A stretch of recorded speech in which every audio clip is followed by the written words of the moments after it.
right, good. All right. Your next witness? Your Honor, we call Mr. John C. Depp. All right. If you could stand, sir.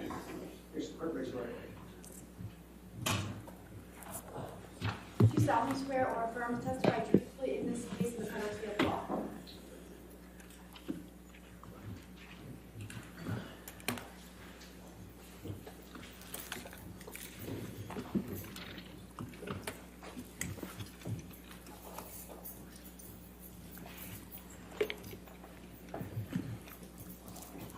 Okay. All right, yes, ma'am. Good afternoon, Mr. Depp. Good afternoon. Can you please tell the jury why you're here today? Yes.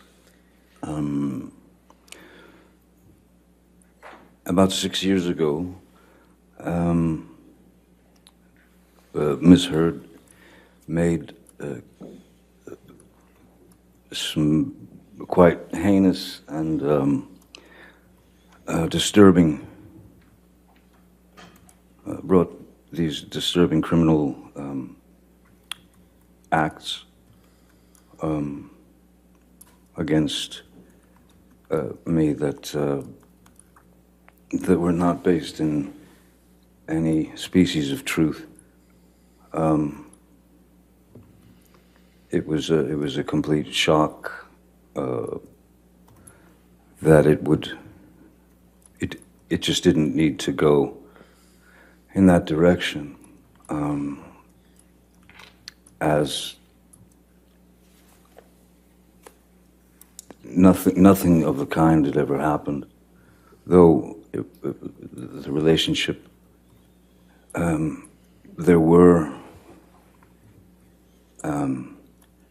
arguments and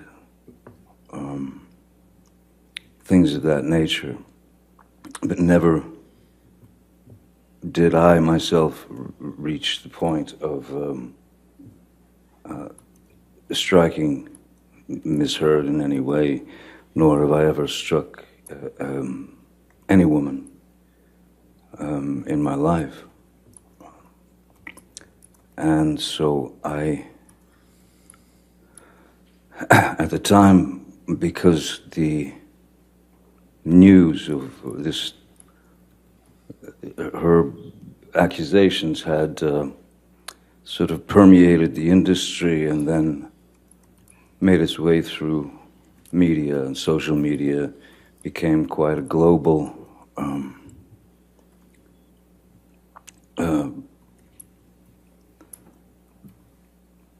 let's say, quote-unquote, fact, if you will. And since I knew that there was no truth to it whatsoever, I felt it my responsibility to stand up not only for myself in that instance, but stand up for my children, who at the time were 14 and 16, and so they were in high school, and I thought it was diabolical that my children would have to go to school and have their friends or people in the school approach them with the infamous People magazine cover with Miss Heard with a dark bruise on her face. And then it just kept,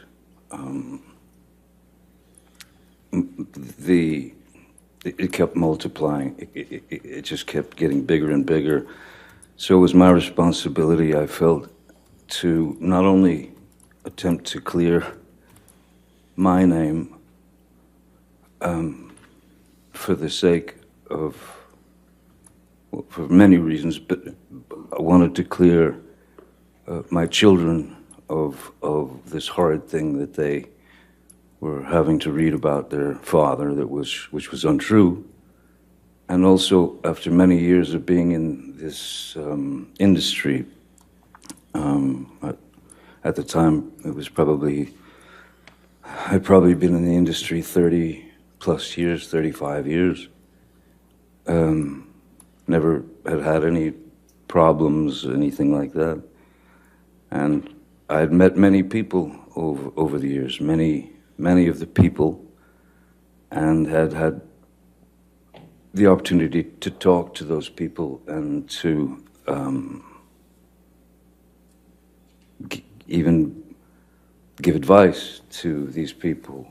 And I'm not, my goal is the truth. My goal is the truth because it killed me that people that I had spoken with, that I had met with over the years, who maybe were in a not such a great position and they needed advice, and I gave them the best advice I could. All I could think of was that those people would think that I was a fraud and that I had lied to them. And so I had to wait for my opportunity to address the charges, which were criminal charges.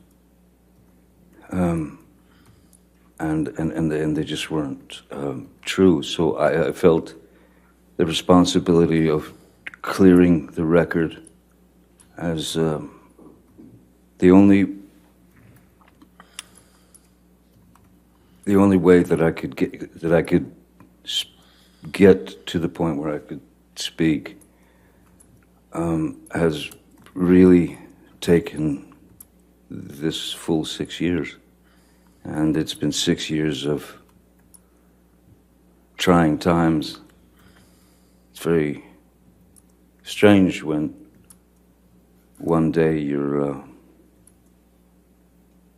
Cinderella, so to speak, and then in 0.6 seconds you're Quasimodo. And I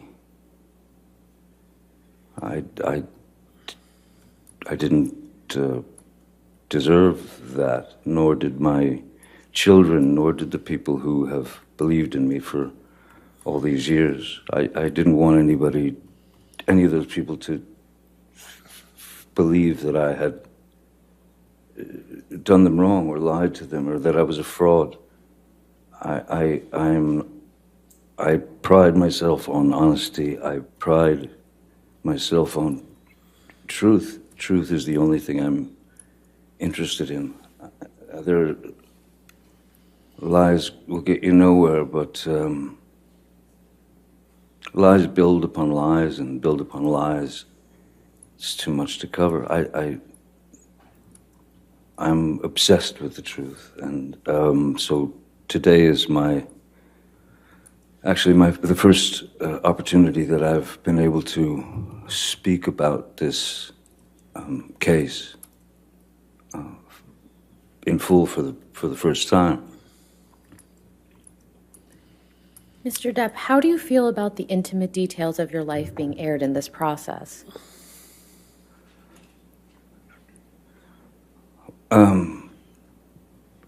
As a father, raising kids, when they were very, very little, it was important to me, very important to me, to try to shield my children as much as possible from looking at their father or their mom, for that matter, as novelties. I didn't want my children to experience hordes of paparazzis.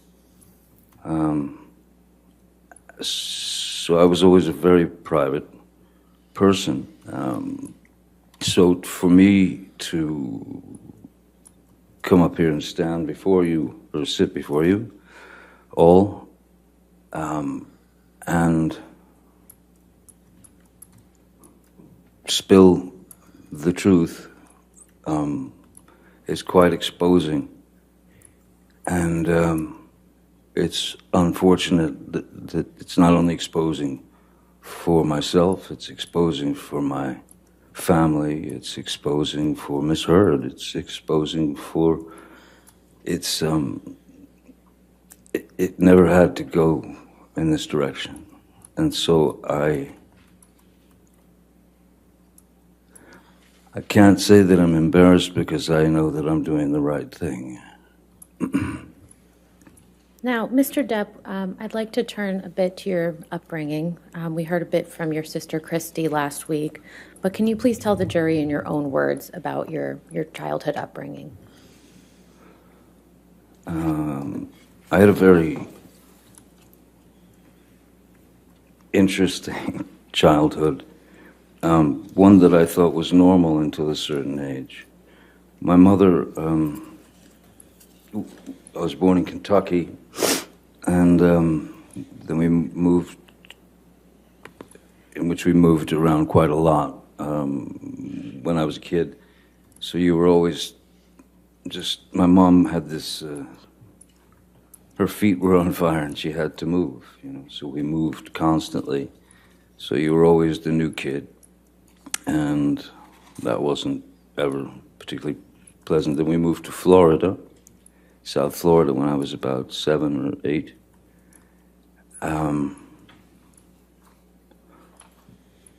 And again, moved several times. But my mother was quite unpredictable. She was very unpredictable. She was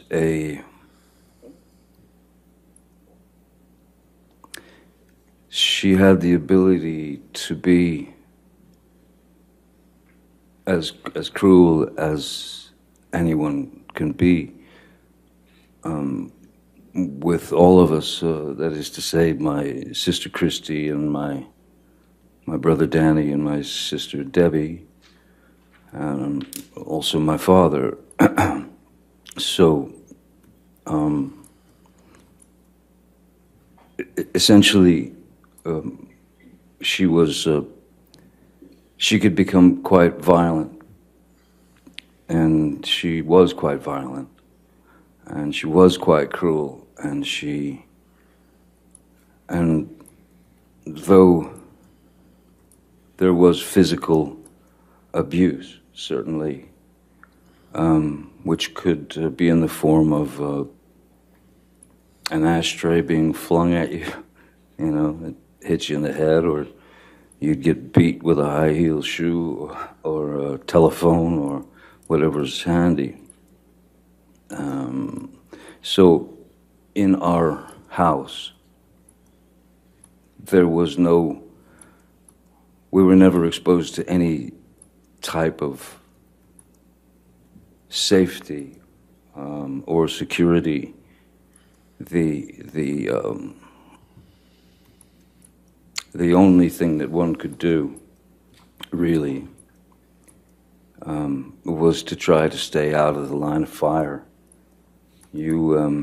I started to be able to observe, and I could start to see when she was about to head into a situation where she was going to get riled up and somebody was going to get it. Generally, it was me. Mr. Depp, you mentioned that your mother could be cruel. How could she be cruel? The various categories, I suppose, there's physical violence, of course, there's physical abuse, to which she was, that was a constant. That was just a constant, We were all somewhat shell-shocked, even if she just walked past us, you'd sort of shield yourself because you didn't know what was going to happen. Excuse me. And so there was the physical abuse, which was a constant. there was quite a lot of verbal abuse. There was quite a lot of name calling and bullying. You know, making fun of whatever defect, you know, one might have. You know, if my brother wore glasses, so of course he was four eyes, and his teeth were messed up in the front, so he was buck-toothed as well. My sister Christy, which this is such a hideous psychological play. My father's parents were quite refined. My mother comes from Eastern Kentucky, which is where you grow up in shacks and hollers, you know, and my mother despised my father's parents, and my grandmother's name was Violet, and every now and again you would hear my mother just scream across the house, "Come here, Violet, get in here, Violet." And Christy, my sister, knew very well that that was a deep cut, psychologically, emotionally. But we had to take it. I mean, you just had to take the pain. I was born with a very strange, it was a very rare thing in my eye, as the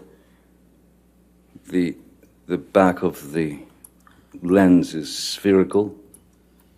Normally is spherical, so in this eye is normal.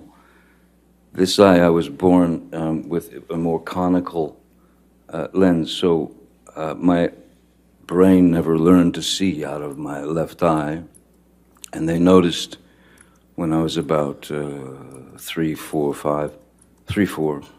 that I had a lazy eye, a wandering eye, and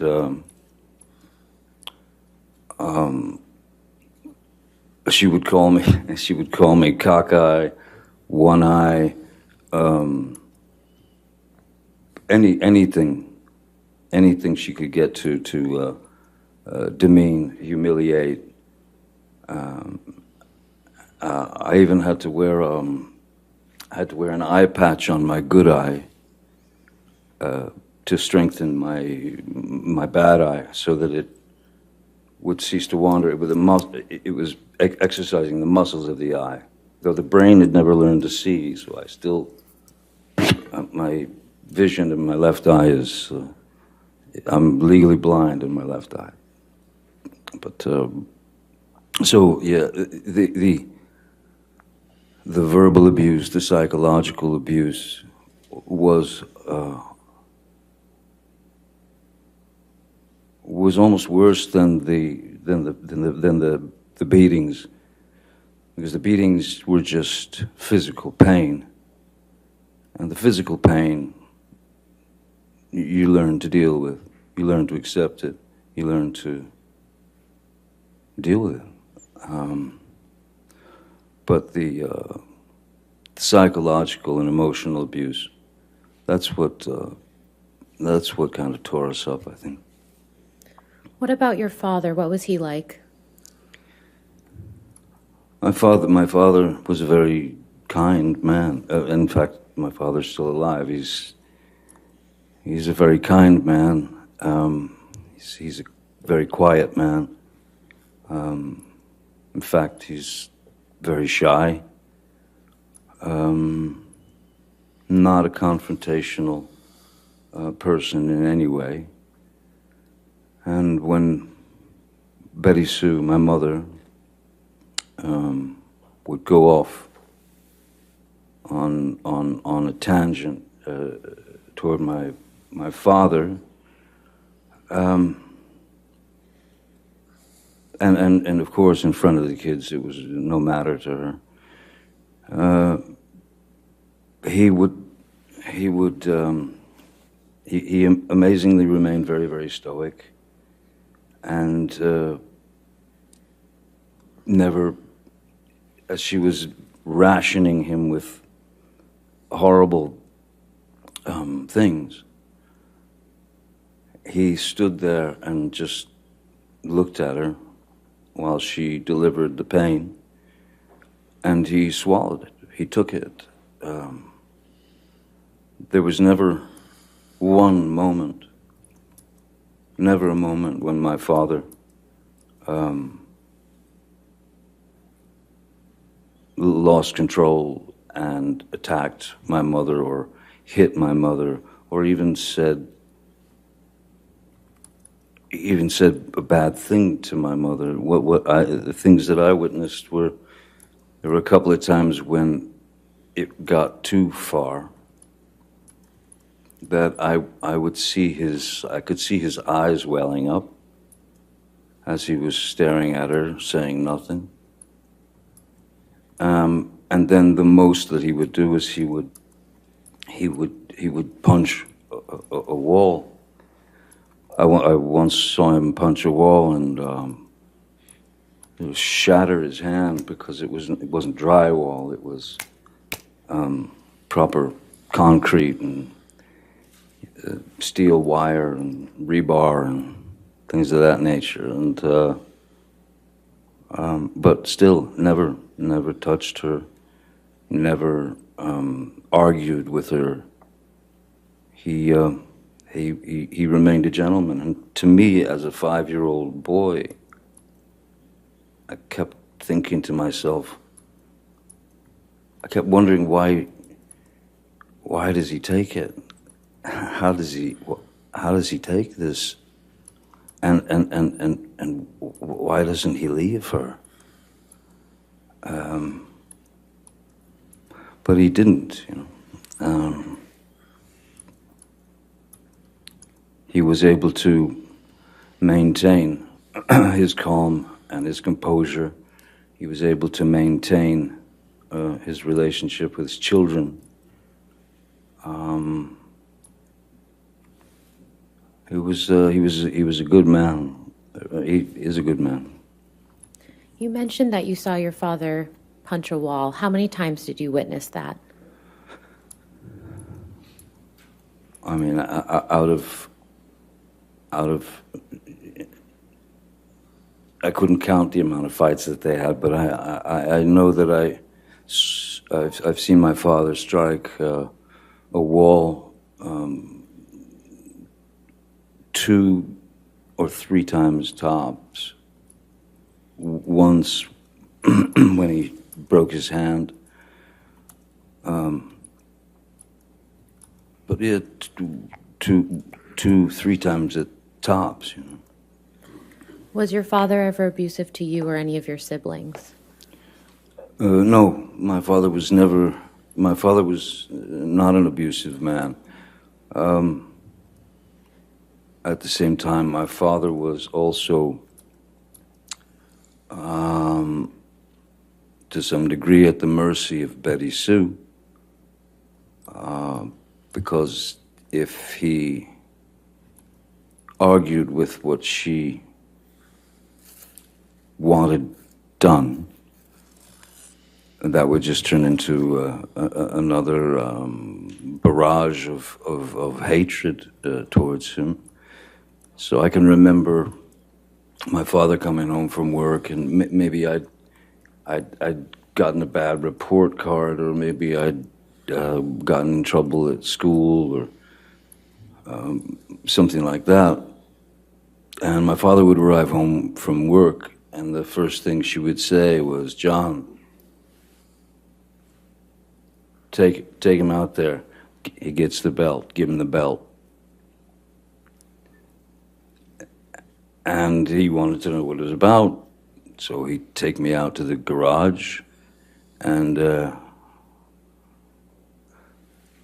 I'll never forget this white, thick leather 1970s era, thick leather white belt that he would take off, and and then he would commence to inflict the punishment on me. But interestingly, there was one time when my father, I kept telling him I didn't do this. It was another incident. I kept swearing to him that I did not do what Betty Sue, what my mom had said that I'd done. But he went through with the punishment anyway. And then, not long after, he found out that I had been telling the truth and that I hadn't done what my mom had said that I'd done. And he came to me and apologized to me for having gone through with the whipping, you know, with the belt. And I have to say, my mom never did that. She couldn't. She knew what she knew. She was raised how she was raised. And I had no power to change what was inside of her, you know. How did your parents' relationship ultimately come to an end, to your understanding? When my father left, I didn't realize that he had left. He left for, I was 15. I had already left school, and I was a musician. I was playing in clubs and such. And he left for work one morning, just like every day, and was packing his car, and then he left. And then hours later, my mom, Betty Sue, came home from work. It was about 3:30 in the afternoon. And she walked in the door and stopped and just looked around like she felt something. And I said, "What's wrong?" She said, "Your daddy's gone." I said, "Well, yeah, I seen him leave for work this morning." She said, No, he's gone. And she ran into their bedroom and into their closet, and I followed her, and she opened the door, and there was his rack of clothing and all his belongings were gone. And she was quite upset.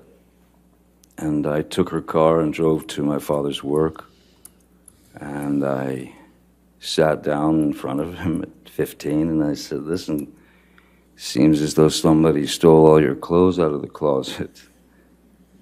And he said, "Yeah." He said, "I'm done. I can't do it anymore. I can't live it anymore. You're the man. You're the man now." And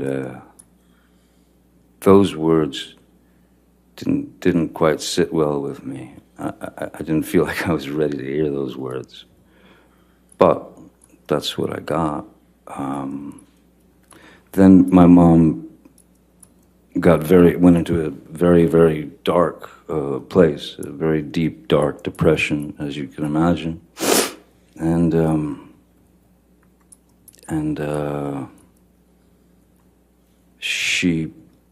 one afternoon I woke up, I'd fallen asleep, and I woke up and walked out into the living room, and I saw my mother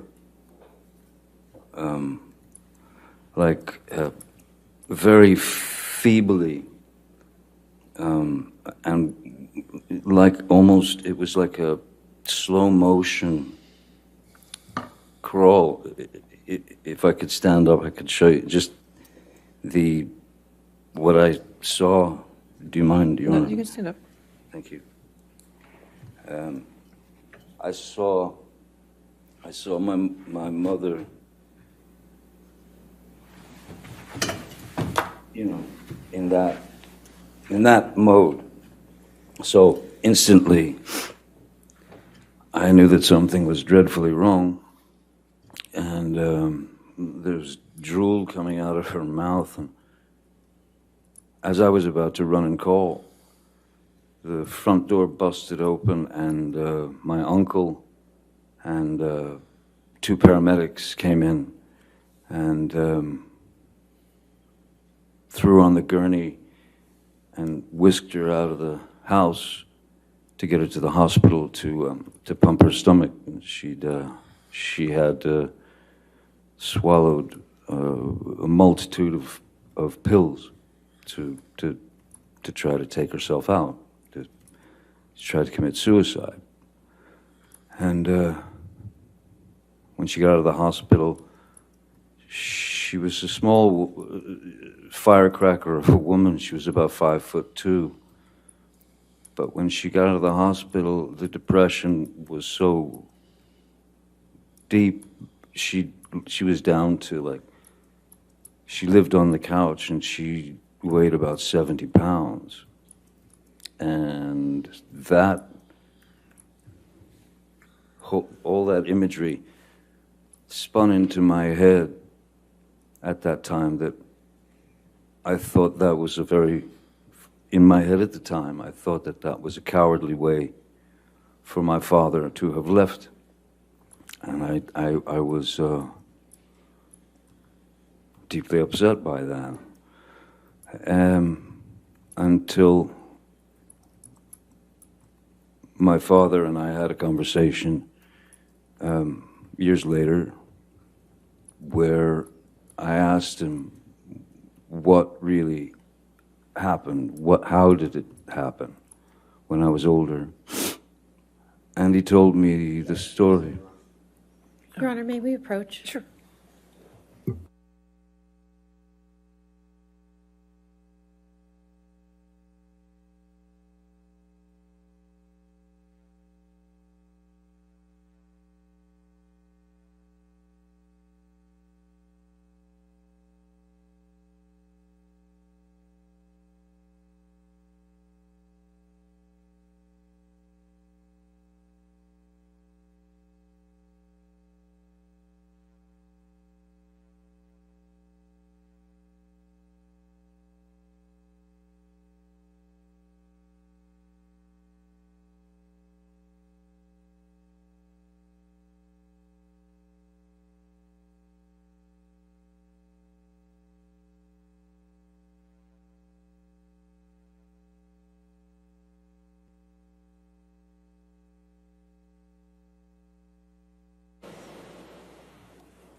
Mr. Depp, how did you feel about your father when he left?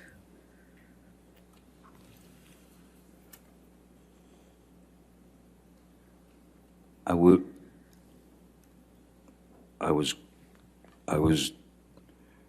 was very disappointed in him, because I started to believe that his exit was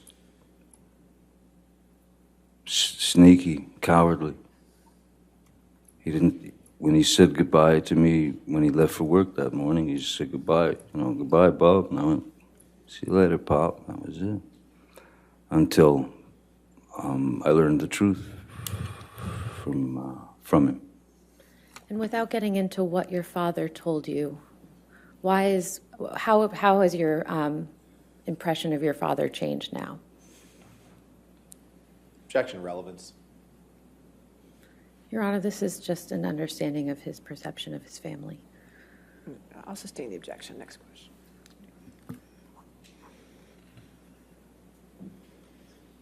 Mr. Depp, what have you learned from your experience in your childhood and observing your father in your childhood?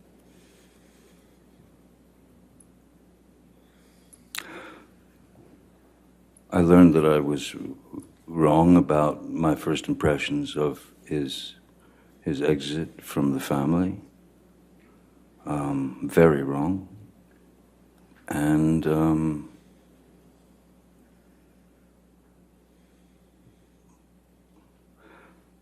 I'll tell you one thing that I learned that was one of the best lessons I believe I've ever learned in my life, ever could learn in my life, was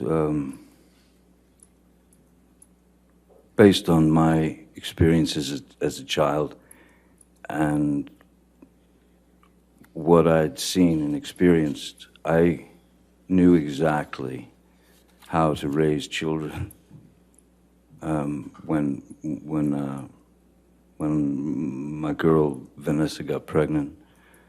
I knew exactly how to raise children, which was to do the opposite of what they did, of what Betty Sue did. Never raise your voice in front of the children, never.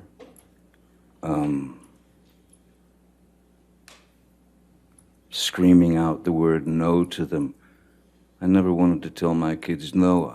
I wanted to tell them that I wanted to show them that there were options. You don't have to stick the coat hanger in the electrical socket. You know, saying no is an abrupt thing, but to talk to them and say,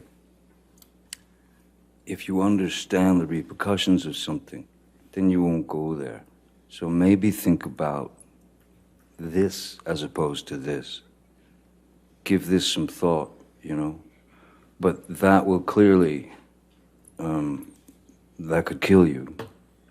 So I would ease them away from things of that nature with a more of a conversation as opposed to a flat out, don't you ever do that again, and threats and things of that nature. I did not raise my children that way. Nor did Vanessa. We never raised our voices in front of our children, ever. How do you think your experiences with your parents in your childhood affected your approach to your relationship with Miss Heard? I'm sorry, one more time. How did your experiences observing your parents as a child affect your approach to your relationship with Miss Heard? Well, in the beginning of my relationship with Miss Heard, there was, from what I recall and what I remember, she was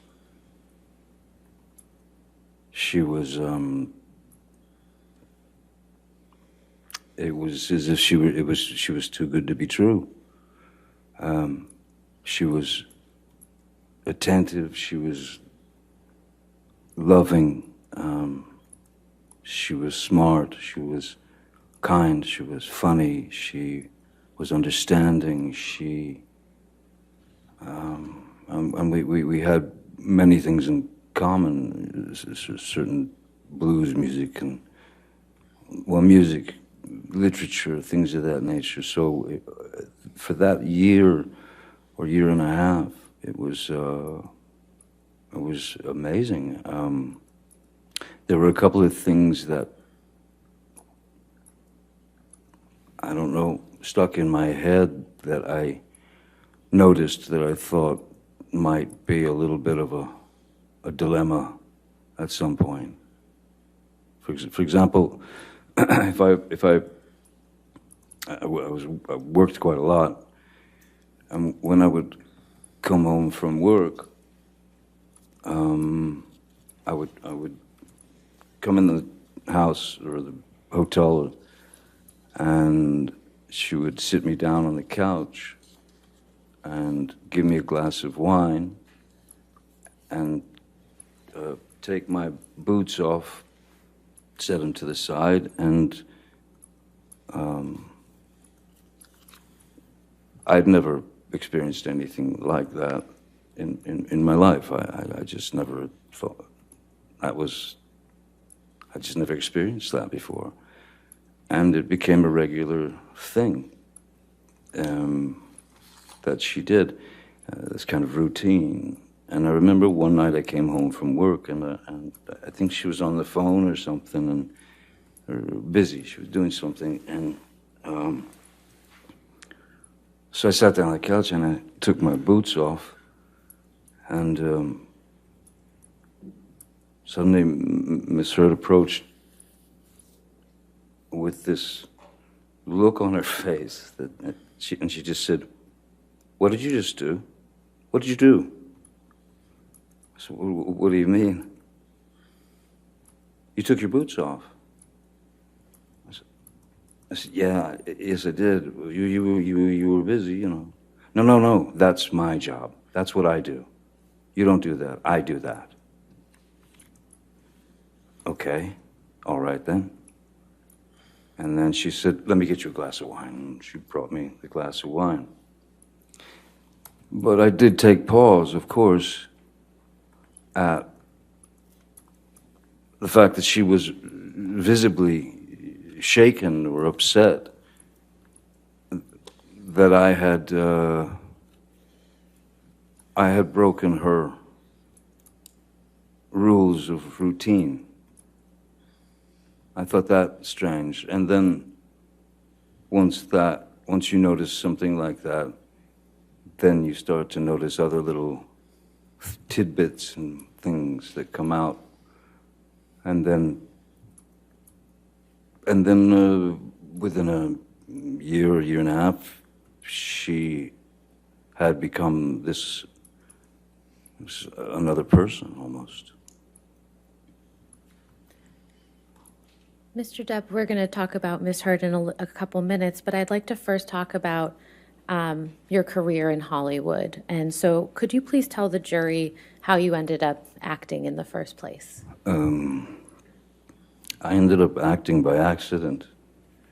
I was a musician, and I'd moved out to Los Angeles with my band when I was 20 years old. And then there were a couple of things that happened in the band where the band split up, and I remember I was filling out job applications, and then Nick, with a friend of mine who happens to be, he was an actor, less known then than he is now, Nicolas Cage. And I was filling out job applications at any, video stores, clothing stores, anything, just to be able to pay the rent. And Nick Cage said, why don't you meet my agent, because I think you're an actor. I think you could be an actor. And I said, look, I'll meet anybody, I'll do anything at this point. And so he sent me to his agent, Eileen Feldman, and I met with her. She sent me to read for a casting director named Annette Benson, who was casting a film called The Nightmare on Elm Street. And they brought me back to read for the director, Wes Craven. And I read for Wes Craven and somehow got the job. But I mean, I was by no means an actor. I didn't have any desire to be an actor. I was a musician. But the fact that these people were going to pay me what I found to be a ludicrous sum of money, which was it was kind of the SAG minimum. It was $1,284 a week, which I mean, I'd never seen that kind of dough before in my life. And so I suddenly, and then I did some other couple of dumb movies because I still, in my mind, I was a musician, and this was just a way to pay the rent, pay the bills, live. Then suddenly I found myself on that road. I had been placed on that road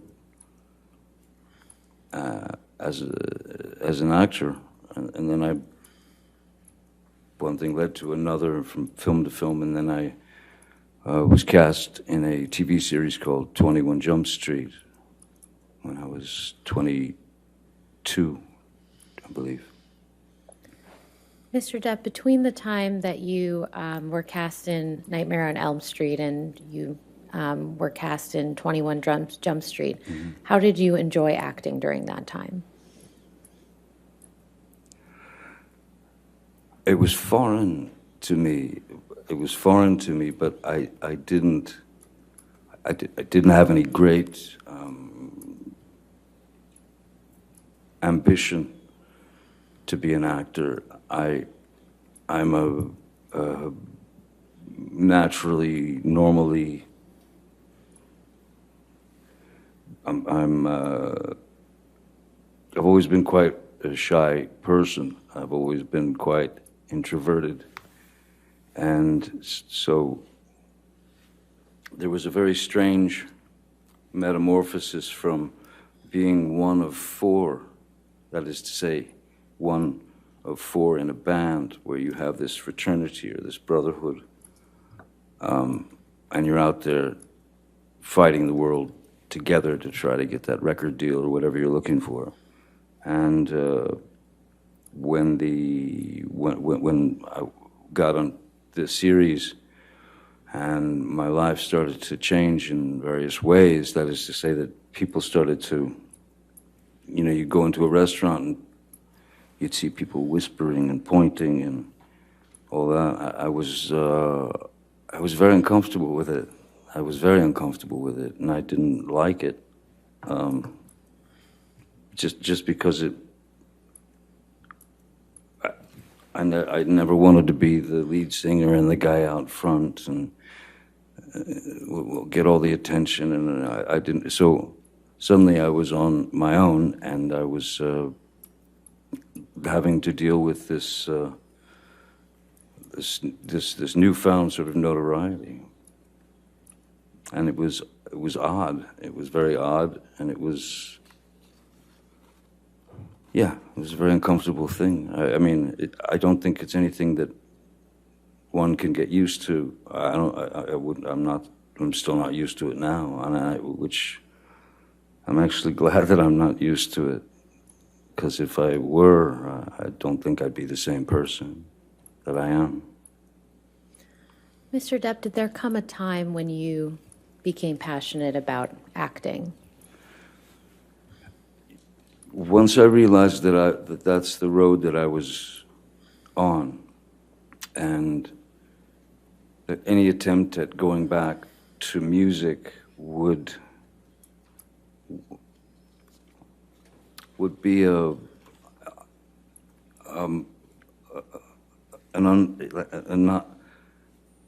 would have been. I hated the idea that since the television series had come out and I had been exposed as this character or this actor, I had to realize in my own mind and heart that there was no going back to music, because I didn't want to, you know, I didn't want to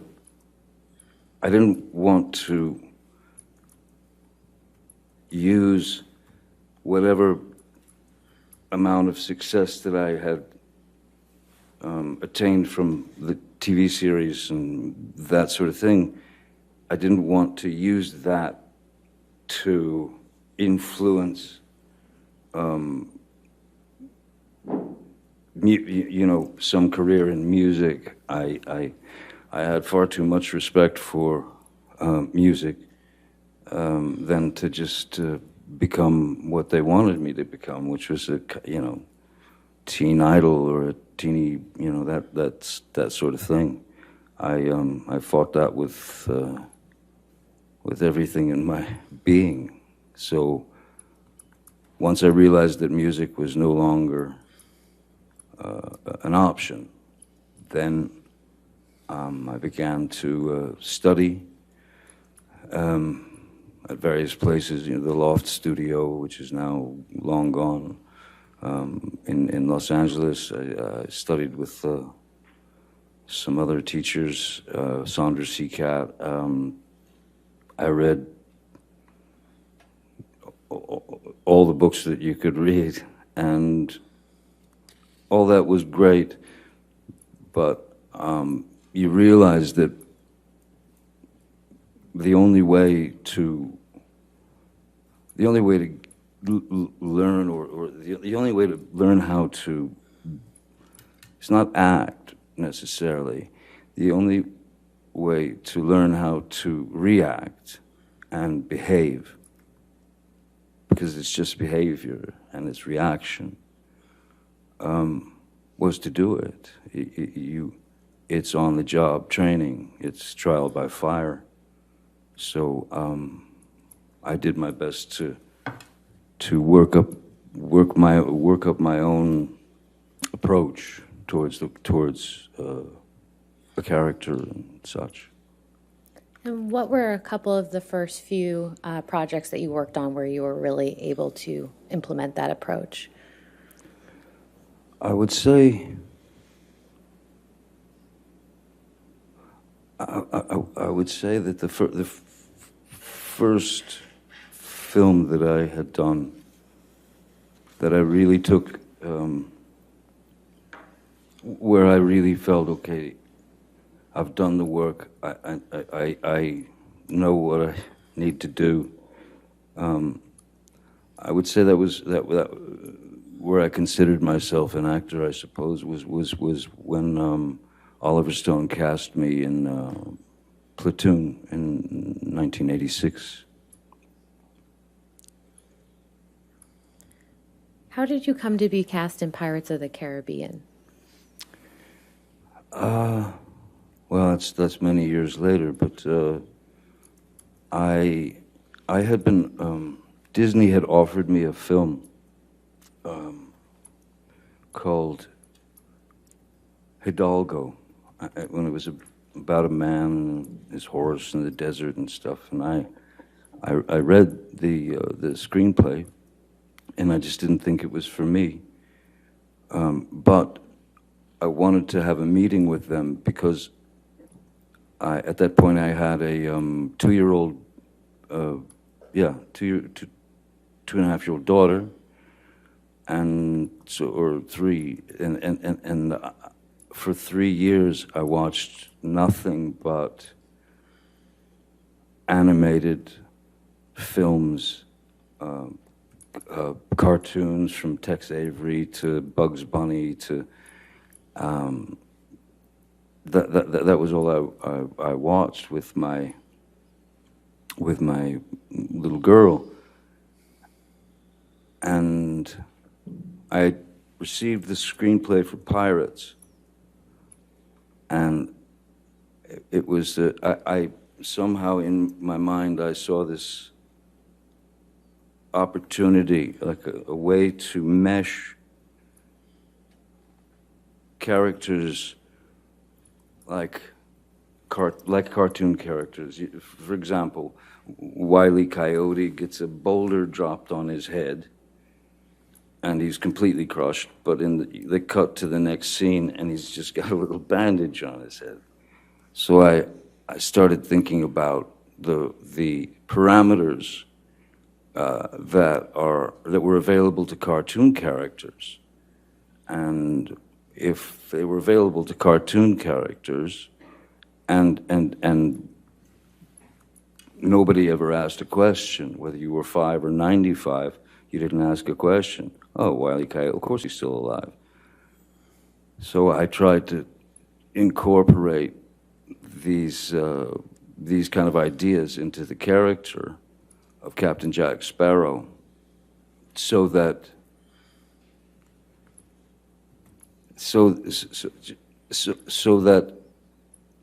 I could try to push those parameters and control the sort of suspension of disbelief, to be able to control the characters' actions, words, movements, and put them in a place where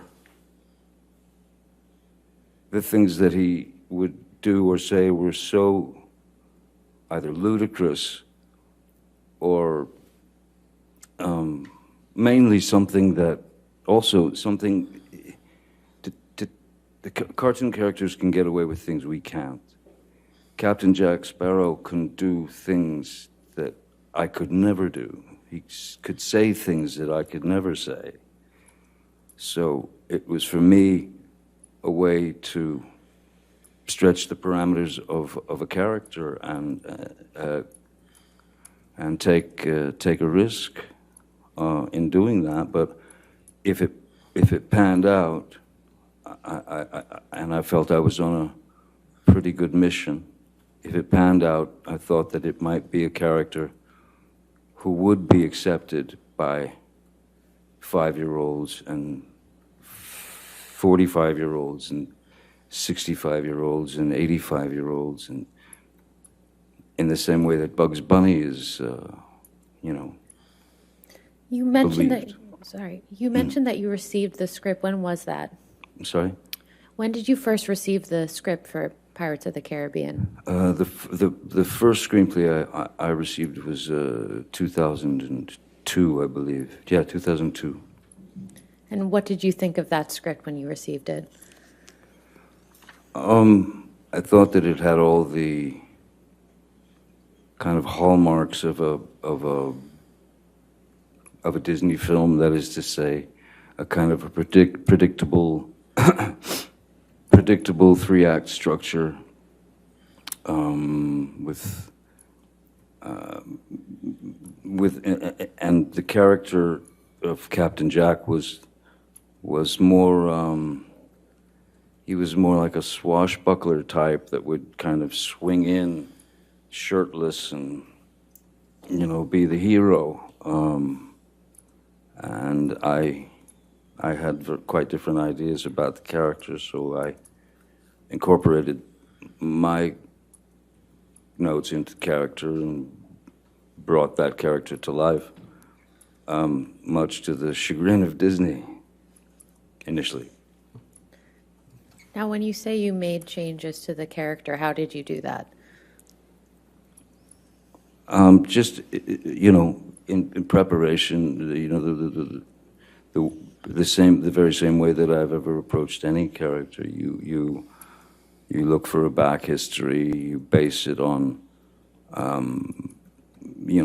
it could be anything. Like Edward Scissorhands, for example, I based on a dog that I'd had and newborn babies. My sister had a couple of new babies, and I watched them, and because I thought that Edward would see things from the sort of from a place of innocence and not knowing exactly what things meant or were, and also that look of a pure, innocent child when they experience something for the first time. Those were the two main ingredients that I thought would serve the character. And with Captain Jack, again, the cartoons, the Pepe Le Pew. It's like making a soup. It's ingredients. It's just ingredients. There's some Pepe Le Pew in there. There's some Keith Richards in there. There's a bit of I figured that this is a guy who's been on the sea for the majority of his life. Quite possibly his brains may have been scrambled a bit by the sun. And also I thought that he'd been on the sea for so long that he had his sea legs, but when he got on land, he just didn't have his land legs. So he could never quite stand still. How did the film ultimately turn out in your view? I didn't see it. But I believe that the film, the film did pretty well apparently, and they wanted to keep going, making more. And I was fine to do that, there's great freedom in being able to, it's not like you become that person, but if you know that character, to the degree that I did, because he was not what the writers wrote, so they really weren't able to write for him. So once you know a character better than the writers, that's when you have to be true to the character and add your words, add the rewrites. I was, yeah, no, I believed in the character wholeheartedly, and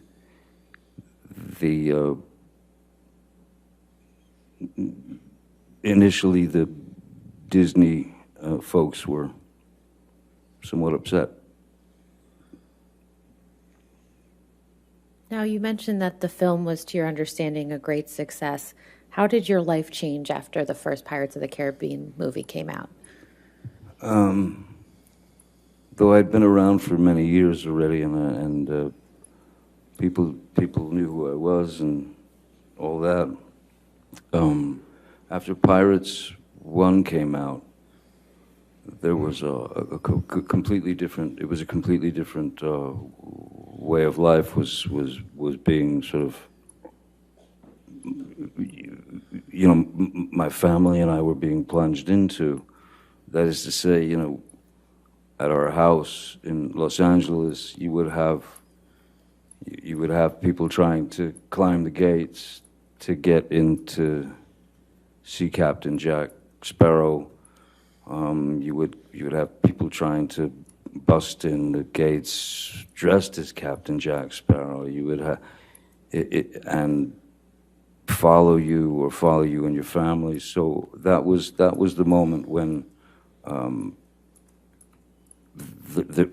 there was no other way but to we had to hire more security guards, and I was certainly worried for my kids' safety. And so then that's when instead of just the one guy, there became several security people, because I wanted to make sure that my kids were safe when they went to school, or when they went to Disneyland, or when they went to the mall or whatever. So yes, more security, and then just getting followed, by hordes of paparazzi and things like that. It's I've had worse jobs, certainly. I can't complain about it, but yeah. After a while, you realize that anonymity has left the building a long time ago. Anonymity's gone, and that's an odd thing to deal with. When you you can't just drive down to the diner and get a cup of coffee or something. It's not possible. It turns into something else altogether. So it's acceptance, and of course there's a bit of sacrifice involved. I can't complain about the work that I've been given. I can't complain about any of that. I have no right to. But it does make you have to think very creatively when you've got little kids about how to take them to the park, or to the swings, or to the this or that, or movie, or it becomes a strategic mission, and that's what happened after Pirates. Now, you mentioned your family. Who did your family consist of at that time? Vanessa, Paradis, the mother of my children, who we were together for 14, 15 years. myself, our daughter Lily Rose, and our boy Jack. Now, you mentioned hiring more security. Did you already have a security team at the time that Pirates of the Caribbean came out? Yes, because there'd been more films prior to that. I mean, a number of films prior to that. So,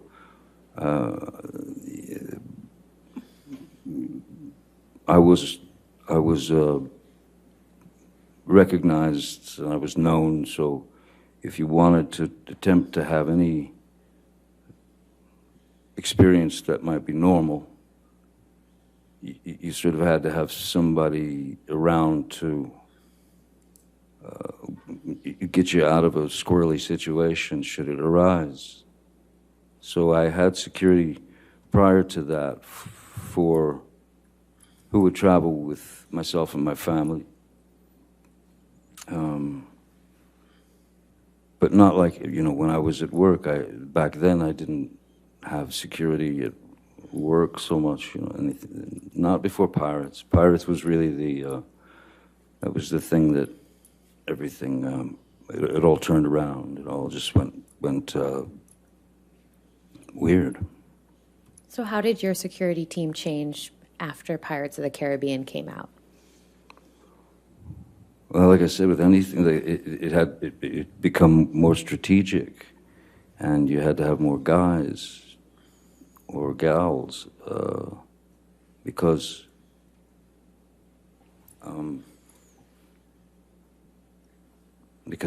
if Vanessa, for example, she worked in France quite a lot, and if she was in France, and I was in LA with the kiddies, then and working, security would basically pick my kids up at school or whatever and bring them home. So that became the routine, driving them to school, bringing them home.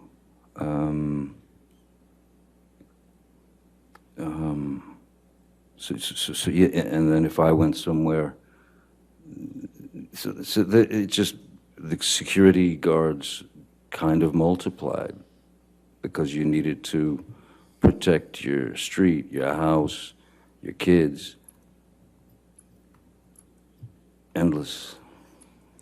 So after Pirates of the Caribbean, who has been on your security team?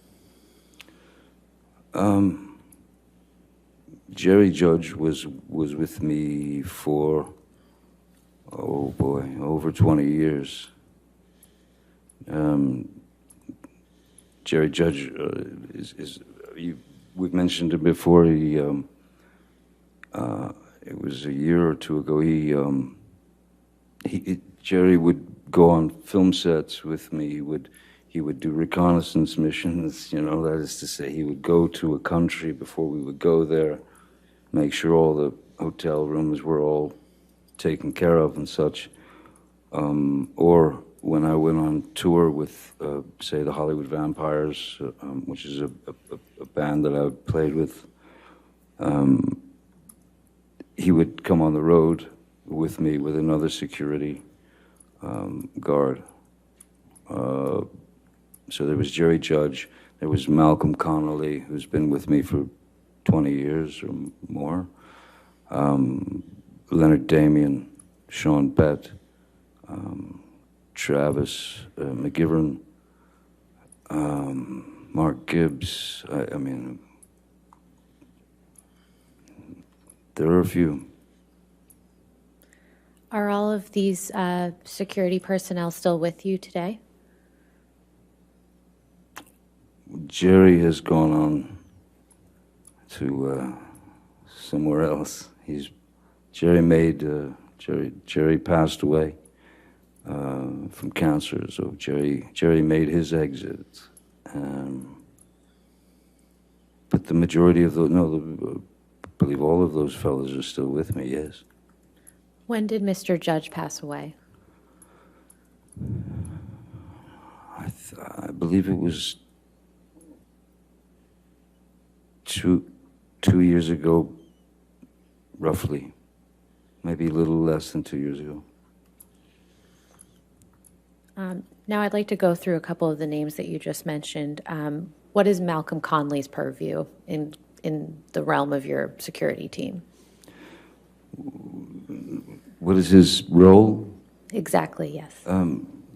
Well, now that Jerry is, Jerry and Malcolm had worked together for a very long time, so I'd met Malcolm through Jerry.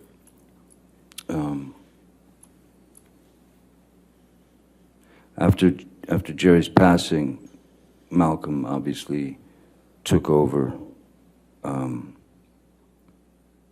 for Jerry, and so he took on extra responsibilities. He would have to make sure that there was someone on the ground wherever we were going that had done their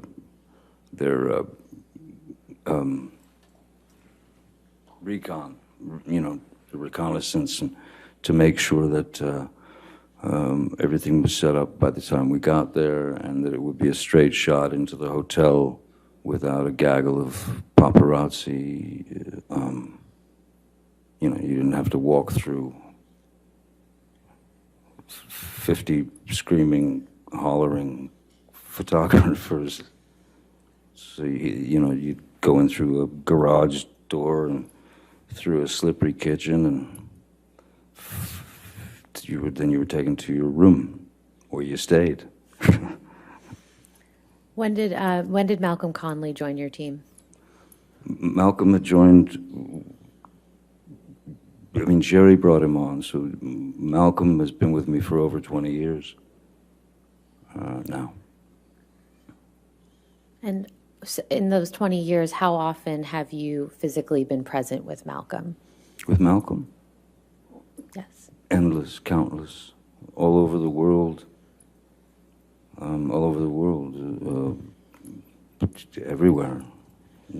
Los Angeles, Japan, Serbia, films, tour. Malcolm was my, when we were on the Vampires tour in Europe, throughout Europe, and Malcolm was on the bus with me. We lived on the bus together, basically. How often is Malcolm in LA with you? It depends if there's or if there was a larger premiere, where where it had to be worked out so that it didn't turn into a chaotic or dangerous event, because sometimes between you and the people there are these barriers, and sometimes the professional photographers or the professional autograph people will surge forward, and in the front rows of behind these barriers, you have little kids and older women and older men, and so when the professionals would surge forward, these people would start getting kind of crushed against this metal deterrent, and that was the most worrisome thing when you're at a premiere and there are thousands and thousands of people there, and I've always called it running the gauntlet. Essentially what it is that people are there to say hi and to support the film or the cast or whatever. So I've always gone out and signed for those people. I've always gone out and signed for all or as many as I possibly could. I mean, to the point of sometimes Jerry Judge would literally pick me up off the ground to make me stop signing. take me away.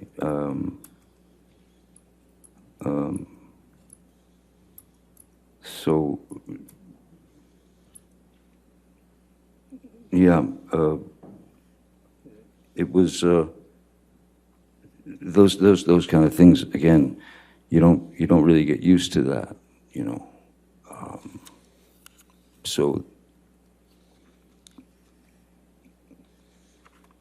I forget what the original part of your question was. I got lost in the gauntlet. I'll move on. What about Sean Bett? How long is? You want to go ahead and take a break now? Would that be okay for afternoon That's break? fine. That's Let's go- fine. Why don't we go ahead and do that? Ladies and gentlemen, we'll go ahead and take our afternoon break. Please do, we'll take 15 minutes. Do not discuss the case and do not do any outside research, okay? Thank you.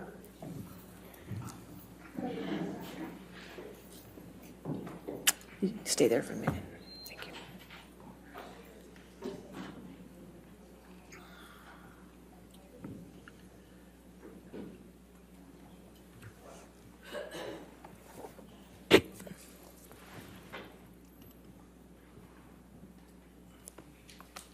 All right. So just a reminder, since you're on the witness stand now, you cannot discuss your testimony with anybody to include your attorneys, okay? All right. And let's come back, I guess we can come back at 3:35. Is that okay for everybody? Okay, we'll take a recess. Thank you. Thank you. All rise.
All right.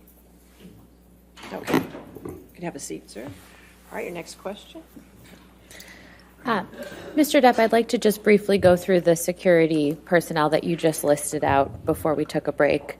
How long has Leonard Damien been with you?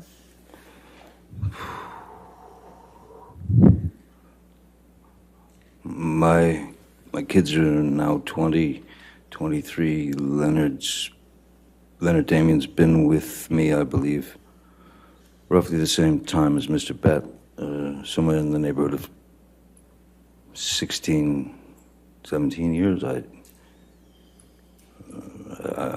I can't be precise, but they were very young. My children were very young when they joined the team, which was really after Pirates was released in 2003, the first. Now, you mentioned your children. What is Mr. Damien's role with respect to your children's security? Excuse me? You mentioned your children Yes. with respect to Leonard Damien. Is his role in connection with your children's security? Yes, very much so. Leonard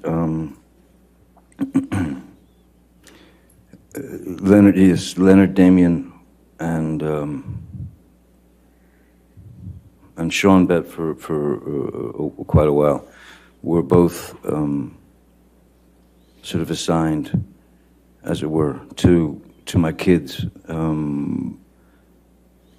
taking them to school, picking them up from school if Vanessa and I were unable to do it, or even if we were there, we would drive with them to take the kids to school.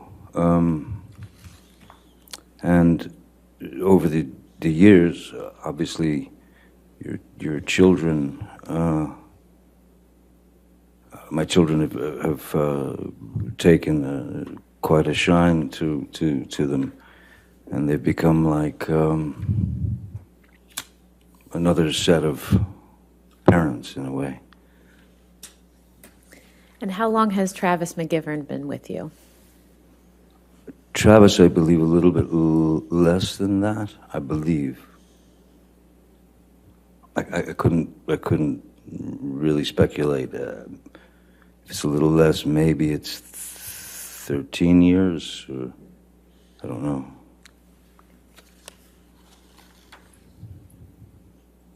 Now, you mentioned that you had to bring on additional security after Pirates of the Caribbean. Yes. How has the fame associated with that franchise affected your personal relationships?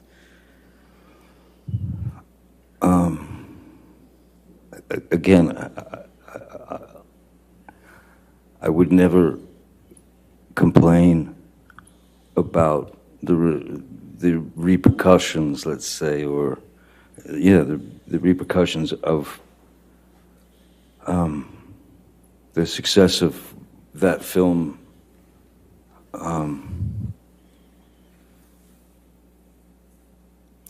But of course, as I said, there are sacrifices that one has to make.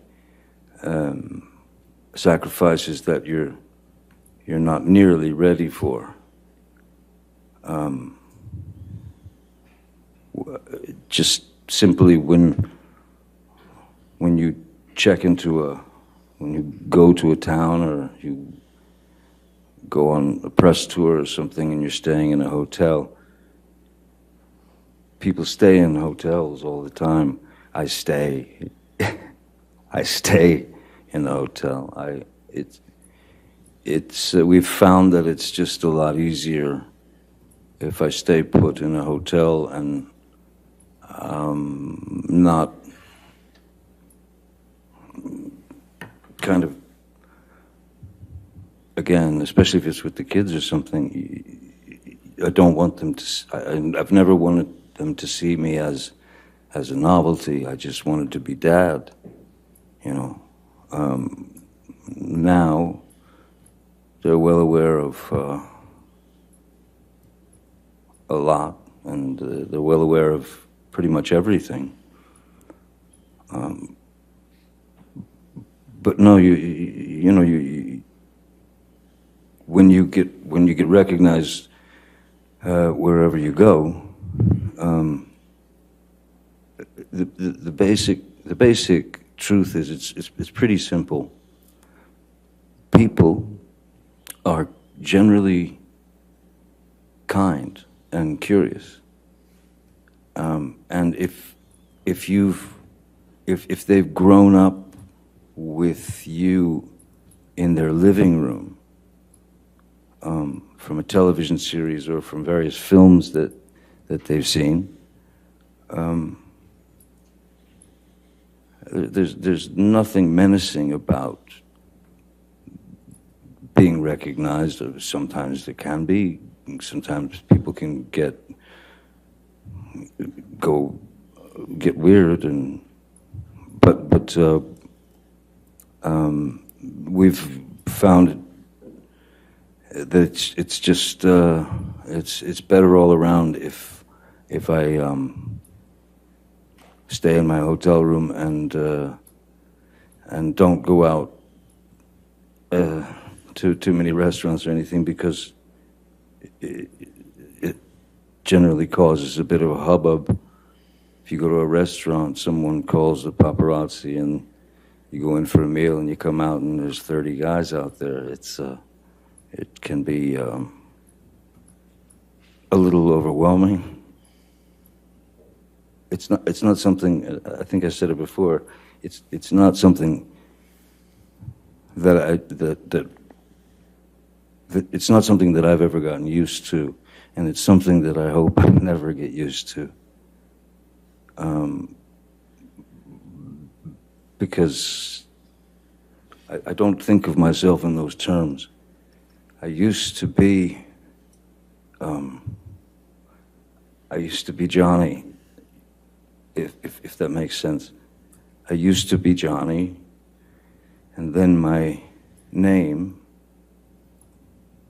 full name, which I honestly find still, it's difficult, it's uncomfortable to say my own name, because when I say it, I hear the commodity, I hear the product. So I went from Johnny to Johnny Depp, and then that name, with that name, Johnny Depp, and some image was cultivated. Certainly not by me, but the media. Especially in those days, they must label you. They have to give you a label. And labels are one of the things that I've fought vigorously with regard to my work. I never wanted to be the poster boy. I never wanted to be the I don't have, I'm not built with that kind of hubris. I don't have that kind of confidence. I can do virtually anything playing a character. I can become the character in my work, and that character may be able to spit out 100 words a minute, but me, myself, Johnny, I cannot. So therein lies the difference, Mr. Depp, other than acting, what other artistic pursuits do you have that may be a little less known to the general public? Well, I've remained a musician. I've been a musician. I started playing the guitar when I was 12 years old, and that saved my life, because I locked myself into in my bedroom at the age of 12, listening to records, moving the needle back, and then learning that piece, and then learning it again. So so much so that I don't remember. I have no memory of going through puberty. I was just playing the guitar. I was obsessed with my guitar. Any other artistic pursuits? I've always drawn since I was very small, since I was very little, and always enjoyed drawing, and then began to paint, and so there started learning about painting and trying to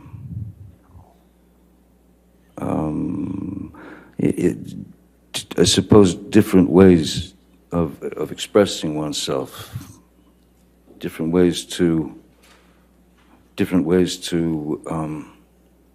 release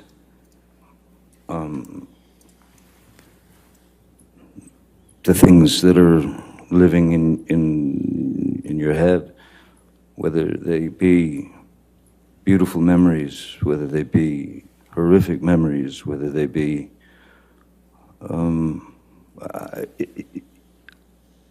I have I need to create. It's a need. It's a. Of course, I want to create as well, but I actually need to create, because I need to summon whatever it is that I need to summon, to whether that's within a film or a painting or a guitar note.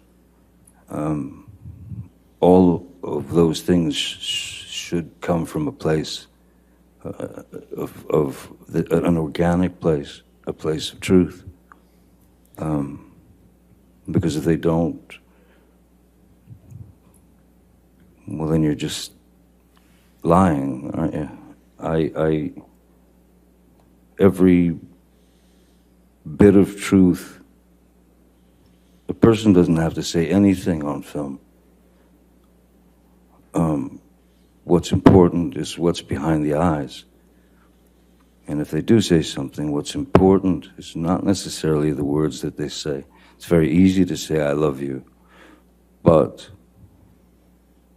what brings it into the realm of truth is what's underneath it, what's not being said, the subtext, if you will.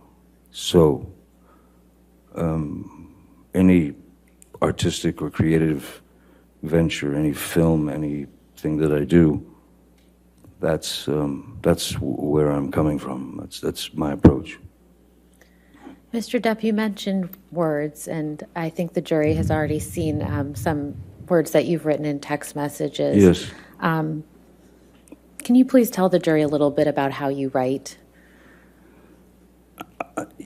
Certainly. When I was young, when I was about 12 years old, my elder brother, Danny,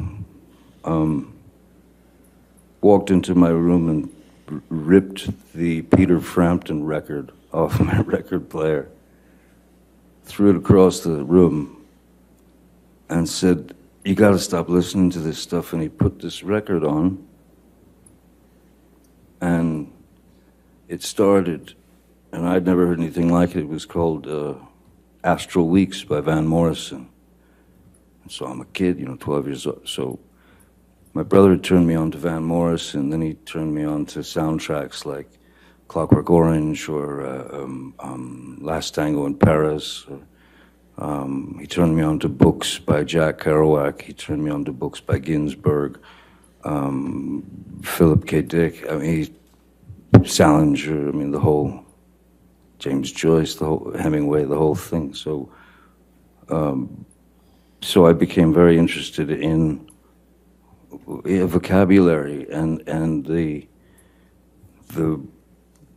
unique voices of these writers. And then I started reading people like Tom Robbins and Hunter S. Thompson, and then ended up becoming very close friends with Hunter Thompson for the last 10, 12 years of his life. And Hunter's writing, of course, because of the amount of time I spent with him, it has influenced my writing greatly. Hunter was known for inventing a thing called gonzo journalism, which is it's the author putting himself in the situation as opposed to writing it from the author's point of view. He writes it with him in it. And there are great embellishments, and embellishments are great sort of ways that he would twist things and express his feelings, and so he became a huge hero, of course, to me, and a great friend. In my texts and in my emails, or sometimes just even in my writing, you take the subject and you try to express it in your own vernacular, and in that, for example, with the text messages that I apologize that everyone's had to experience. I am ashamed of some of the references made. I'm embarrassed that at the time, the heat of the moment, the heat of the pain that I was feeling, went to dark places. There is no, if you're writing, there is no set place that you have to stay in. You can travel, and sometimes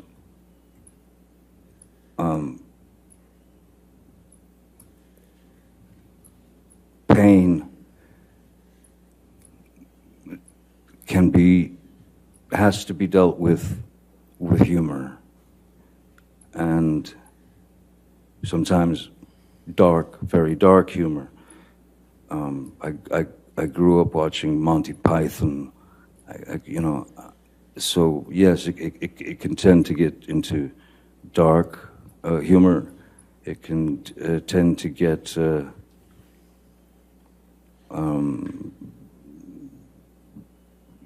words are used that for emphasis, and words are used to express what you're feeling at the time, and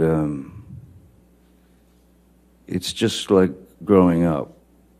You learn from those mistakes, you learn from those things, and you move forward, you know? And that's how you start to understand your own vernacular and what's important, you know, what's necessary and what's not necessary. I tend to be quite expressive in my writing, and after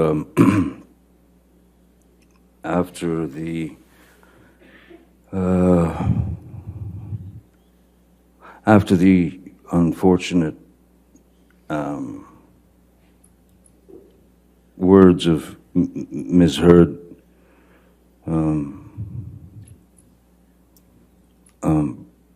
made their way into my heart and my head. Those are two very opposing things. So you're trying to find the best way to express something to a friend. Sometimes you're exaggerating, you know, something that you've done, just to make it sound, just to make him understand that, you know, I'm on planet question mark here. I don't know what's going on, but I know I'm in this situation, and I know that it cannot continue. Mr. Depp, the jury's heard quite a bit from Ms. Heard's side about your drug and alcohol use, but I'm sure they'd like to hear from you. So could you please just tell them about your history of substance use? Certainly. Again, this goes back to when I was a young boy. Excuse me.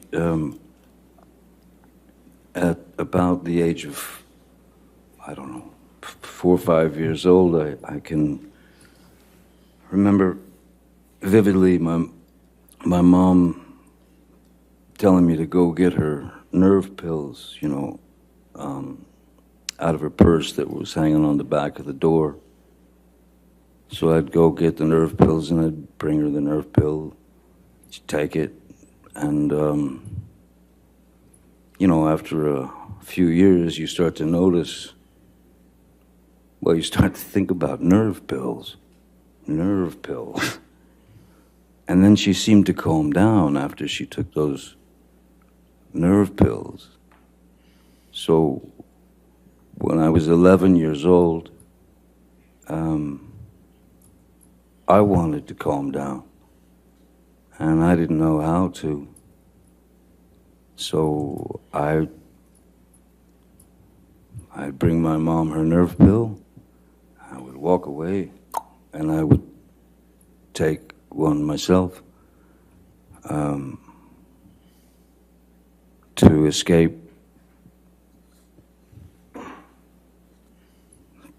caring so much, feeling so much, to escape the chaotic nature of what we were living through. So that was the beginning when I realized that nerve pills calm the nerves. Pretty young age to do that. I can't say that I'm proud of admitting to that, but I have to say that I knew not what else to do. I knew nothing else that I could do. So as we were all growing up, there was always those kids who would say, "Let's party. Let's go party. I want to party." I've never used the word party in my life. I've never taken any substance for a party. I have taken these substances over the years, on and off, to numb myself of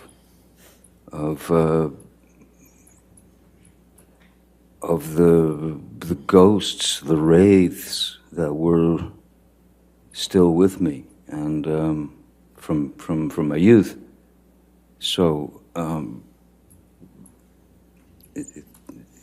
I needed, everything. It was essentially just self-medication.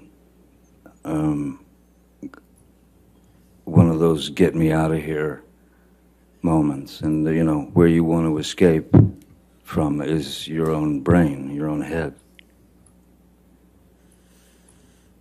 How often have you used substances throughout your life?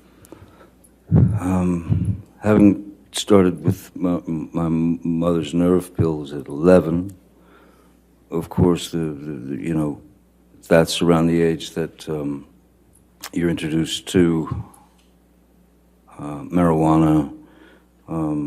You're introduced to, and also depending on where you're living and who you're associating with and who's around the neighborhood.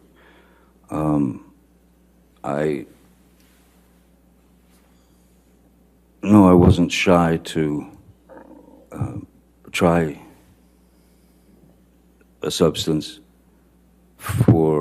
to see if the effect of it would maybe even take a bit more of the edge off. So I started at 11, and I even mentioned this in an interview in TV Guide, if anyone remembers TV Guide, in 1989, where I was asked by the journalist why I believed that kids who were watching the show, 21 Jump Street, about police officers in school as undercover cops, but as students, I was asked why these kids or whoever should believe me or trust me or listen to me. And I said, look, I could, because I've experienced it, and I can tell them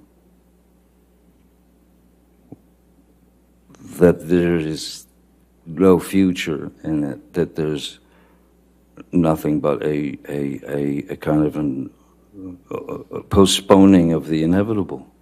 That one day you're going to have to face those feelings. One day you will meet those, let's call them demons from your youth. So I was straight up, open and honest at that time in a very, I mean, TV Guide was it was right at the register when you checked out at the grocery store. It was like the most popular thing, and it was a very straight little magazine. But I told them I'd pretty much done all the drugs that I was aware of by the time I was 15 years old, and which was true. Now, that doesn't mean to say that I continued into that, you know, forest of possibilities with regard to substances. I wasn't dropping acid every 5 minutes. I wasn't. There were many years that I didn't touch a substance and no drugs. There were many years that I didn't have a drink. So it's, as I said, it's never been for the sort of party effect. It's been for trying to numb the things inside that have that can plague someone's who's experienced trauma. But the characterization of the characterization of my substance, quote unquote, substance abuse that's been delivered by Ms. Heard is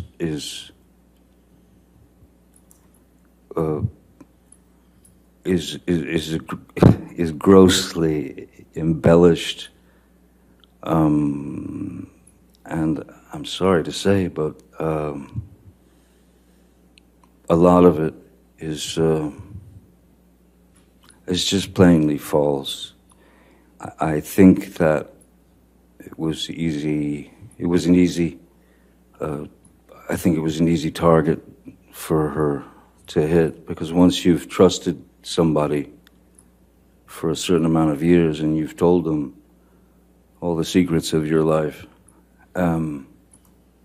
that information then, of course, can be used against you, especially if it's taken to a point that is teetering on impossible, and teeters over impossible, in fact, at times. It's so, I am not some maniac who needs to be high or loaded all the time. In fact,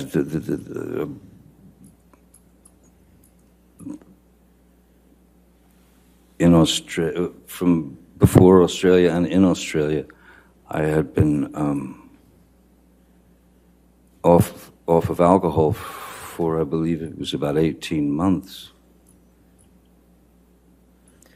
Mr. Depp, you've mentioned some periods of sobriety throughout your life. How many would you estimate you've had? Quite a number. You know, on various films, you see. I suppose, I guess maybe by example, if anyone's, well, if you're familiar with Hunter Thompson's book Fear and Loathing in Las Vegas, which I was lucky enough to make into a film with Terry Gilliam. The film calls for myself and my attorney to be absolutely blotto out of our heads constantly throughout the film. And most people just assume that, well, they just got wasted and they filmed them. There would have been no way you couldn't act that. You couldn't make that film with two actors who were loaded. There would be no way. And then to the other extreme, Donnie Brasco, a film that I made about an FBI agent. I had to go into a training regime where I had to eat 5 meals a day, drink 5 shakes a day, you know, these protein shakes per day, work out 3 to 4 hours a day because I had to gain 20 to 30 pounds of muscle.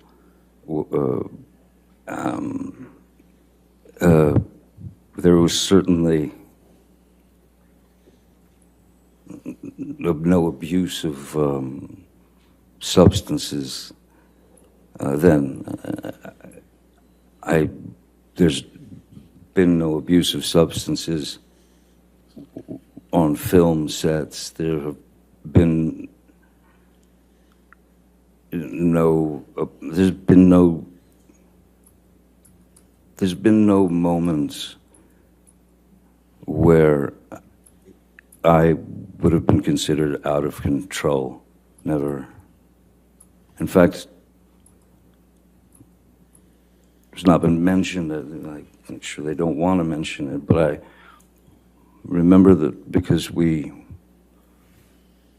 I was with Ms. Heard and her friends, and we were all drinking wine, and I smoking marijuana. They used to tease me because of what they said was a ludicrous tolerance, because I never appeared loaded or high or any of that.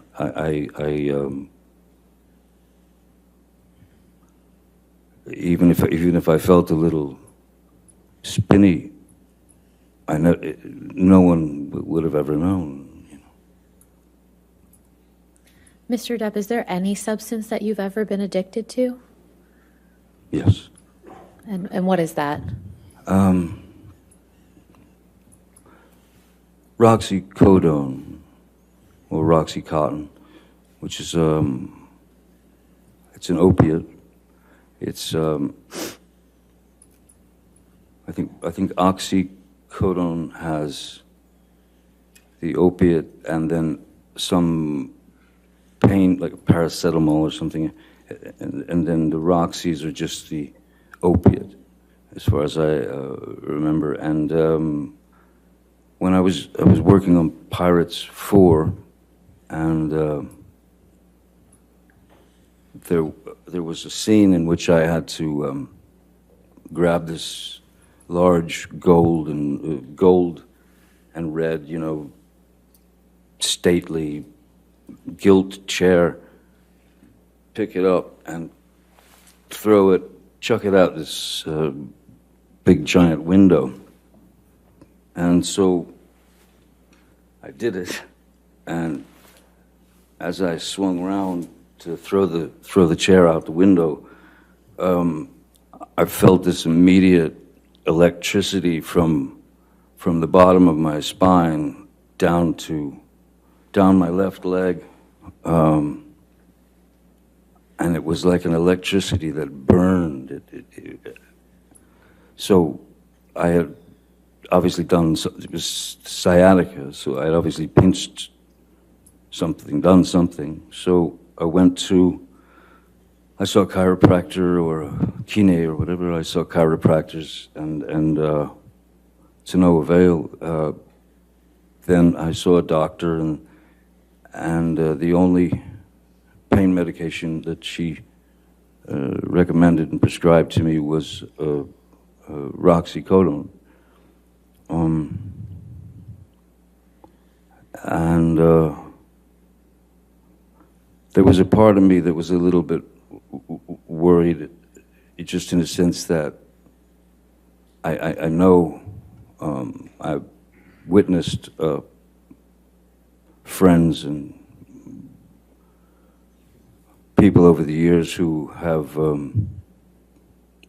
had problems with heroin, you know, and I didn't want to get bit by that snake, and I started taking the Roxys, and I was bit by the snake, and then before you know it, that monkey is on your back to stay. And it's not like you take those pills to get high. You take them to, once the addiction has grabbed hold of you, you're not taking those pills to get high. You're taking those pills to get well, or to get better. Because if you're without the pill, your body will start to go into various you'll withdrawals, and so I was on the Roxys for a number of years, 4 or 5 years, I think, maybe more. I don't know, but the key was that if you take 2, you will be what they call on the knot. You will be that. You will just drop into sleep.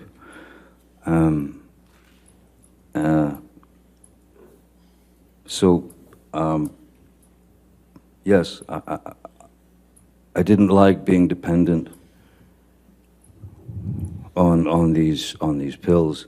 I didn't like being dependent on a drug that you'd take only so you wouldn't get withdrawals. That's what it becomes. It's like a junkie. The reason why so many,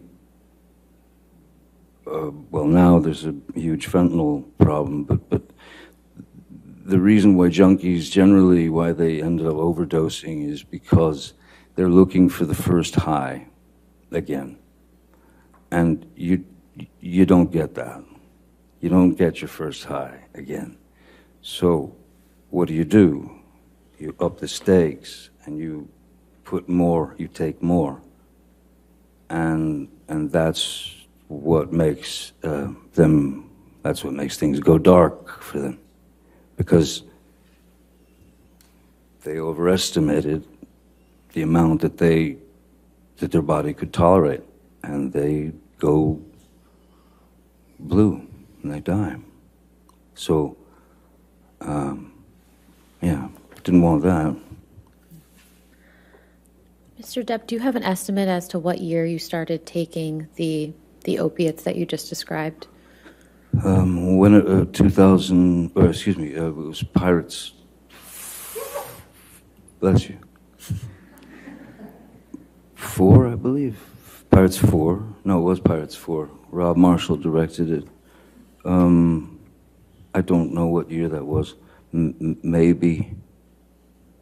I actually don't. I have no idea what year that was.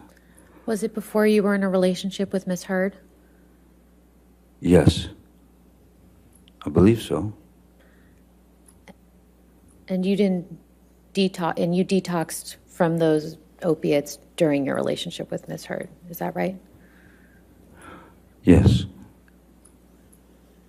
Yeah, so of course, yes. So they must have, yeah, they did come around prior to my meeting Miss Heard. After you detoxed from the opiates, have you ever taken any opiates ever again? No, I can't. That's no.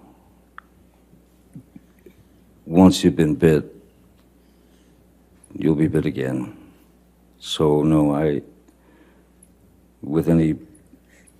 even with my finger, I think that there was like Motrin 800, but no opiates. No, I have not taken an opiate since, and I won't unless I plan on going through the hell of the pure horror of detoxing, of coming off those drugs. No. Mr. Depp, I'd like to now turn to your relationship with Ms. Heard. Can you please tell the jury how you met Ms. Heard?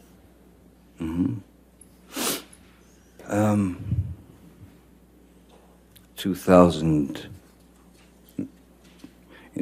in around 2008, Hunter Thompson and I were going through some of his manuscripts of his books that have been published, and then I found this manuscript in one of his boxes, and it was called The Rum Diary, and I had heard about it, and I knew it was what they called his long-lost novel, in fact, the only novel he ever wrote.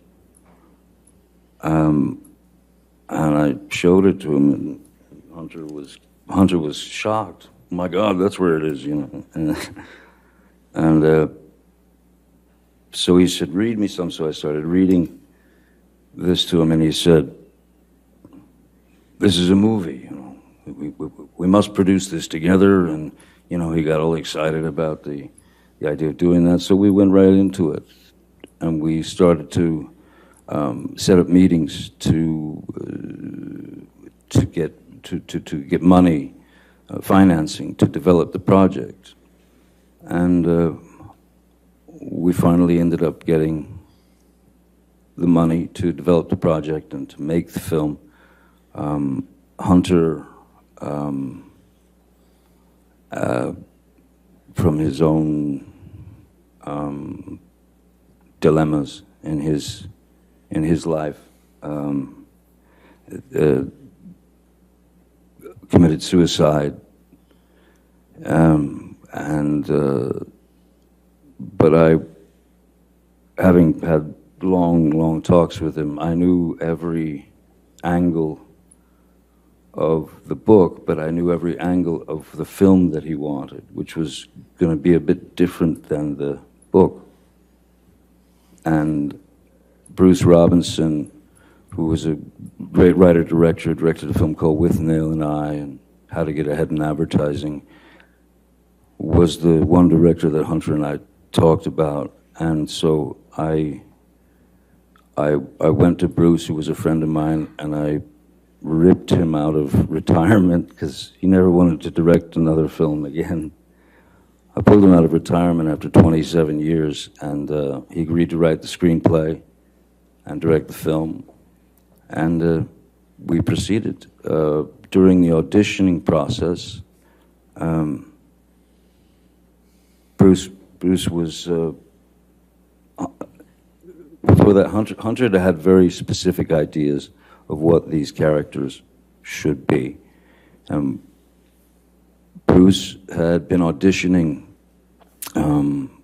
girls or women for the role of Chenault in the film, and there were this starlets that were up and coming, or there were some that were well known and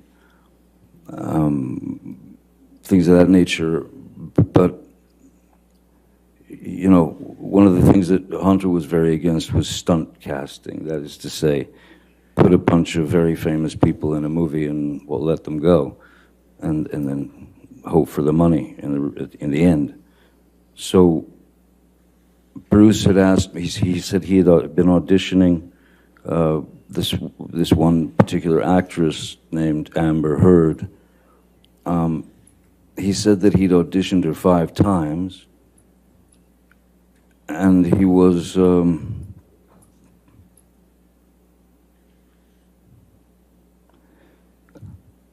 he wasn't sure about her capabilities as an actress with regard to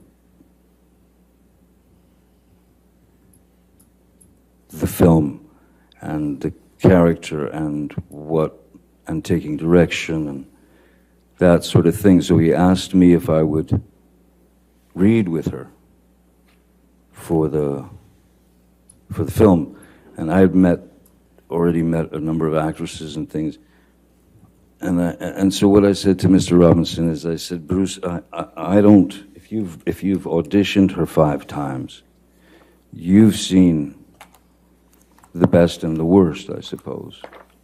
So me putting her, this girl, in an uncomfortable situation, you know, saying, hey, all right, let's read this, I think it's a far better idea that we just meet so that I can see how she behaves, see how she reacts, because that's really all it is: reaction, behavior, and you don't have to push anything else, you know. So they made an appointment. She came to my office. I took one look at her and I thought, yeah, that's the Chenault that Hunter wants. That's the one.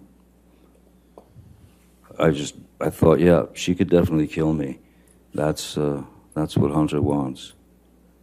And so we spoke, and she was sweet as pie, pleasant, again, you know, intelligent, literate, very good taste. And I felt like what I felt and what I told Bruce was, look, when you put someone in a situation that they're obviously going to feel under pressure, it's not the best way to really know what they're capable of.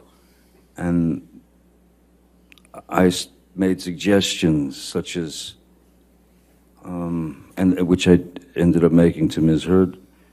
I made suggestions of films that might give her some insight into what we were looking for in terms of the film, which is to say, I gave her films like To Have and Have Not, and things of that nature, because I wanted to. There was something very important that I felt she needed to know about stillness, as opposed to, you know, going broad or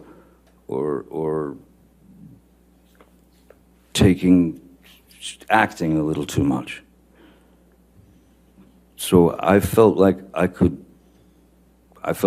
be a bit of a traffic cop in that sense, so that, because if we could connect, then it could work, as long as there was truth in her eyes, and as long as there was truth coming out of her dialogue, you know, then it's all in the editing. So I felt that I could help her with that idea of stillness, and so that's when I first met Miss Heard. How would you describe your interactions with Ms. Heard when you worked together on the Rum Diary? initially, well, yeah, no, mostly very, very, very few interactions. I remember there was a time, I wasn't working that day, but I was producing, one of the producers of the film, and it was a scene from the book that was, it was a scene where Ms. Heard's character was in a nightclub and were amongst the locals, and she's very drunk and everybody's very drunk, and she ends up dancing with a few of the local, like one of the local guys and stuff, and then the other local guys start to sort of close in on her. In the book and in the screenplay as it was written, there was a requirement for nudity for the part, and I was on set the day that they were shooting that, and as I was watching the crowd coming in on her, I realized, you know what? Because I would check on Ms. Heard and say, "Are you all right? Are you sure you're okay?" Because this is, you know, she was like, "No, no, I'm fine, fine, fine." But I realized that with the crowd surging in towards her, that we wouldn't have to do the nudity, because if she took her shirt off and she had a red bra on and a skirt, then if she had a red bra in her hand, when the crowd surged in on her, all she had to do was lift the red bra up out of the crowd, and there's no nudity, but it's certainly implied, because then the character disappears for a few days, and she's quite a wreck when she comes back, because bad things have happened to her. So I remember telling Ms. Heard, "Hey, you don't have to take your clothes off. You don't have to take your top off. You don't have to. Everything's cool." And she was appreciative.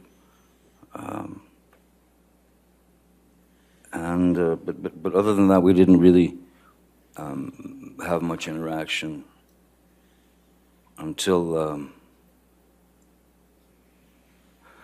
there was a scene where I'm taking a shower, and then she comes into the room and she opens the shower, and we kiss. And that moment was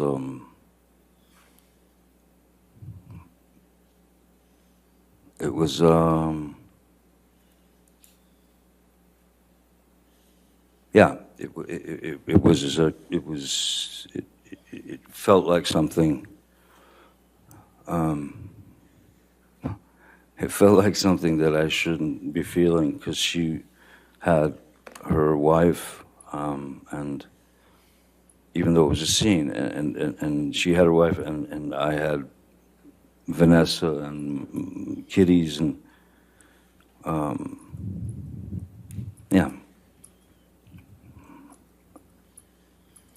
When would you say your romantic relationship with Miss Heard actually began, if not in that moment?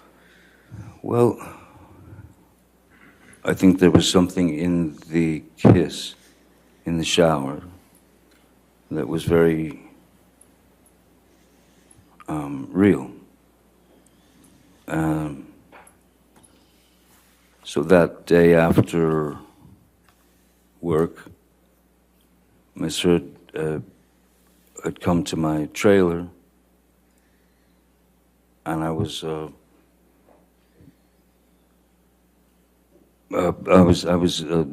just sitting there listening to actually old blues stuff, and we had a glass of wine, and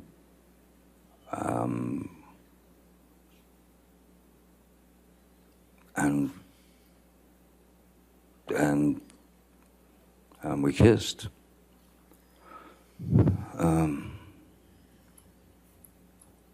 And at that point, my trailer was the only trailer in the parking lot.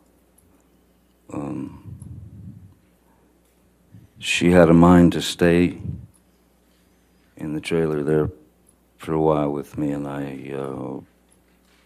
didn't think that was a very good idea on any level, especially since there were about 9 Teamsters waiting to move the trailer. And then that was that until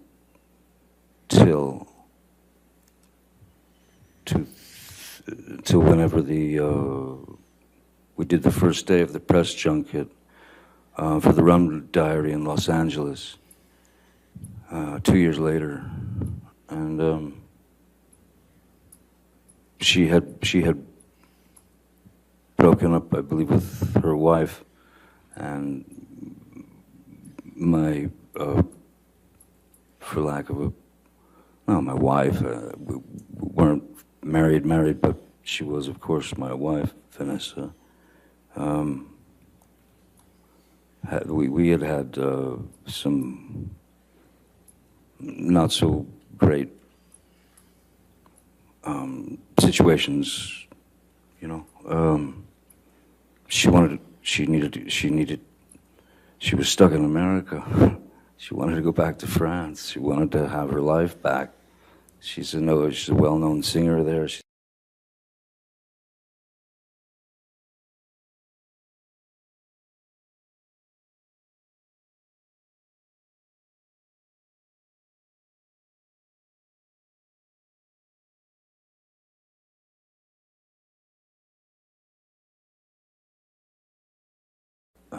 And that's not long out. Right around then is when Miss Heard and I started to see each other here and there, occasionally. Between the end of the filming of the Rum Diary and the press junket, did you and Miss Heard communicate at any time in between?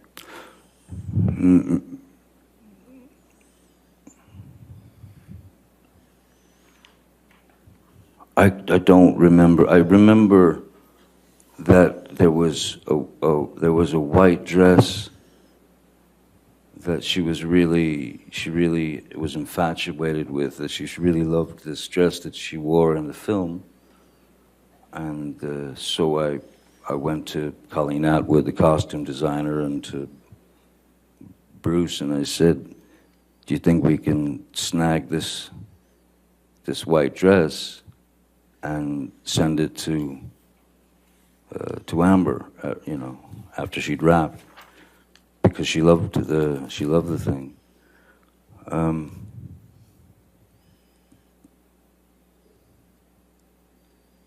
I remember talking to her, I think, then, but briefly.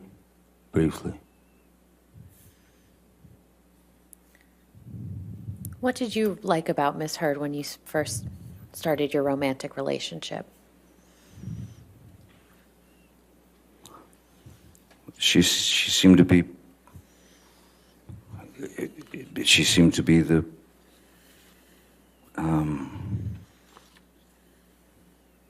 she seemed to be the perfect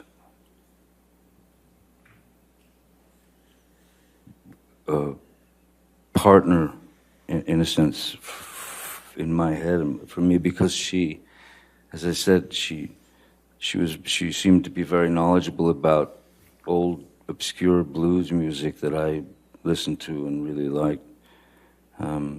She was literate. She was sweet, funny, nice, all those things, you know. And she was, and from the beginning of our relationship at that time, for a good year and a half, she was wonderful. And then things just started to change, or things started to reveal themselves. That's, I think, is a better way to put it. You mentioned earlier in your testimony that Miss Heard would take off your boots when you would get home from work. What other types of behaviors did you observe in Miss Heard early in the relationship?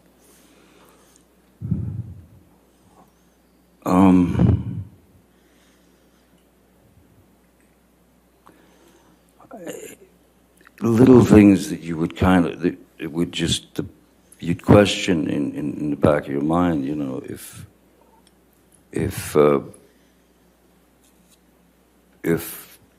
she wanted to go to bed, I'd say, oh, well, I can't sleep, you know, right now. And rather than go and just lay in a bed and stare at the ceiling, I would say, you know, I'll just watch, I'll be either watching TV or hanging out. And that was just not acceptable. Just not acceptable. It would stir up some rather unusual reactions from her.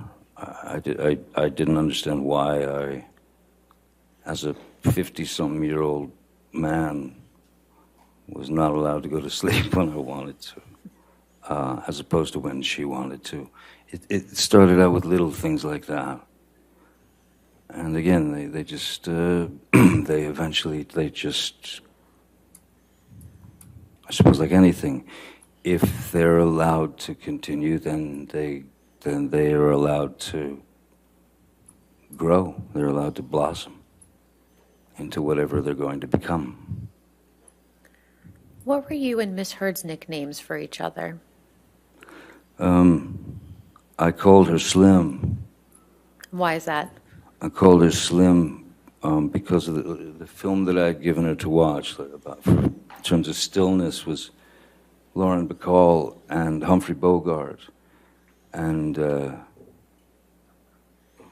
I called her Slim, and she called me Steve, which was Lauren Bacall's and Humphrey Bogart's nicknames for each other in the film. That was their names in the film.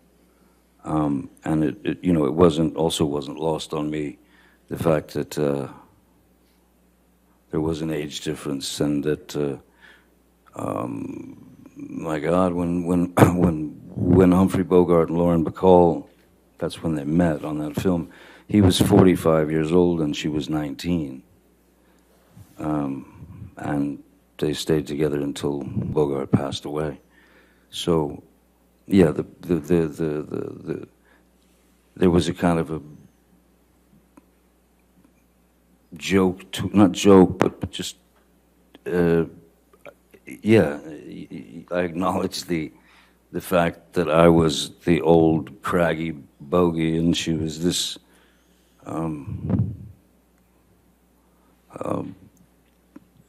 beautiful creature, just this stunning creature.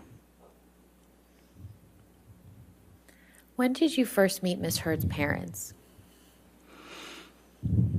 I first met Miss Heard's parents when they had come out to Los Angeles, I believe, and yeah, and I feel like that I met them. I think they came to my place, to my studio, and they were two completely opposite end of the spectrum people. Paige was she was an angel. She was an angel, and I loved her very much. I loved her instantly, and we had a very good relationship.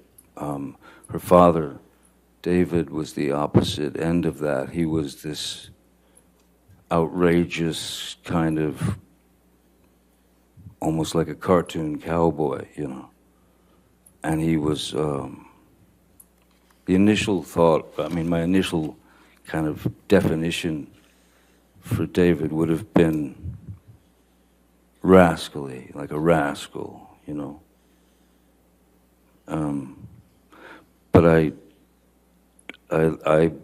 loved, I mean, I grew to love them both very much, as well as her sister Whitney. And yes, it felt like I had been welcomed into some sort of family. I had been accepted into this family, and those relationships stayed solid until just a bit after we'd separated.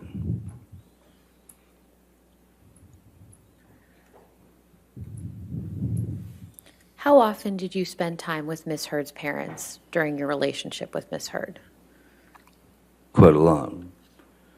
Whether I used to have a boat, and we would take her parents, her family, and we'd go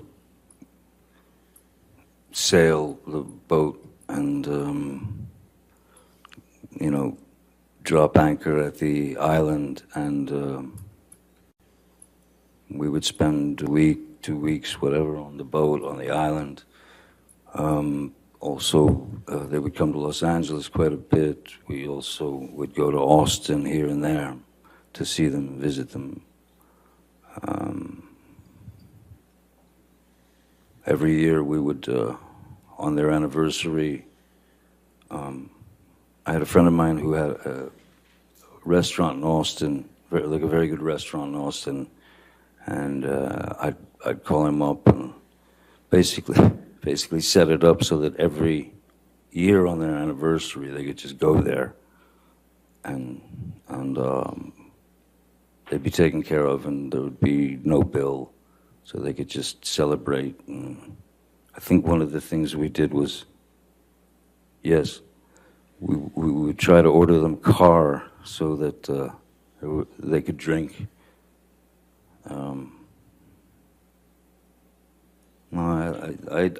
I was very fond of them, very fond of them. Now, you mentioned Miss Heard's sister, Whitney. When did you first meet Whitney? I don't remember exactly when I met Whitney the first time, but I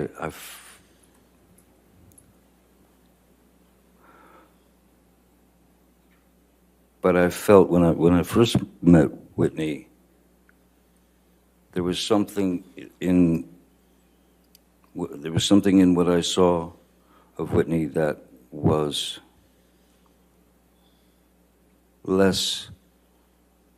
much less confident than Amber, much more revealing of insecurities. Objection, Your Honor, just foundation. What he All right. saw in Whitney. I think if you can answer the question. Okay. You want to ask the question again? That's fine. We can move on. Okay, that's fine. How would you describe your relationship with Whitney?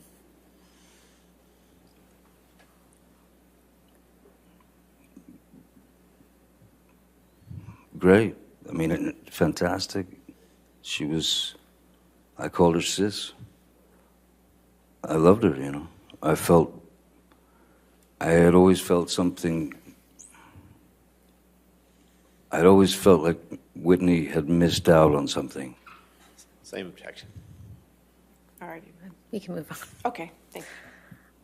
Where was Whitney living when you and Miss Heard first started your relationship?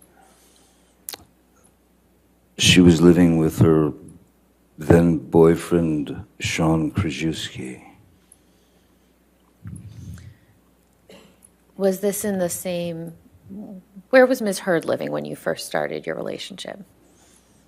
Miss Hurd had informed me that she just moved to a new place on Orange Avenue, What city is that in? Los Angeles, sorry, yeah. And was Whitney also living in Los Angeles? Whitney was living in Los Angeles, yes, with Sean Krajewski and, yeah. So how often would you see Whitney when you and Miss Hurd were in a relationship? Oh, a lot. Whitney would come over all the time with her boyfriend for dinners and such. Miss Hurd always liked having people over, for dinner parties and social kind of events at her place. Have you ever done any drugs with Whitney? Yes, How often would you do that? with Whitney. Yes, with Whitney. Maybe three times, maybe twice, 3 times.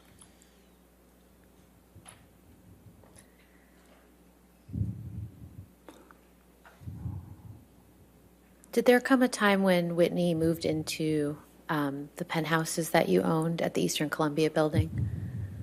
Yes. And when was that? I don't remember exactly when it was, but I do remember that it was after Rocky Pennington and yes, I believe Josh Drew was there already as well. Whitney, I can't remember why she needed a place, but she needed a place, so we gave her Penthouse 4 to live in. And how long did she live there for? Oh boy, on and off for, I suppose, a couple of years. And how much rent did you charge her? Nothing.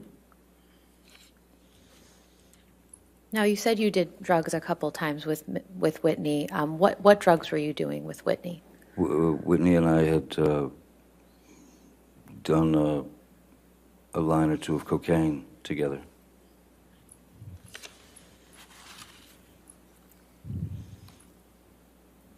When did you start getting introduced to Miss Hurd's friends after you started your relationship with her? Almost immediately. Well, in fact, immediately, yeah. Immediately. I was introduced to the whole gang, Rocky, Io, Brittany Eustace, Whitney, certainly. Who else? That's all that comes to mind at the moment. No, you mentioned Rocky. Who is that specifically? Raquel Pennington. It was Miss Hurd's good friend from youth, I suppose. And I think you mentioned Brittany Eustace as well. Who is that? Brittany Eustace was just one of the gals, she was one of the gals, and she was quite bubbly and funny and real sweet girl, southern girl. I haven't seen her in. I think that something went sideways between Brittany Eustace and the girls because she suddenly just disappeared from the group. And when was that? We were probably a year and a half, or maybe 2 years into the relationship, 3 years maybe. And I believe you mentioned someone named Io. Who is that? Io Tillett Wright was a friend of Ms. Hurd's from New York City who was who had identified as she was born a female, if that's the right terminology these days, born a female, but she was she had chosen she at a very young age she had decided that she was a male, and she identified as a male. And Io seemed to be, again, she was very intelligent, very literate, kind of a go-get-em kind of activist type. And she was writing a book, I remember. She was writing a book, Io, or he was writing a book, rather. And I had a house on one of my, on Sweetser, one of the houses there was empty. And it was in fact a house that I'd set up to write in. And when she had no place to stay or go, whatever, I called her over and I showed her the house, you know, where the desk was and all the things. And so I said, write your book, you know, write your book here. So she did. Did Io end up living in that house or just working there? No, Io ended up, no, she ended up living in the house for somewhere in the neighborhood of a year, I guess. Somewhere about a year. And how much rent did you charge to Io? Nothing. And did there also come a time when Rocky moved into the penthouses at the Eastern Columbia building? Rocky moved into Penthouse 2. And do you recall when that was? Oh no, Penthouse 1, sorry. Penthouse 1. That was not long after Ms. Heard and I started to begin to dress that place up as our residence. So it wasn't very long after that at all that Rocky came. I had already had my friend Isaac, who you've met, Isaac Baruch, the painter. I had already given him Penthouse 2 to stay in and live in and paint in, because he'd just come back from Florida, and his mom had passed away, and I think he had about $3 in his pocket. So I gave him the penthouse and asked him if he had enough paint, and so he lived there. Why did Rocky move into the penthouses? Objection, foundation, I'll overrule foundation. and hearsay. The question potentially calls for hearsay. I'll overrule that for the moment. Go ahead. Go ahead, Mr. Depp. Why did, sorry, what was it again? Why did Rocky end up moving into the penthouses? She ended up moving into the penthouses.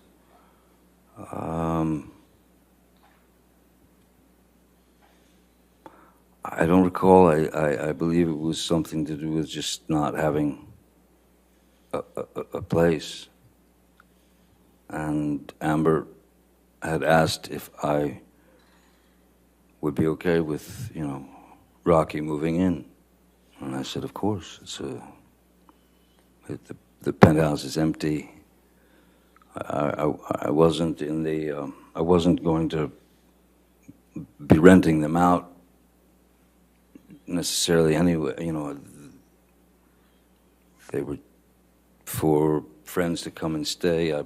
Penthouse 4, in fact, was initially planned out for my sister Christy to have an escape from her 3,000 grandchildren and the amount of workload that she had taken on at the company.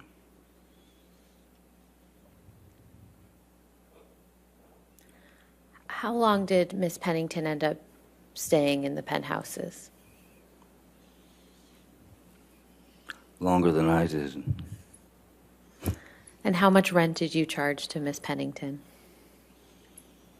Nothing. Did anyone live with Miss Pennington in the penthouses? Yes, her fiance or boyfriend and fiance Josh Drew. And then at a certain point, I learned that there was another female living there who I wasn't sure who that was. I didn't know who that was.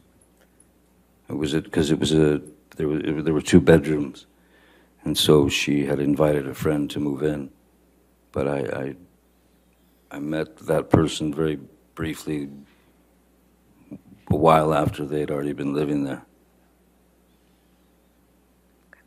Are you at a good breaking point? I think just wanna this is a make sure. good Okay, stopping point. That's fine. All right, ladies and gentlemen, it is 5 o'clock, so we'll go ahead and break for the evening. Again, do not discuss the case with anybody and don't do any outside research, okay? And we'll see you in the morning at 10 a.m., all right? Thank you. You're excused for the day. Thank you.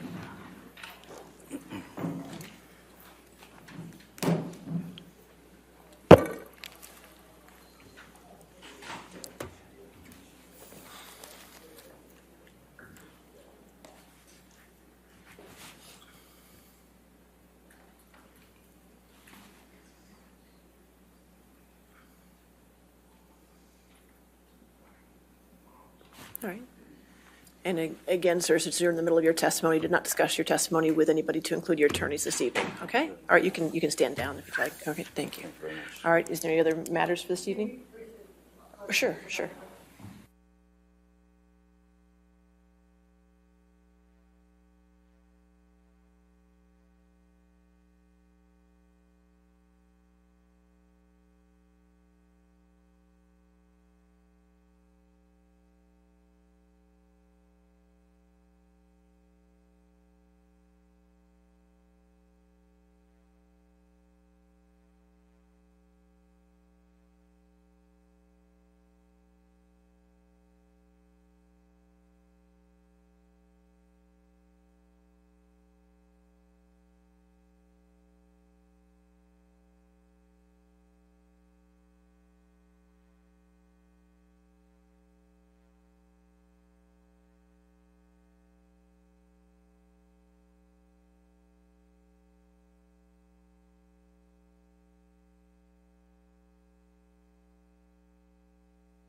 right.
Good morning, Mr. Depp. Good morning. Yesterday, you told us a little bit about the beginning of your relationship with Miss Heard. When did Miss Heard's behavior towards you begin to change? I believe, as I said yesterday, there was a hint of something with the, having to do with the boots coming off and breaking routine. Her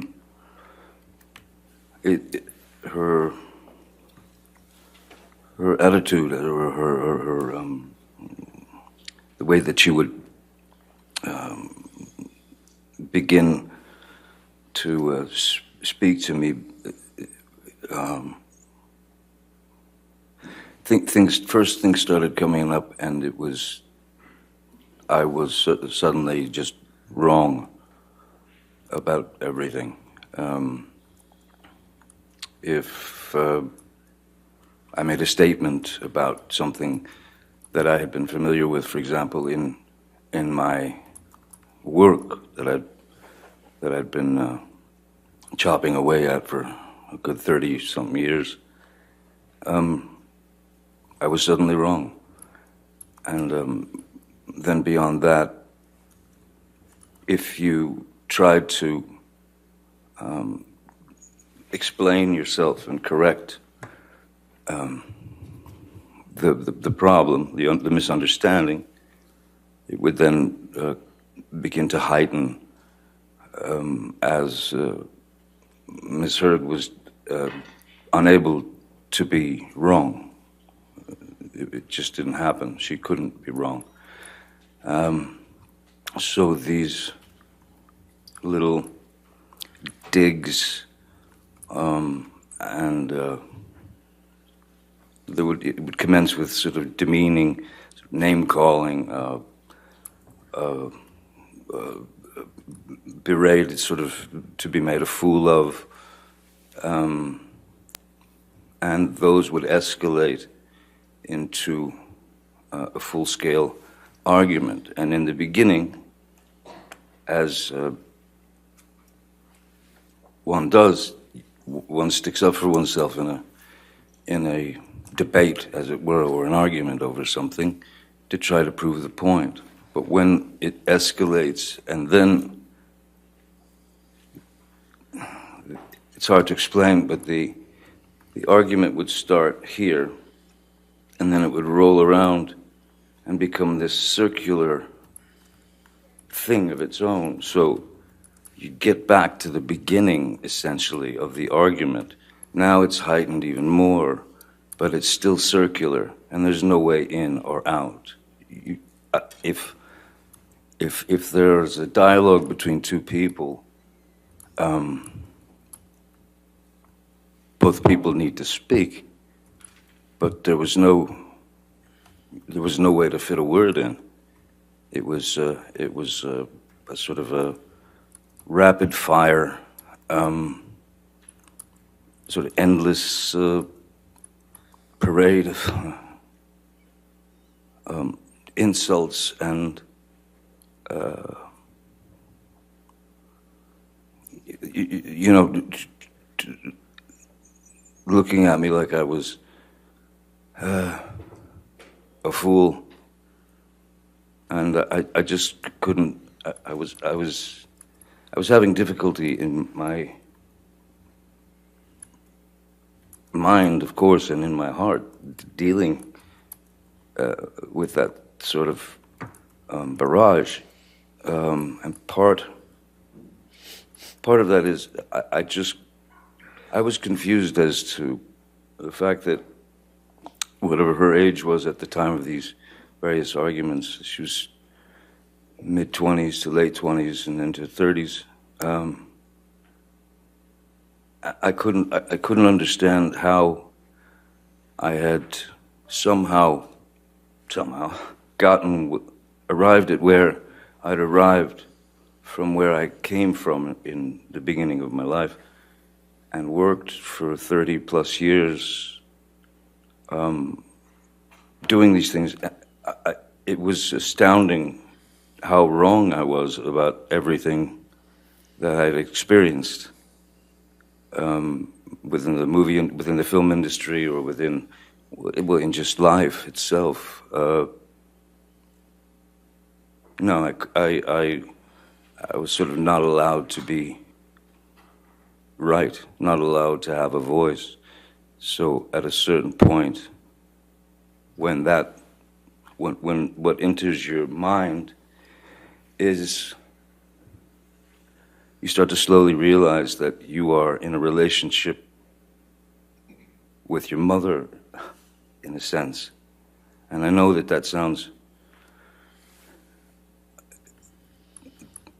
perverse and obtuse, but the fact is that some people search for weaknesses in people. That is to say, sensitivities. And when you've told that person your life and what you've lived through and what you've been through, just as happens in relationships, the more that became ammunition for Miss Hurd to either verbally decimate me or to send me into a kind of tailspin of confusion and depression and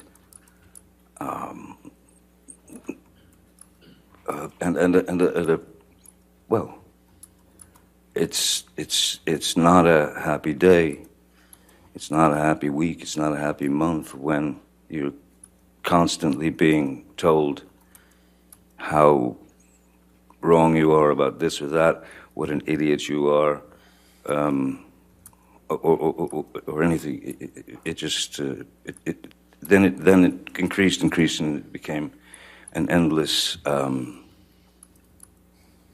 It became that endless circle. Like, so as it escalated and continued to escalate, I went straight to what I had learned as a youth, which was to remove myself from the situation so that it couldn't continue, because there's only so much your ears can hear and never forget.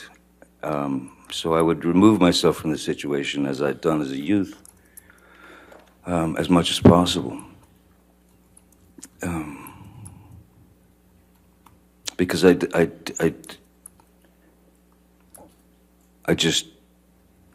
certainly didn't believe that there was any need for these various subjects or arguments to come up and travel the distance that they did so very quickly, to ramp up so fast. It was like you were pinned to a wall and had to just listen to it and take it. So I found the only way to find any sort of peace was to try to walk away. If she didn't allow me to walk away, there were times when I would just go and lock myself in, the bathroom or anywhere that she couldn't get into, and that happened constantly over the years. What would happen when the fights would escalate, other than going and hiding in the bathroom? I'm sorry? What would happen? Well, if they continue to escalate, if I continued to try to present my version or my side of the story, when you're approached in a kind of when you're approached with such anger and hatred, it seemed like pure hatred for me. If I stayed to argue that, eventually I was sure that it was going to escalate into violence, and oftentimes it did. Many times it did. And when you say violence, what are you referring to specifically? Miss Heard, in her frustration and in her rage and her anger, she would strike out. She would. It could begin with a slap. It could begin with a shove. It could begin with throwing a TV remote at my head. It could be throwing a glass of wine in my face. But all in all, it was just it was a constant. There was a built-in list of as I said, my personal experiences, which I gave to Miss Heard, those things were. Those facts were used against me as weapons, especially when it came to my kids.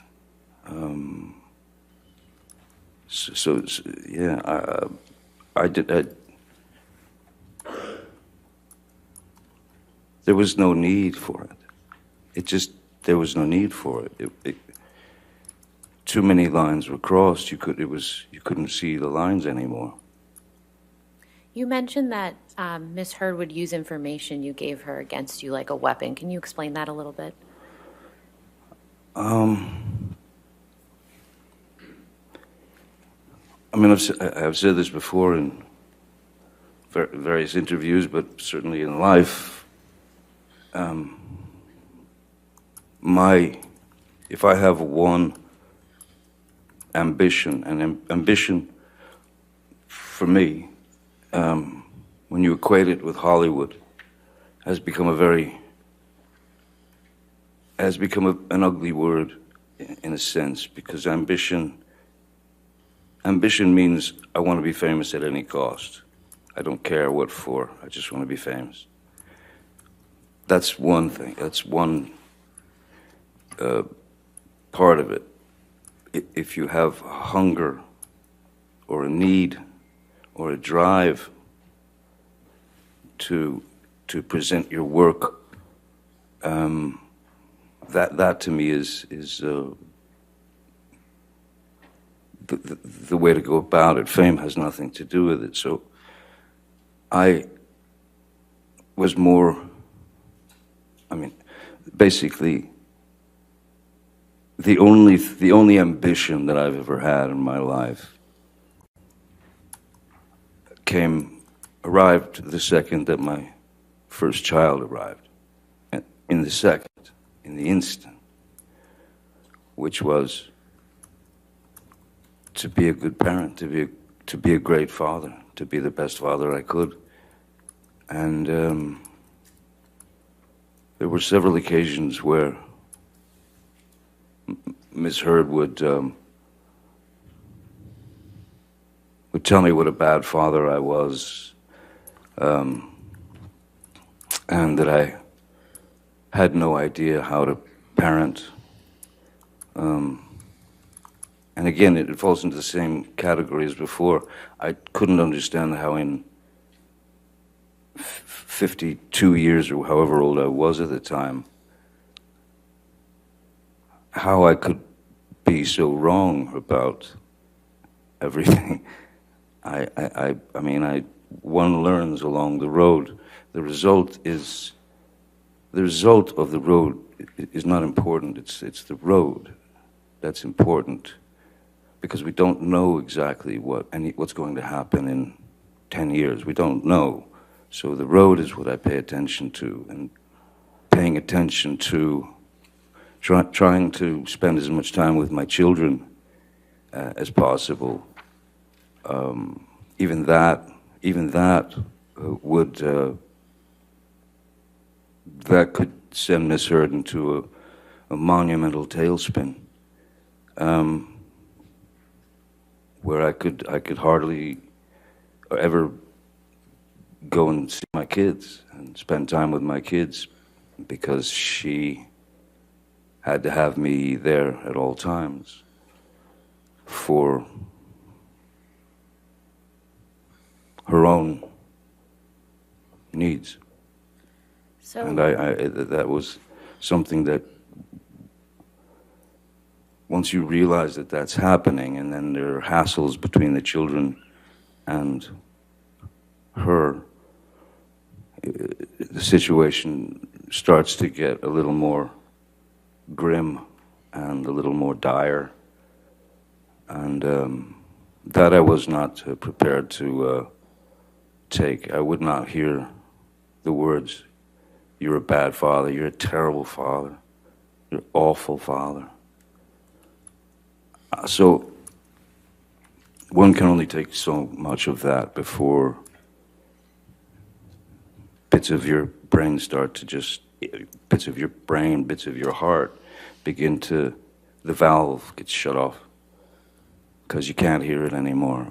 And you know that it's not true, and you know that it's meant as a weapon. It's to slice you up, it's to bring you down, it's to demean you, it's to bring you into a place where you start to believe that there's something wrong with you. And there's plenty wrong with me. There's plenty wrong with a lot of people. But in all of these situations, my main goal was to retreat, because I think in life, most important is pick your battles. If there's a battle to be fought that is grave and important, then that must be dealt with. But small insults and kind of teenage, sort of high school tactics, this bullying, if you will, was becoming too much to take. so why did you stay with Miss Heard given this type of behavior? That's a very complicated answer. I can only say that I stayed through all that. I'm sure that it's somehow related to my father remaining stoic as my mother would beat him to death. I'm sure it had a lot to do with having been in a beautiful, wonderful 14, 15-year relationship with Vanessa, the mother of my children. Raising those kids was, I had no interest in being you know, the words that they use that I dislike very much. A celebrity or an entertainer or fame is a strange word because I could never equate it with myself. I pumped gas, I worked construction, I printed T-shirts, I dug in, you know, I had many, many jobs before any of this happened to me. So I've been able to live both sides of that life, of life. I know the very lows, and I know the very highs of where my life has gone, and it's not. I don't. Again, it would be pure idiocy for me to sit up here as an actor who's been very, very fortunate over the years, and I can only say it's luck in the sense that someone hands you the ball in the beginning, and you run with it, and you run as far as you can before you get tackled. So that's what I've always done. But what happens is when the word celebrity or when you are a, what do they call it, a public figure, that's what it is, a celebrity or a public figure. Again, not complaining, but there are things that are very uncomfortable, and that is to say that at that point anybody can say anything they want to about you. And that's happened to me over 36 years or more, that things can be printed in the newspaper that are utterly false. And this is even early on. So this is where that privilege, I suppose, that they call the privilege of celebrity, that's where that sticks a knife in you. Because it's one of those, that's one of those situations where your arms are too short to box with God, you know. There are too many of them coming at you. So yes, I don't know what her motivations were, if there was some species of jealousy or there was some species of maybe just hatred. I don't know. But in any case, the elevation and the escalation of these day-to-day arguments were simply unnecessary. It was not to help the relationship. It did not help the relationship. It wasn't meant to help the relationship. It was meant to feed her need for conflict. She has a need for conflict. She has a need for violence. It erupts out of nowhere, and what I learned, the only thing I learned to do with it is exactly what I did as a child. Retreat. Just take a step back, which I told her we need to remove ourselves from each other, even for an hour, a day, anything. Because this can't go on. No one can live like this, you know. But why did I stay? I stayed, I suppose, because my father stayed. I suppose because I had been in that relationship with Vanessa, and that was lost, and I didn't want to fail. I wanted to try to make it work. I thought maybe I could help her. I thought maybe I could bring her around, because the Amber Heard that I knew for the first year, year and a half, was not this suddenly this opponent. It wasn't my girl. It was she had become my opponent, and everything that I did just didn't fit her. It wasn't. She didn't accept it. So I stayed because, of course, I didn't want to fail. I didn't want to hurt anyone, especially Miss Heard. I didn't want to break her heart. I remember very well that when my father left and my mother, Betty Sue, had that first attempt at suicide that I woke up to, and that visual in my head, and that was a direct result of my father's leaving.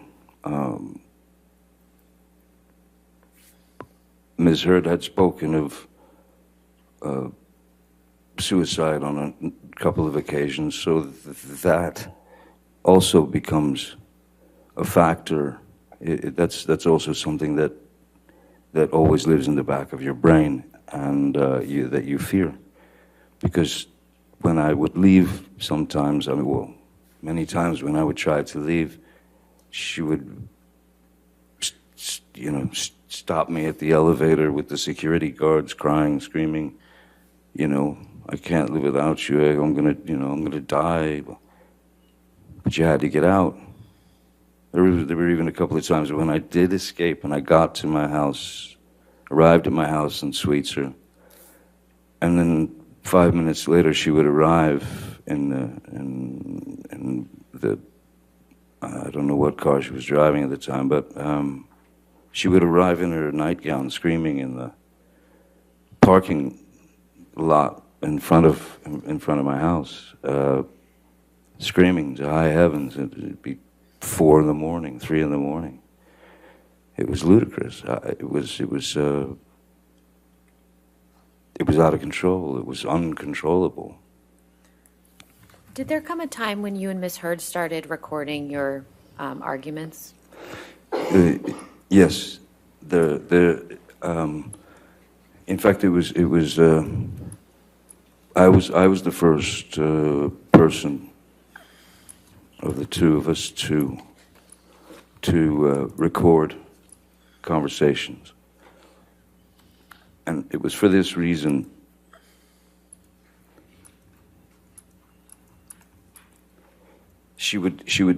We would have been talking the night before or arguing the night before, and she would say something. There would be these demeaning, berating insults. There would be these jabs. There would be anything to make me feel small and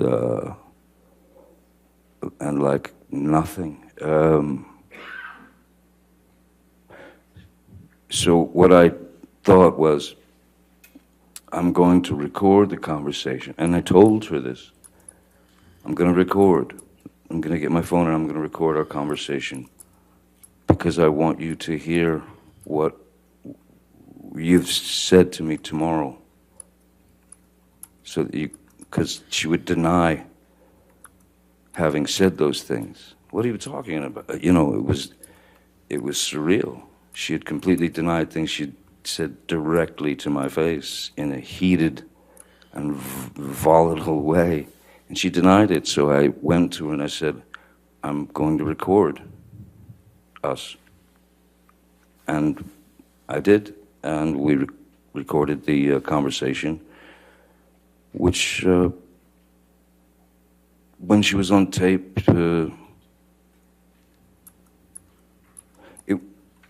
the first time, it escalated a bit, but she was well, it was clear that she was performing for the tape because it was being recorded. So that was another clue that something was slightly rotten in the state of Denmark, as it were. What did Ms. Heard say to you about you recording the conversations between you and her? I mean, initially she said, sure, go ahead. Did that ever change? No, then then she started recording, but surreptitious, without telling me that she was recording something, which is fine, but not so fine, if you know what I mean. Even in those tapes, it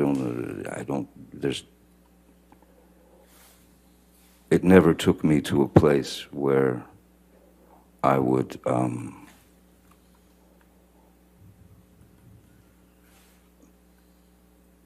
go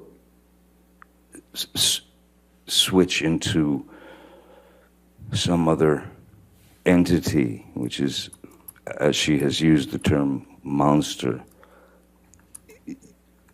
Never switched to violence. Violence was unnecessary.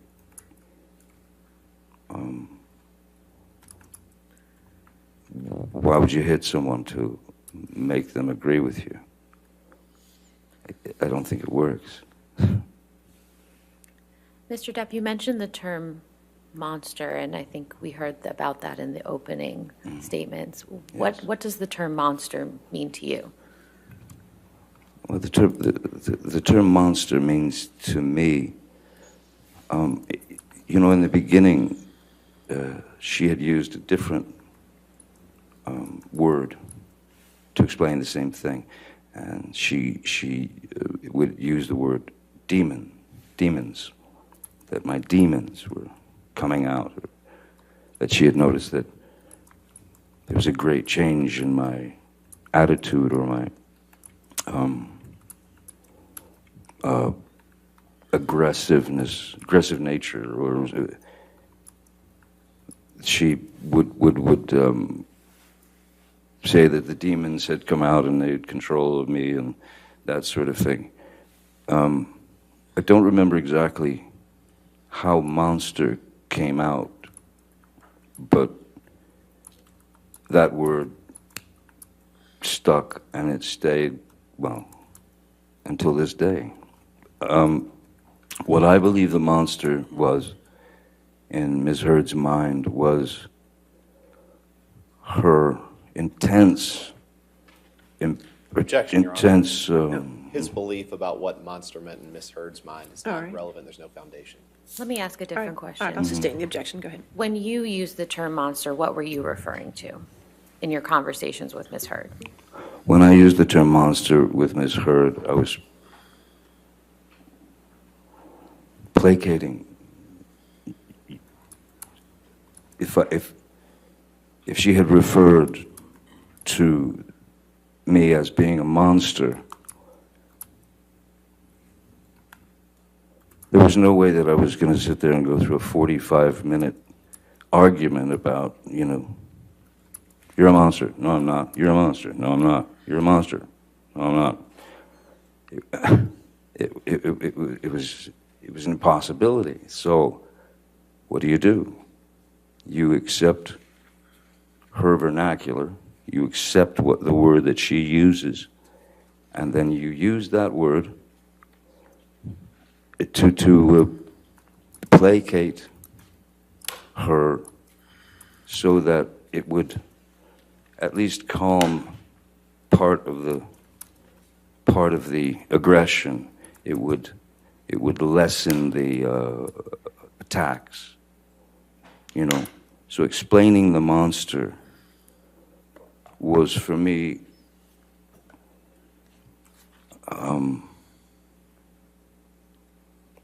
I mean, she had told me many times that the monster was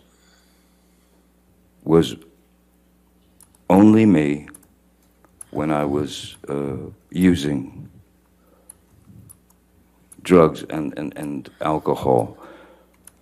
But even when I was stone cold sober off of alcohol and substances aside from my meds, the term the monster was still there. When she accused me of being high on cocaine or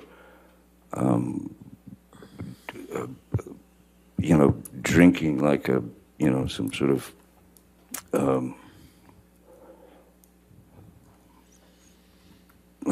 drinking like I was some kind of 19th century sailor. It's that was the word she clung to describe, but it was in her mind, not mine. How did your relationship with Miss Heard affect your substance use?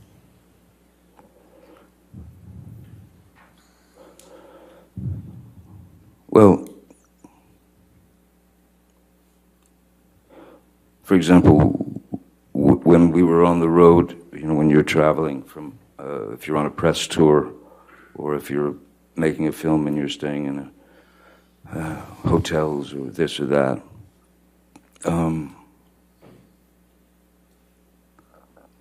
I would always have to get a different, or we would always have to book an extra room that I was able to escape to, so I didn't have to lock myself in another bathroom.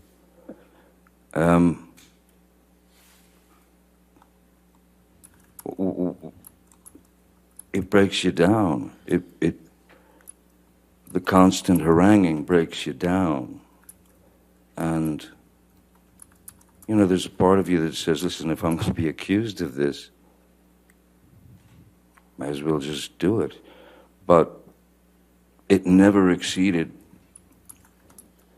it never, my substance abuse or use, the alcohol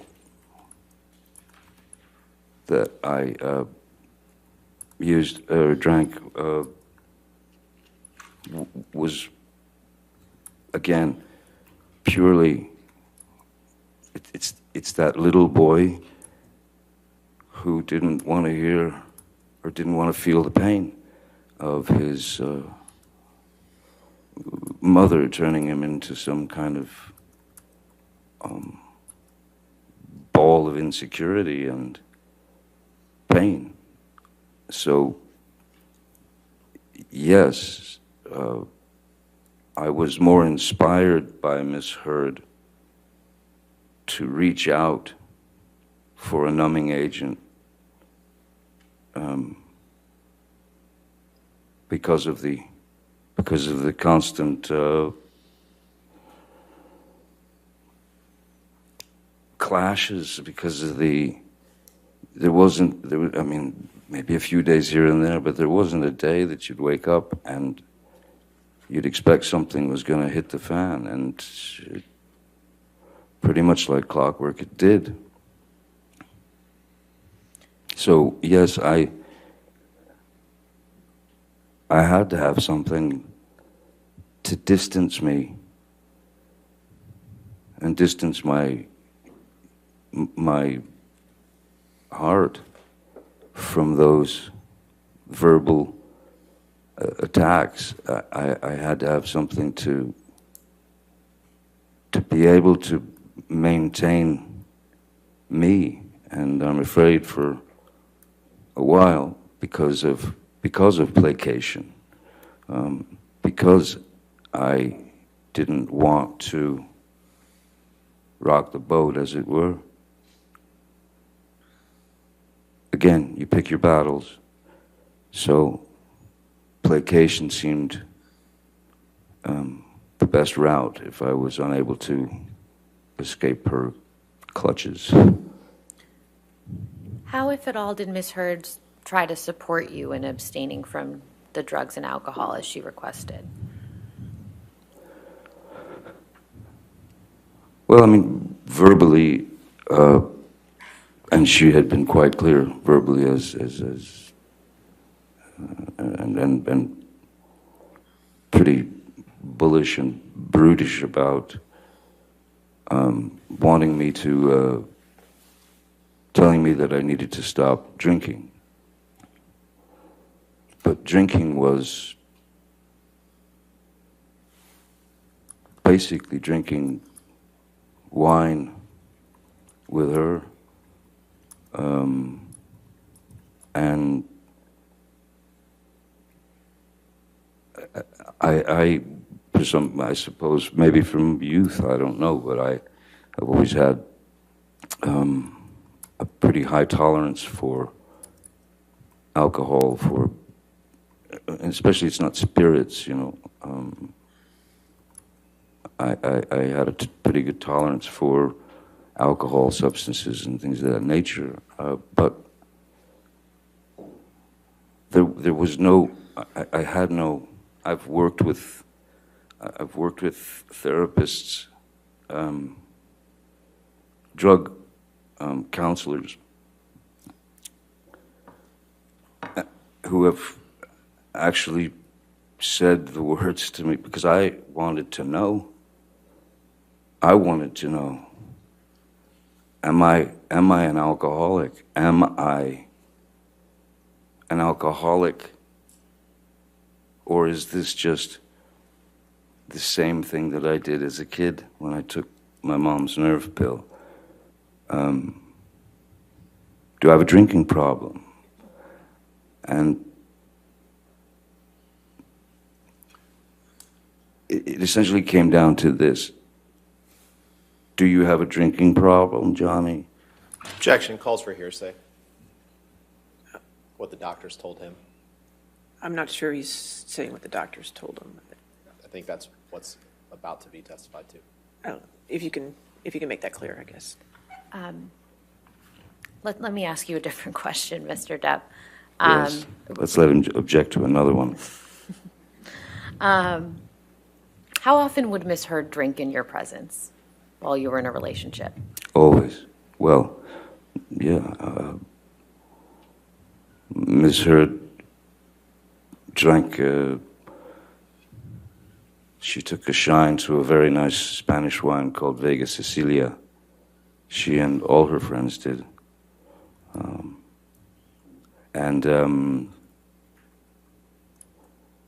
Yeah, the wine would come out, and Ms. Hurd could very easily drink 2 bottles of wine per night. Well, not a problem. What I found strange was when I did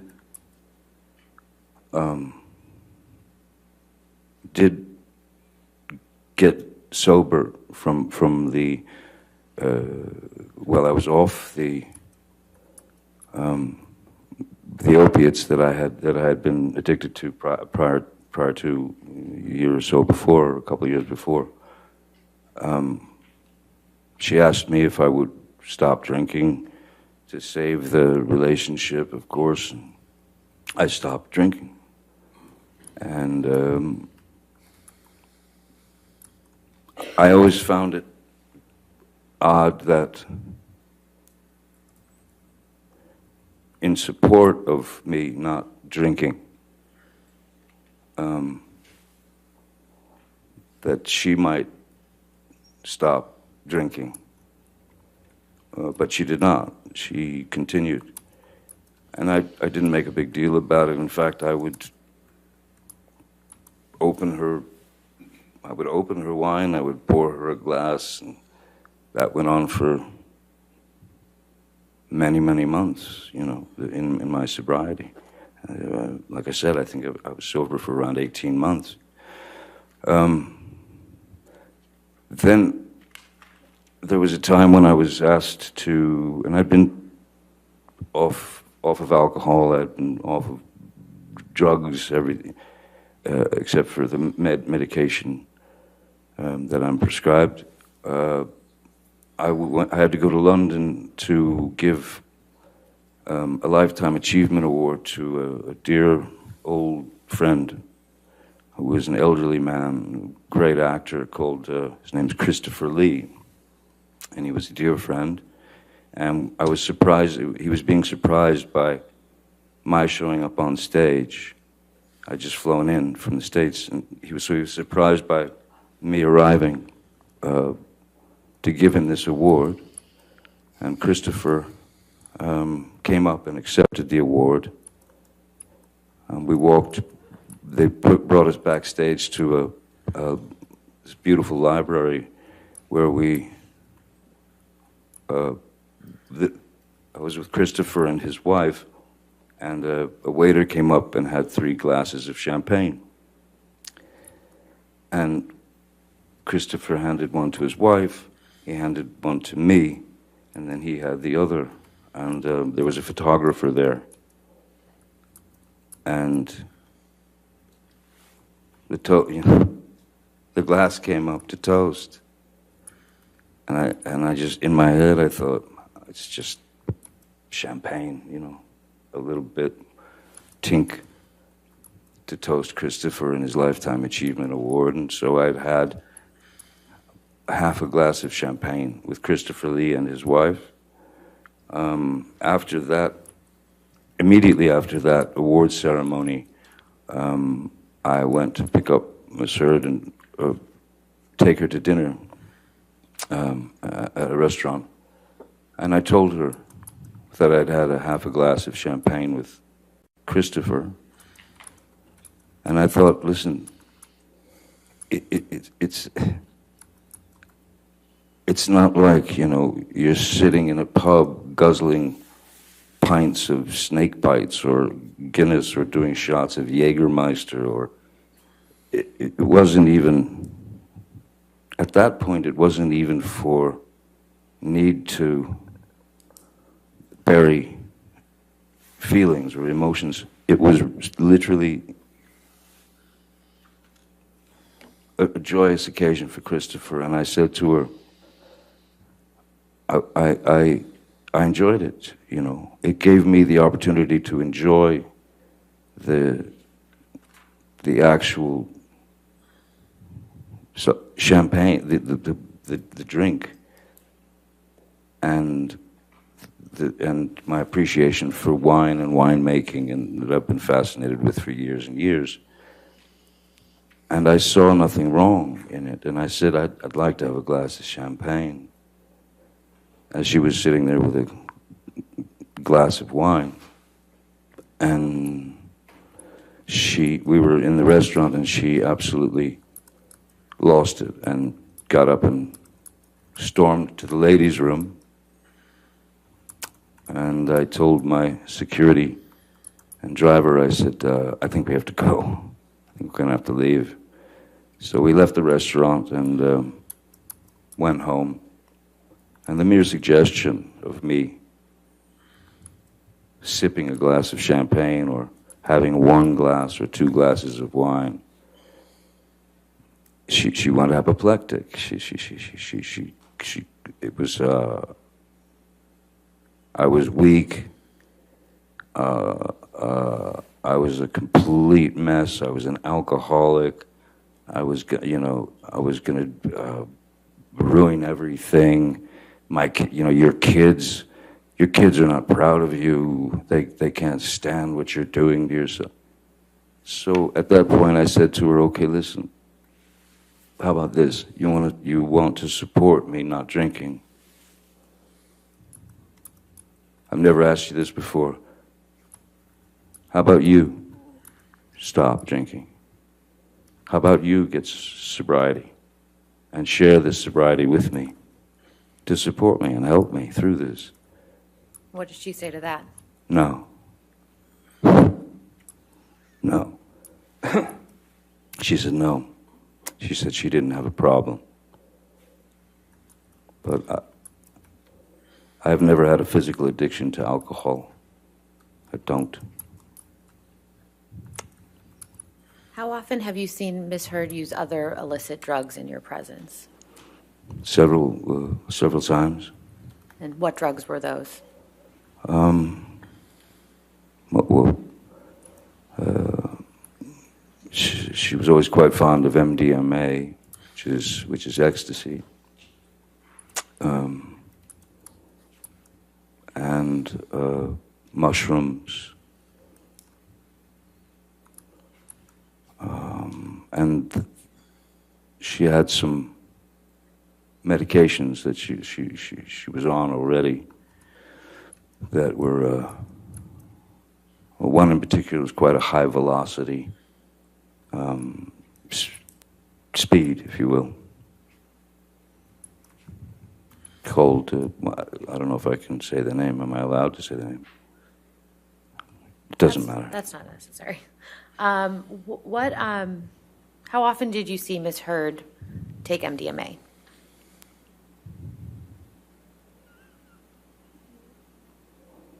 Well, a dozen times,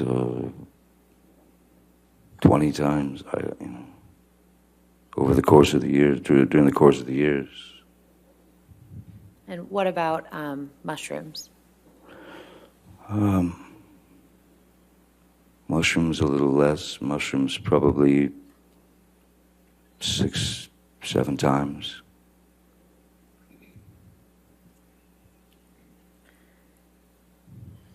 Mr. Depp, do you recall at the beginning of her opening, Ms. Heard's counsel mentioned that the first time you supposedly struck Ms. Heard was in response to a comment about one of your tattoos? Yes, I remember. And what is your response to that?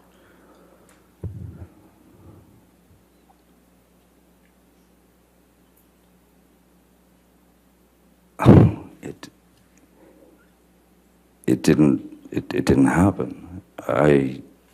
I've never struck Miss Heard. As I said yesterday, I've never struck Miss Heard. I've never struck a woman in my life. I'm certainly not going to strike a woman if she decides to make fun of a tattoo that I have on my body. That's like going into someone's journal and picking out things you don't like. She had made mention. There was no incident of argument when the tattoo thing had been brought up many times, and I mean, there's really nothing I can do. I've always thought of my body as a journal, if you will, to mark experiences, to mark life experiences. For example, when my first child was born, I had her name tattooed over my heart, which is where her little head used to be when I rock her to sleep. I marked my boy's birth by tattooing myself for him. So no one can go back, or no one should go back and rewrite their journals. Why would I take such great offense to someone making fun of a tattoo on my body? That allegation never made any sense to me whatsoever. Are there any tattoos that you had that Ms. Heard had an issue with, to your understanding? Well, a tattoo that I believe is up here, which used to say Winona Forever, who was a former girlfriend, and we'd been together for a few years. Winona Ryder, and when we broke up, how do you fix that? I did go back and rewrite my journal to some degree. I took off the last 2 letters and had it say WINO forever, just because I thought it was,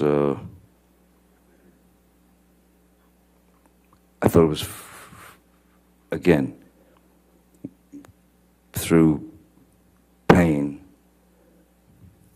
comes humor. Humor has to come in there at some point into the pain, and that's how you play it out in your mind. So I have, I think sometimes abstractly, in that sense, so I changed it to WINO forever.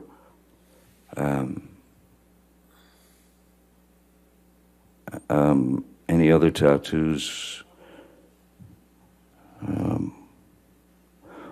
Well, she was very encouraging in me getting a tattoo of her name, or whatever, and I waited a while, and then I did it. I got a full tattoo of her, and it ironically wasn't long after that that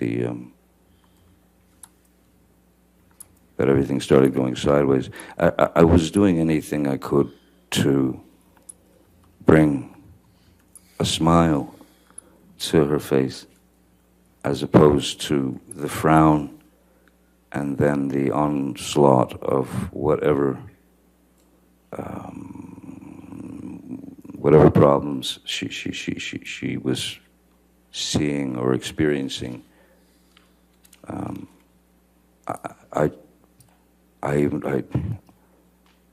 would try to wake her up with laughter. Singing stupid songs in her ear while she, I generally just tried to keep bringing her mood up. Sometimes it worked, many times it didn't. But I tried, and I wanted to try, because, as I said, I didn't want to fail. And at the time, not knowing fully, not understanding fully what I was, if you'll excuse the term, up against, I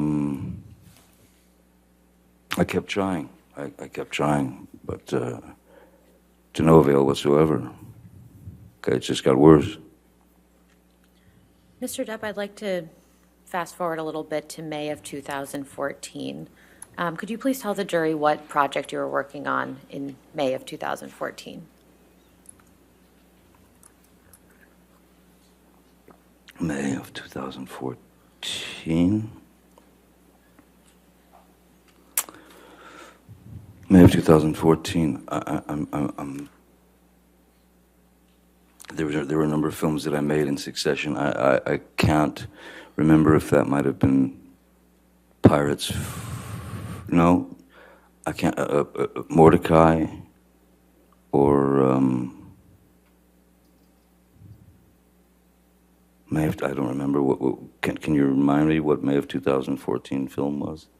Were you filming Black Mass in Boston of May of 2014? Yes, okay, yes. Yes, excuse me. Yes. Oh, yes. I was filming a film called Black Mass in Boston. And Mr. Ed had come with me. And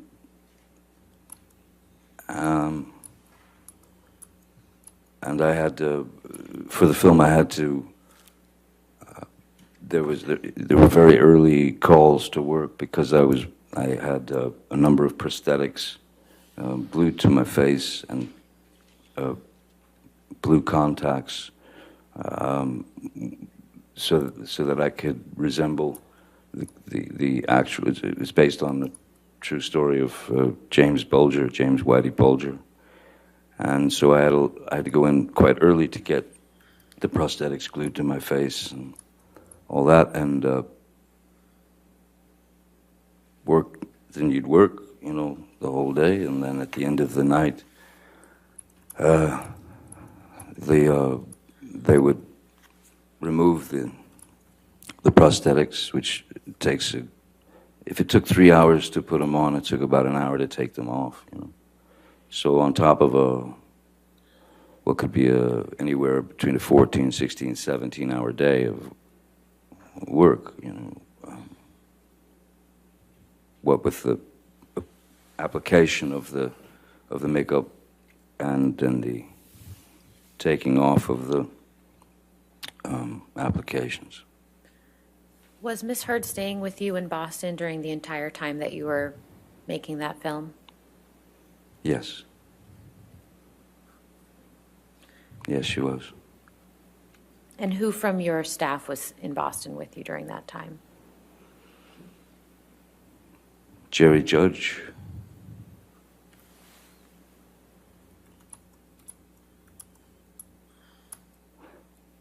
Keenan Wyatt, Stephen Duders,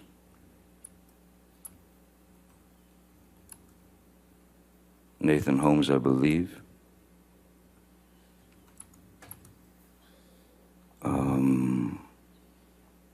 And I believe Malcolm Connolly was there as well.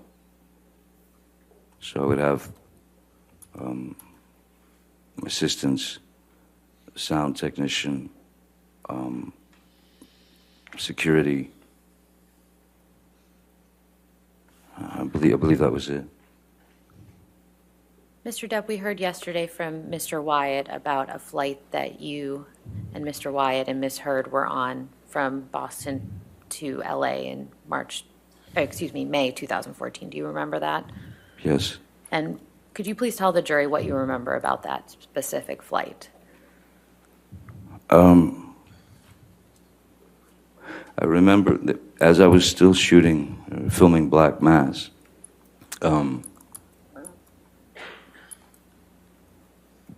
before I did Black Mass, the film, my sister Christy and I were talking about the oxycodones that I had been.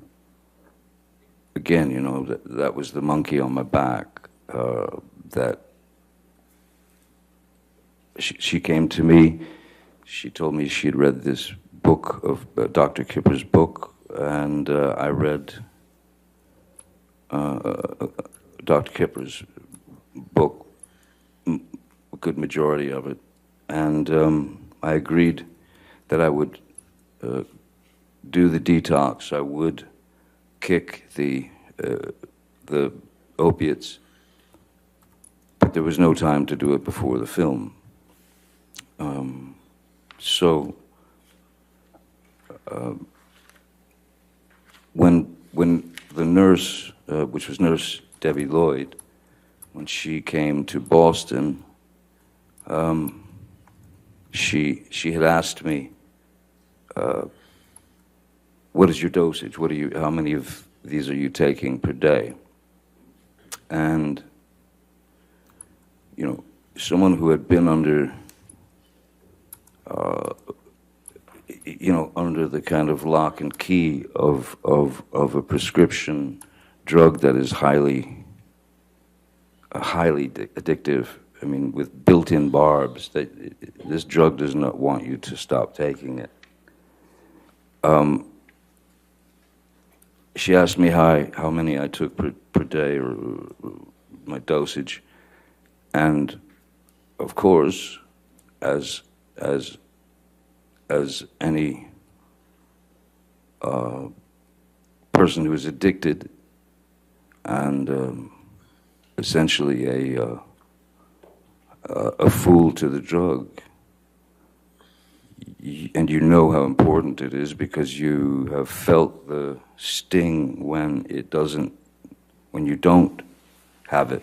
So I'd agreed to the detox, and she asked me how many I took. I told her, obviously, more than I was taking, purely because when you're in that frame of mind, the one thing that you do not want to, a situation you don't want to find yourself in, is having no access to the thing that will make you not high.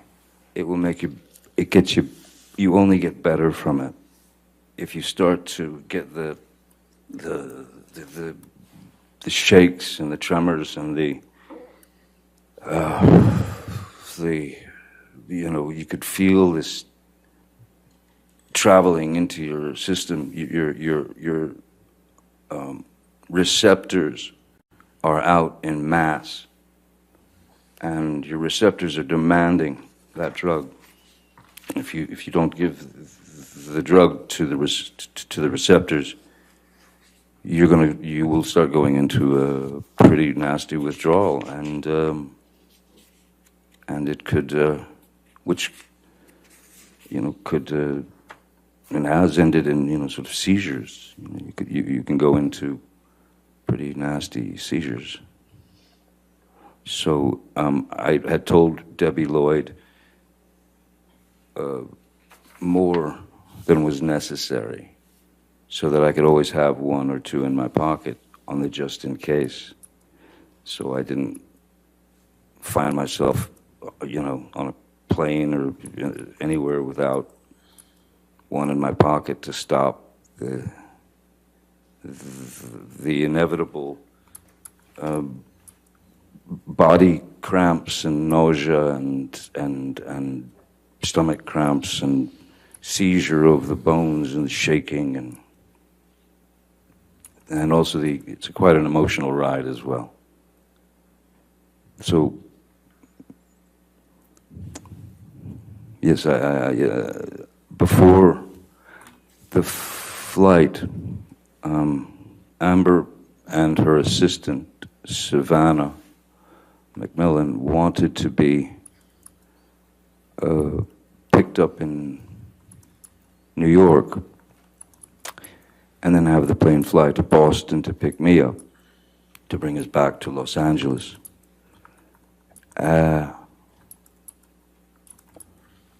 We had spoken the night before. We had argued the night before.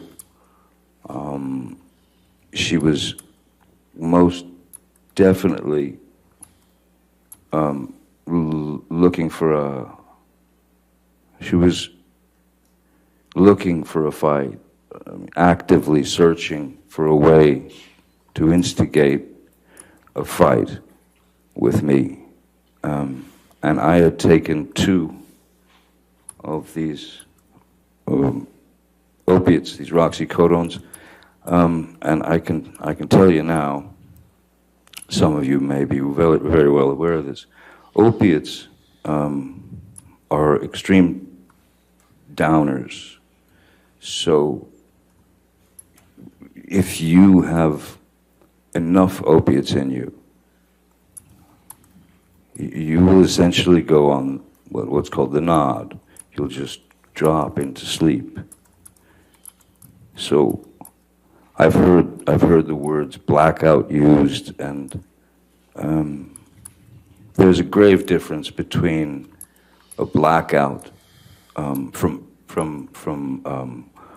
alcohol abuse, because that is a person who has ingested enough alcohol to render them, they can still behave, and they can still stand and talk and scream and yell and cry and do whatever they do, and never remember a thing. And generally they're always embarrassed by it. A blackout is a very, very different animal to the opiate taking you into dreamland.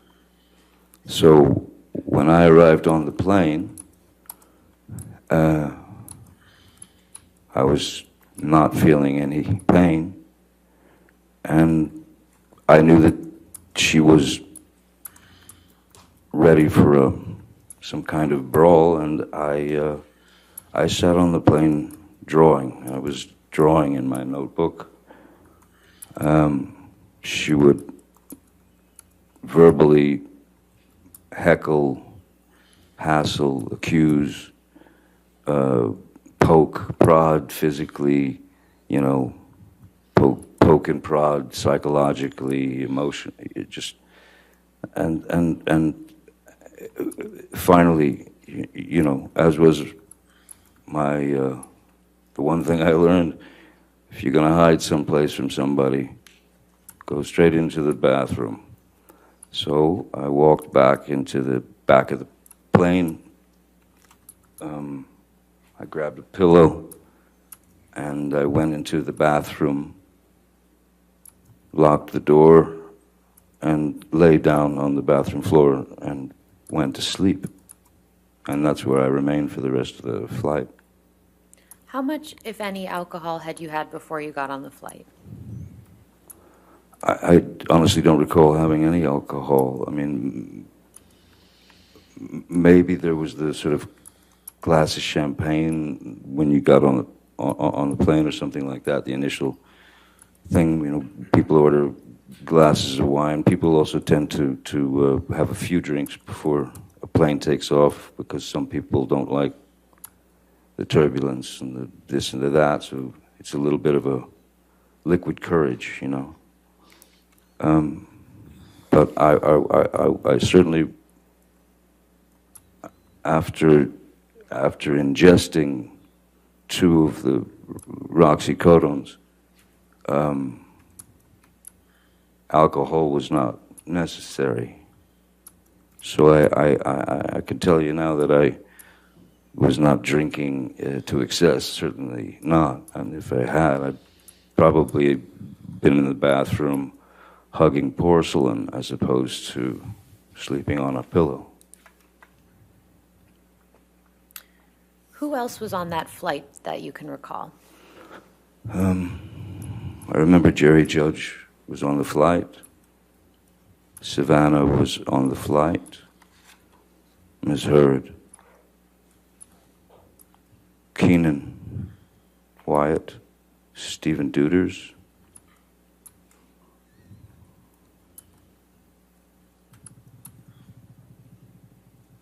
I believe that's it. What do you recall happening after you arrived back in LA?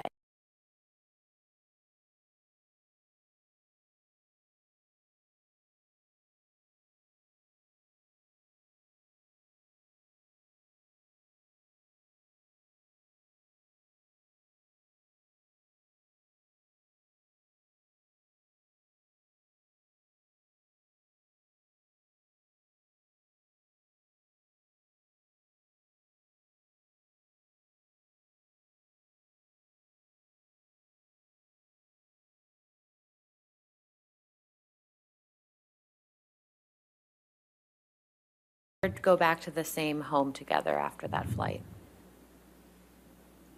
No, I don't believe, no, we didn't. I don't believe we did. I think she had decided if this is the time. Pretty sure. I believe she had decided to check herself into the Chateau Marmont. There's so many of these, it's hard to sort of keep them all straight. Who would have paid for Ms. Hurd to stay at the Chateau Marmont? I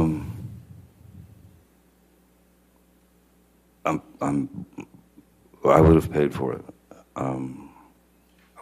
If she wanted to go to the Chateau Marmont, I wasn't going to let her pay for it, no matter the circumstances. I wasn't going to let her pay for it because I knew that might get expensive for her. So generally, I would take care of things of that nature. And why, did Ms. Hurd tell you why she was staying at the Chateau Marmont? No. Well, I mean, she was clearly upset, and she was irate. And I can't say that it was a bad idea for her to stay at the Chateau Marmont at that time. I don't know why she went to the Chateau, since she still had her apartment on Orange, I believe, and the Penthouse, because I could have gone to Sweetser, but she went to the Chateau Marmont. Mr. Depp, do you recall why you were flying from Boston to LA in May 2014?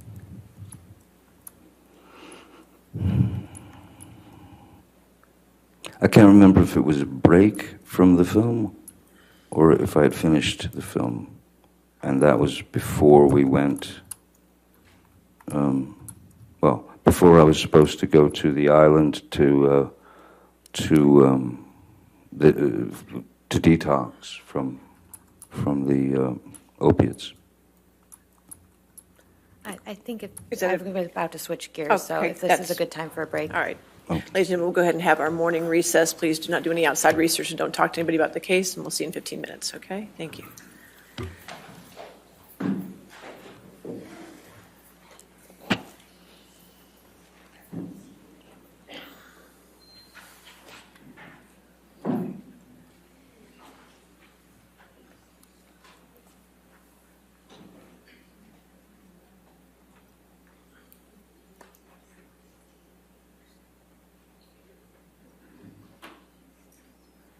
All right.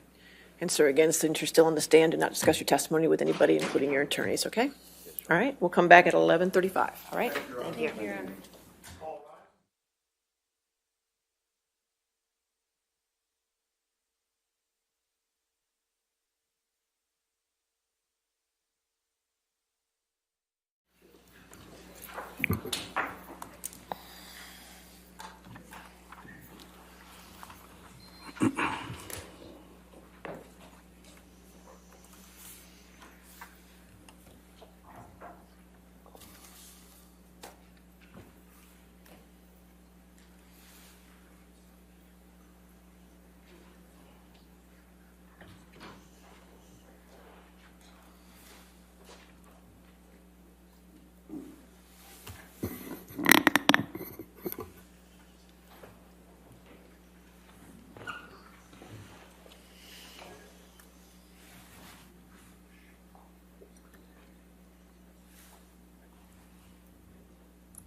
All right, thank you. You can be seated. Thank you.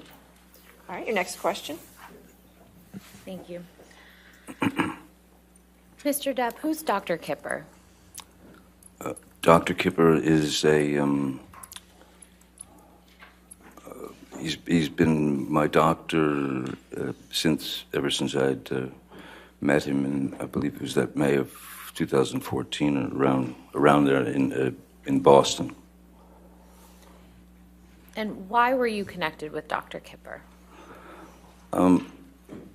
My sister Christy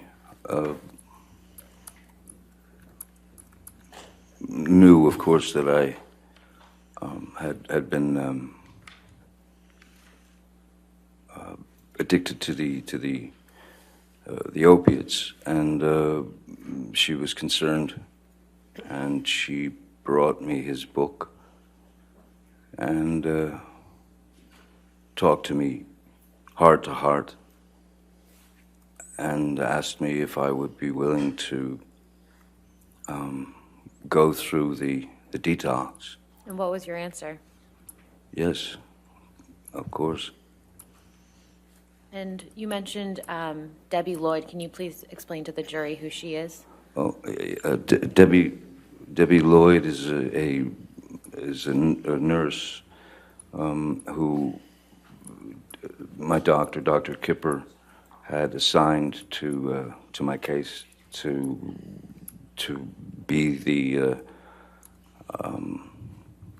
to oversee the detox and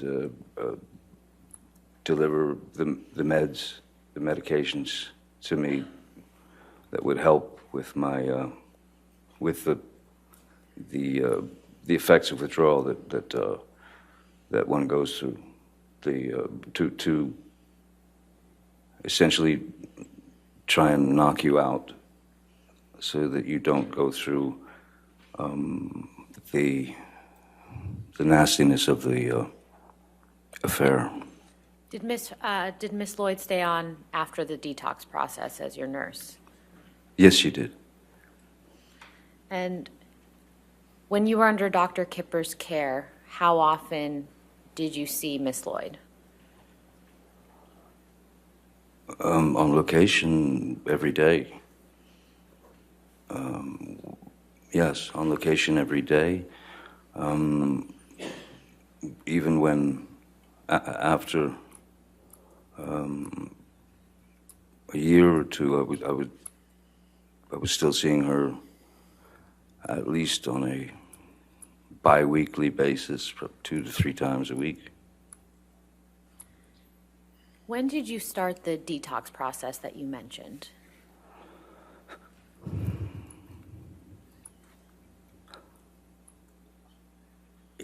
I know that I believe it was in August, July or August of 2015, 14, I cannot remember the year, 14, I guess. And where did you do this detox process? We did the detox process happened on. I have a place in the Bahamas. I'm never comfortable saying this, but it's an island. It's a very strange thing to say, but I thought that would be the best place, the most private place where there were no worries of paparazzi or any of that. So it was a place where I could literally be, the only place where I can have actual anonymity. So I thought that would be the best place to do it. Who came with you down to the island for the detox?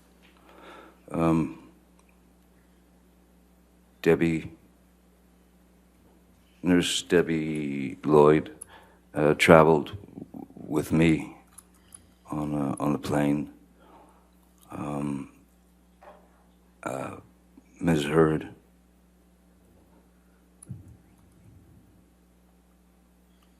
and I believe that was it. On the plane to go to the island for the detox, I was not bringing security. I was not bringing assistance. In fact, initially, my sister Christy was going to go there to help Ms. Lloyd and the doctor through the detox, which made perfect sense since that the whole thing had been born out of her desire for me to get clean. So initially it was supposed to be Christy coming in place of Ms. Hurd. There was a great part of me that was very uncomfortable with Ms. Hurd coming along for that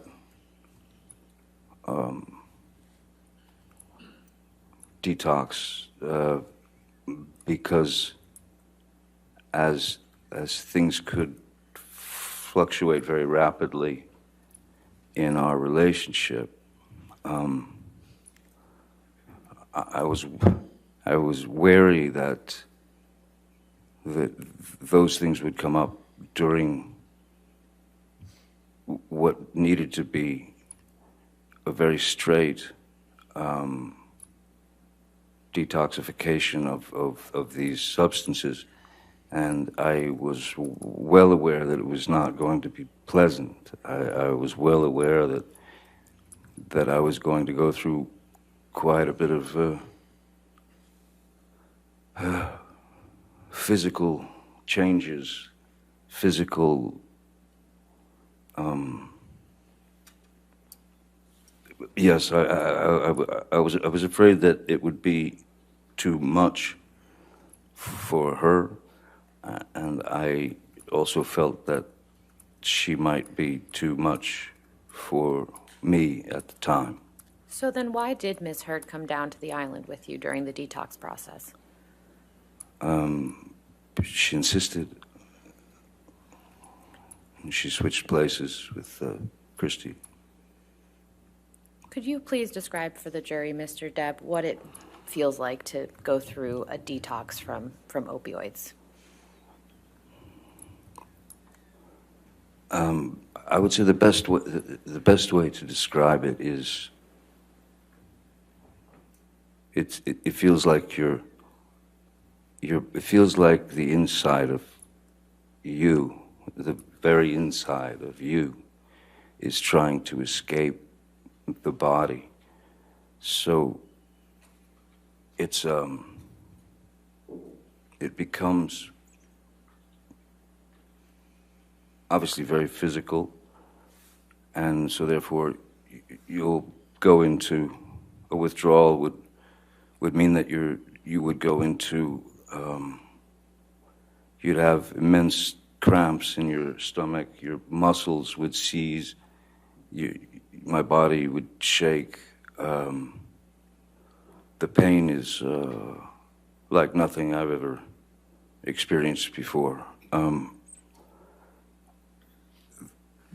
Part of it was, so the best way to explain it, for example, there was a situation that when we were on the island and I was going through the detox, and it was hitting pretty hard at that point. And Ms. Heard had made a deal with Nurse Debbie and Dr. Kipper to stay at their end of the island, and that she would administer the drugs to me, administer the medications that I needed to not go into for lack of a better word, these intense, sharp, painful heebie-jeebies. And there was a moment when I could feel my body starting to tense, and I could feel the withdrawals coming on, and they come on quick, and they're not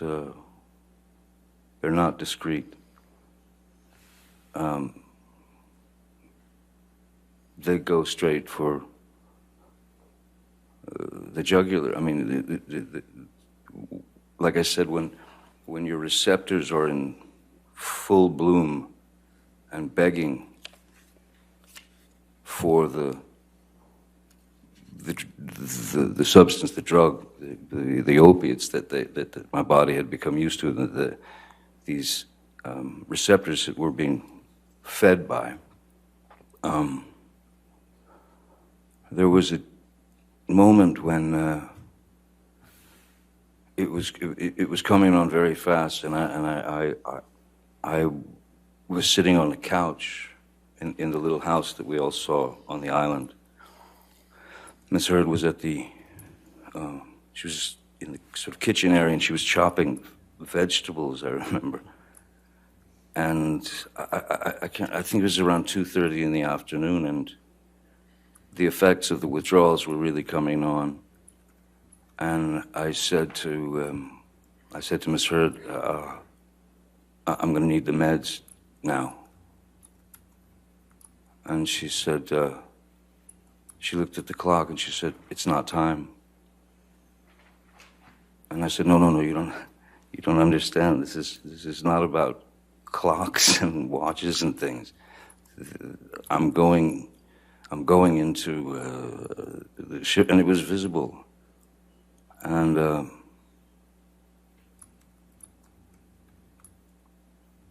I hate saying this, and I hate to have to admit this. But that was, I believe that was about the lowest point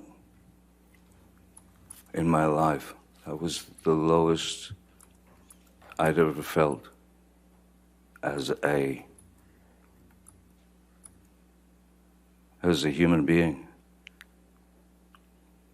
Because I had to say, please, please, may I have the meds?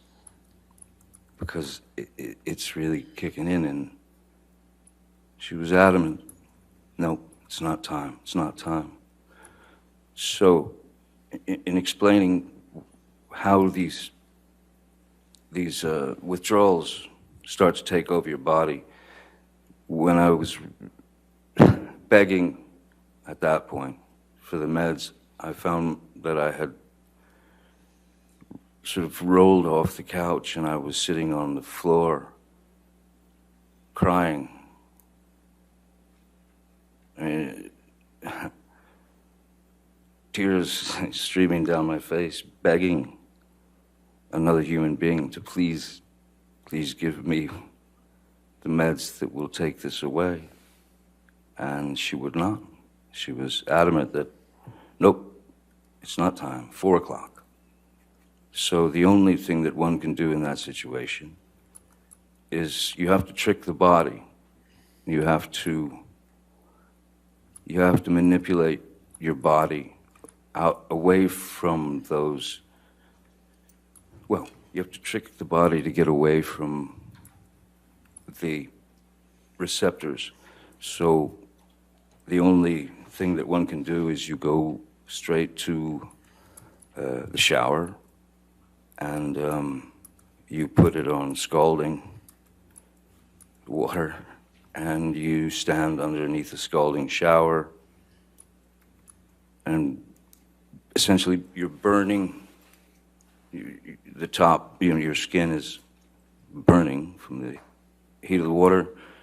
And what that would do is it would trick the nerves away from the receptors, because they had an immediate problem that needed to be dealt with, the nerves. So what it does is the scalding shower would reverse those nerve endings, and they would go up to the top of the skin because there was a problem there. So that's how I was able to bypass those withdrawal symptoms at times. It doesn't fully take them away, but what it does is it tricks your body into thinking that there's something going horribly wrong on top. So it keeps them away from the receptors. After that, I had a conversation with Nurse Debbie and with Dr. Kipper, and I said, I don't believe, I told them that she had denied me the meds when I was in need, and then I told them that I don't think that this is going to work here anymore. I think we have to leave the island, and I need to be, she can't be with me while I'm going through the rest of this detoxification. So I told them we should leave the island. I asked them if they understood what I was doing, and they did. So we went back to Los Angeles, and then I asked Ms. Hurd if she would please allow me 5 days, 7 days, whatever it took to finished with the rest of this horrific detox and the pain. Did Ms. Heard give you that time? She did, reluctantly, yes. I was immediately accused of throwing her out. I was accused of abandoning her. I was accused of not appreciating all that she had done to get me to this point where I was, which was kind of an interesting argument for me. I begged her, please, can I get a place at the Beverly Hills Hotel? I'll get you and your friends a bungalow at the Beverly Hills Hotel where you can all stay together and have a grand old flag. You can have fun, you can do whatever you want, and you don't have to sit around Mr. Shaky. And she wasn't happy about it, but it was very necessary. So she did eventually leave for about five days or so, and I sat in after a few days, I sat in a metal chair with one song on a loop that I could focus on the lyrics and the power of the song to help me get through it. And even once the effects, started to go away, that is the pain, I was still in this, something strange that happens. You feel electricity in your body. You feel this electric, very foreign, and you're just sitting there like going through it. And I didn't understand what the electricity was until probably, and this lasted for, the electricity, that feeling lasted for a month, 2 months. And I finally realized at a certain point what that electricity was. And I was feeling, that's what it was. I was actually feeling without the aid of the drug, without the aid of any drugs. I mean, I'd had refused with Dr. Kipper and Nurse Debbie and Amber at the table before she left for the hotel with her friends. I had refused to continue taking the phenobarbital and the lithium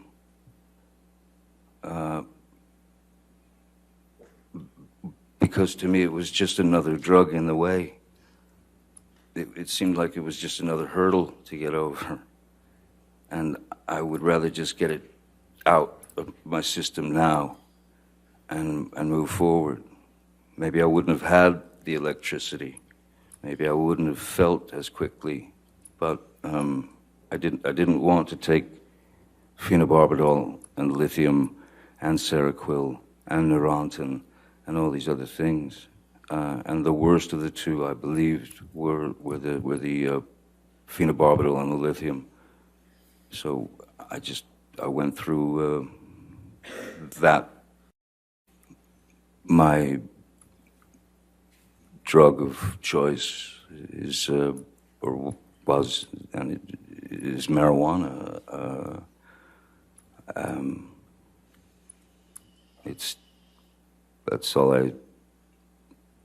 That was fine for me. So dipping into a little tiny baggie of, licking your finger and dipping into a little tiny communal bag of MDMA, it was pointless for me.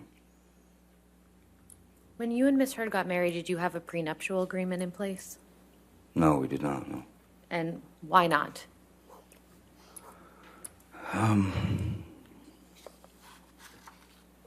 There always seemed to be some reason or another why she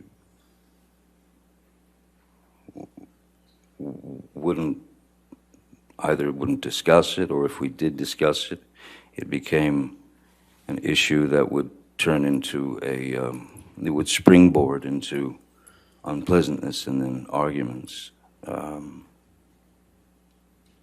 And then it was also too late.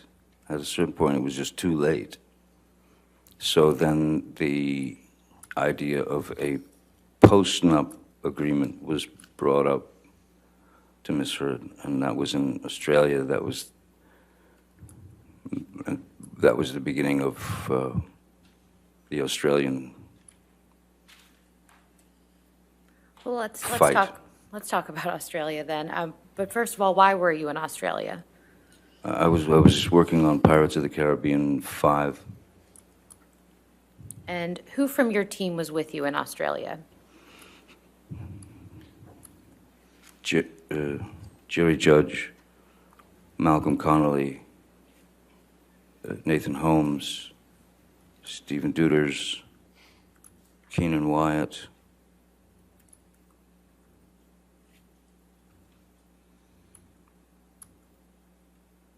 I believe that was it. Oh, and yeah, no, that's it. Was Miss Lloyd in Australia with you as well? Oh, yes, sorry, yes. Miss Lloyd traveled to Australia with us.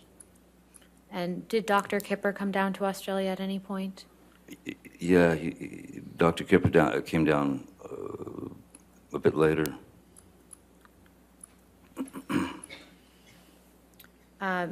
Mr. Wyatt testified yesterday that he observed you have a meeting with Sean Bailey in Australia. Do you remember that? Yes. And could you please tell the jury who Sean Bailey is? Sean Bailey, at that time, I believe he was the number three man at Disney in terms of hierarchy. He was upper echelon Disney, so he was under Bob Iger, and initially under Dick Cook, who was removed from Disney for some reason. So yes, he was number 3 man at Disney. And why were you having a discussion with Mr. Bailey? The discussions that I was having with Mr. Bailey, with Sean Bailey, were they had to do with, well, as I think we've established, I have always, from the beginning of that series of films, I had always rewritten my characters' words and jokes, if you will, and situational comedy and things that I would add. And Mr. Bailey was very complimentary about some of the things that I'd done. He'd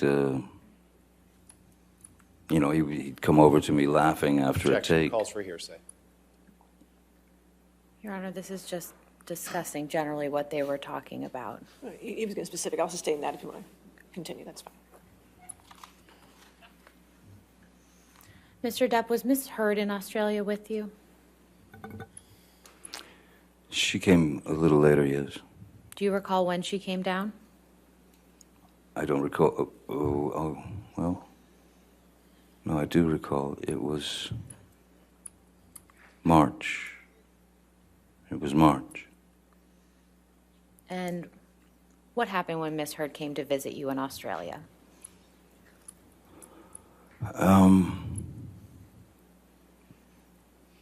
Ms. Heard was upset because, as I stated earlier, as it was too late for a prenup agreement, there was discussion of postnup agreement.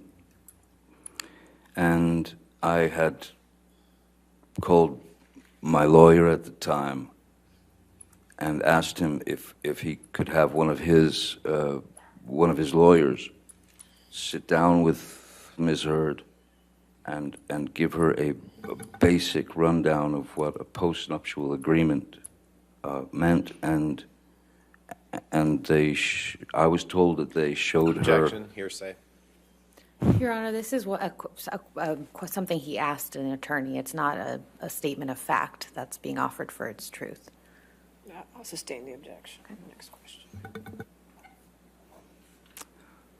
What did Ms. Heard tell you she was upset about when she arrived in Australia? Ms. Heard told me that the attorney that she met with was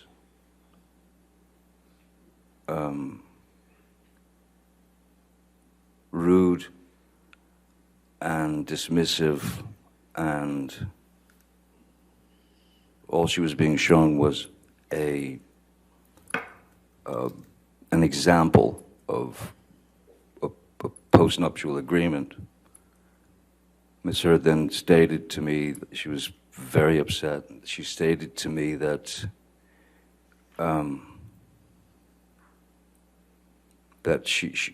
what she had said was, she said to the lawyer, the woman, that this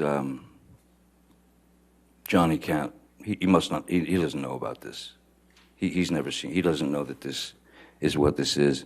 No way he would agree to this. And what Ms. Heard then expressed to me was that the lawyer, the woman, had laughed at her and said, "Oh, he knows. Yes, he knows everything." Which sent her into a tailspin.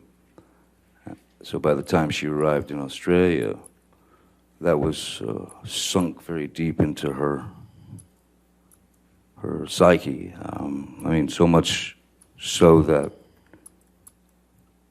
what really surprised me was that she kept saying, "I'm not even in your will. I'm not even in your will." I thought that was an odd thing to say. Especially since I don't think anybody had had time to change wills or anything of that nature. So those things just didn't, it felt wrong. And she could not let go of the fact that I was in on this post-nup agreement, and that I was trying to trick her into essentially getting nothing if something were to happen. And how did you respond to Ms. Heard? So I just told her those are not my intentions, you know. And at a certain point, you don't know what to do. I mean, the person is telling you, she's telling you, you don't trust me, you don't trust me, you don't trust me, and I can't speak about legal documents. I can't speak legalese. I can't explain to her these things. All I could do was try to calm her down and say that I was not out to screw her over or put her in a position that was uncomfortable. Did that work? These were stock, normal things to do. It did not work, no. It escalated and turned into madness, chaos, Can you please violence. Can you please describe that chaos and violence?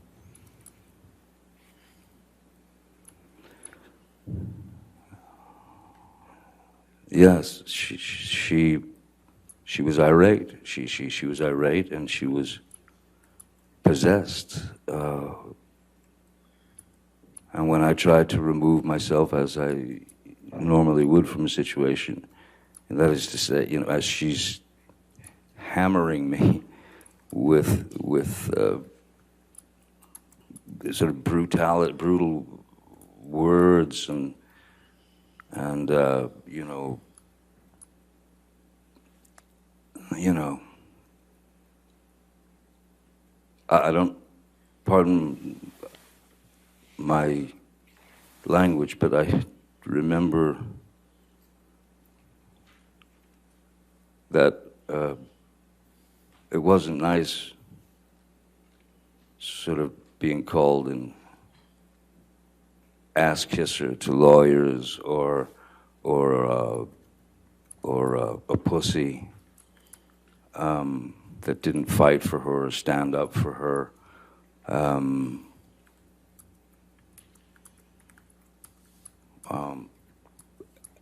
I, again, tried to remove myself from the situation, but to no avail. As I literally, the house that they had rented for me in Australia was quite a large place. It was quite a bit of a labyrinth, you know, and a lot of rooms, a lot of extra rooms. So I would go to, well, I'll just cut to the chase. I think that I ended up locking myself in about at least 9 bedrooms, bathrooms that day, as she was banging on the doors and screaming obscenities and wanting to have a physical altercation. So how did it come to be that your finger became injured?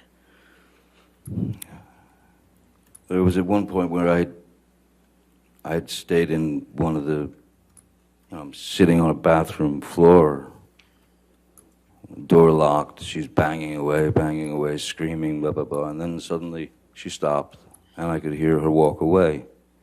I could hear her sort of receding into the distance, if you will, and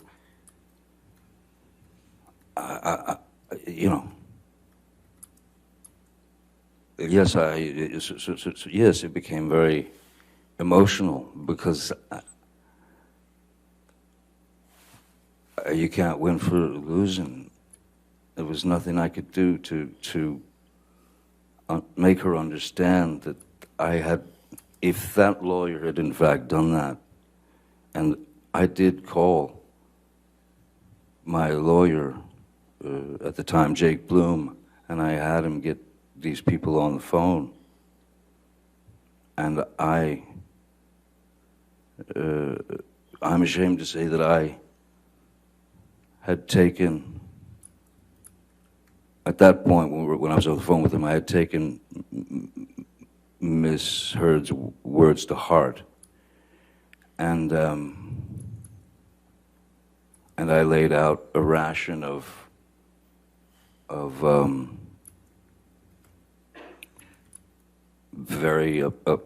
was very upset that she was pushed to that limit because I had believed it. And in fact, none of it had happened. So it was all getting too crazy.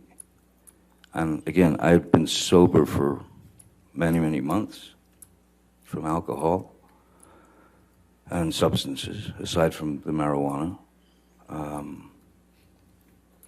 And I left the place, the room that I was hiding in, or not hiding, locked myself into, and I went downstairs in the house. Downstairs in the house, as soon as you walk in the house, you can go upstairs or downstairs. Downstairs there was a sort of a rec area, pool table and such, and there was a bar. And I was a mess. I was a wreck. I was shaking, and I just didn't understand why all this was happening. So I went behind the bar. I grabbed a bottle of vodka that was there and a shot glass and sat at the bar. She was nowhere around. And I poured myself 2 or 3 stiff shots of the vodka. First taste of alcohol I'd had in a long time. And then she came down to the bar and found me there. And of course started screaming, "Oh, you're drinking again, yeah, the monster," and all that. So she walked up to me and reached and grabbed the bottle of vodka, and then just kind of stood back and then hurled it at me, and it just went right past my head and smashed behind me.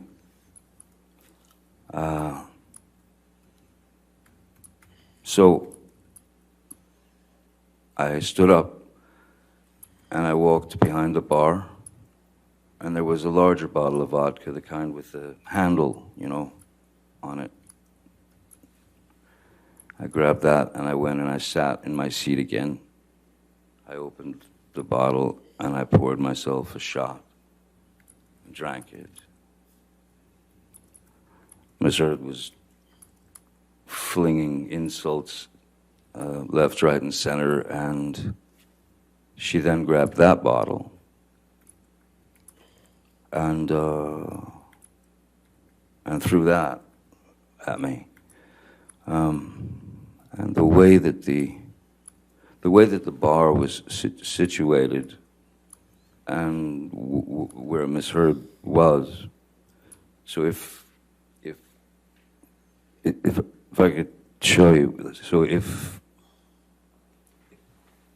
this is the bar where the glass was and the bottles, if this was the bar and I'm sitting here like this, she would grab the bottle and she would go there. She went there.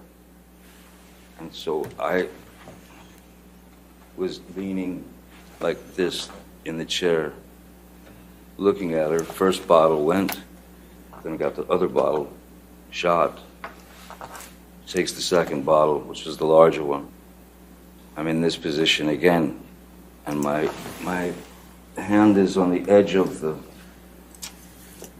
bar, like that, you know, leaning over, the fingers like that, and she threw the large bottle, and it made contact and shattered everywhere. And I honestly didn't feel the pain at first at all. I felt no pain whatsoever. What I felt was, I felt heat. I felt heat, and I felt as if something were dripping down my hand, you know. And then I looked down and realized that the tip of my finger had been severed, and I was looking directly at my bones sticking out, and the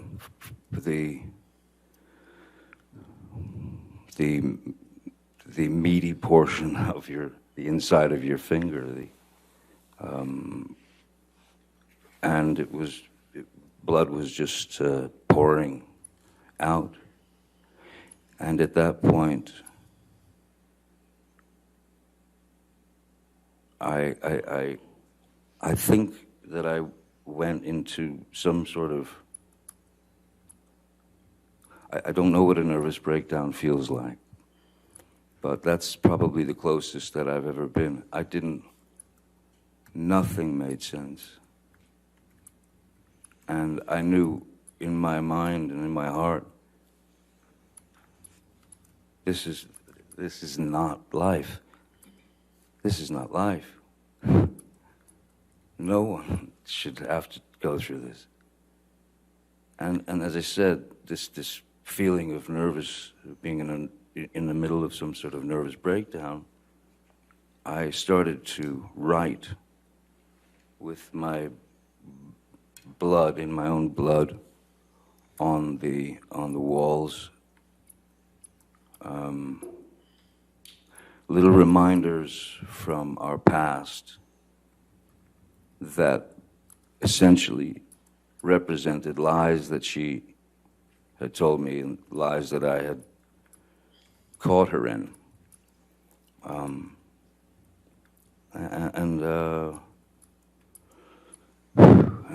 then the next thing, you know, amongst all the madness, I would again hide in bathroom or wherever, and I texted Dr. Kipper and I said, you might want to come over. You know, I've cut my finger off here. Which finger was cut, Mr. Depp? It's the middle, it's the funny looking one. It's the middle finger here. You can see you can see all the sort of,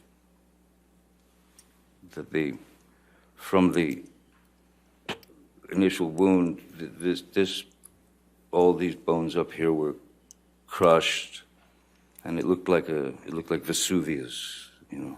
And so this part of my finger now is, so that because of not having use of the tip here, this is basically arthritis that kicks into the joint once that upper part of the finger is mangled. So is that the right middle finger? Right middle, yes. And is that your dominant hand? Yes, it is, yes. Mr. Depp, after Ms. Heard threw the vodka bottle at you and severed your finger, what, if anything, did she say when she saw the injury?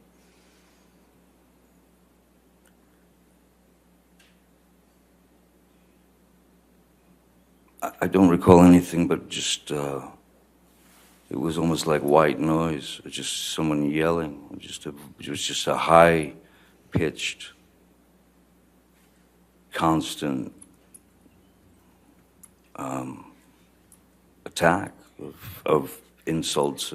It was just jumbled words to me in a very high frequency, and I was in a bit of shock, you know.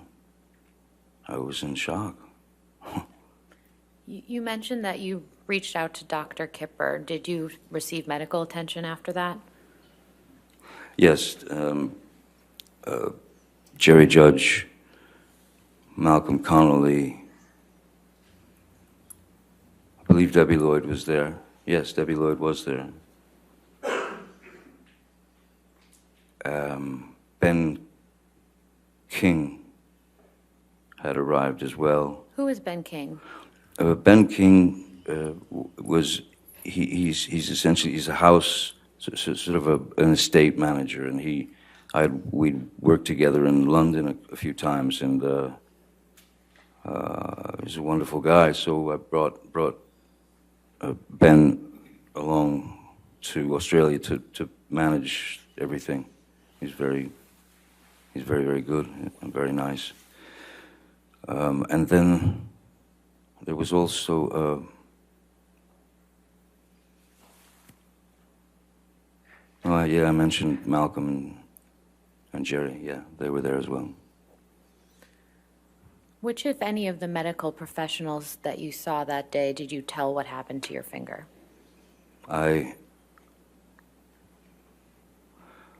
When Malcolm and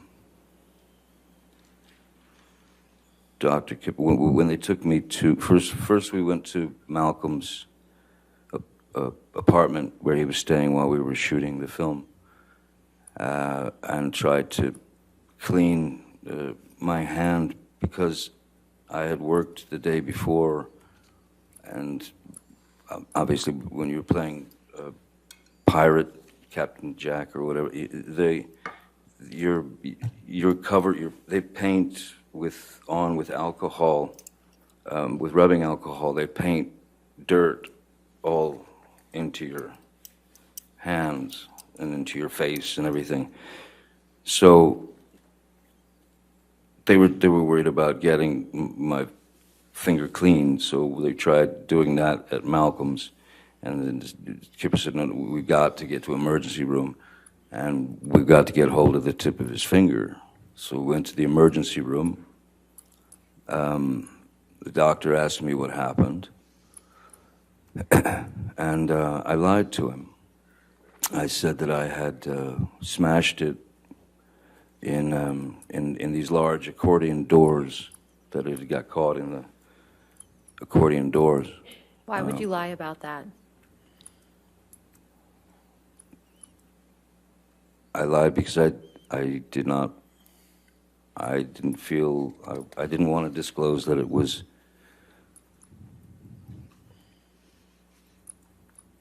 what it was. I didn't want to disclose that it had been. I didn't want to disclose that it had been misheard, that it had thrown a vodka bottle at me and then took my finger off. I didn't want to get her in trouble. I didn't want to. I tried to just keep things as copacetic and as easy as possible for everyone. I did not want to put her name in that mix. Did you tell Dr. Kipper what had actually happened to your finger? Yes. After you returned from the hospital, where did you go? I went to Malcolm Connolly's apartment and slept on his couch. And to the extent that you know, where was Ms. Heard during this time? Ms. Heard was. I wasn't there, but I had. It was clear that she had to. She needed to leave, and I'd asked them to get her on a flight from Melbourne or Sydney or wherever back to Los Angeles. Why did you ask for that? I didn't want to see her. I didn't want to see her. I didn't want to have any more arguments. I was, for all intents and purposes, I was just done. Mr. Depp, I'd like to show you a picture. If we could please pull up Plaintiff's Exhibit 145.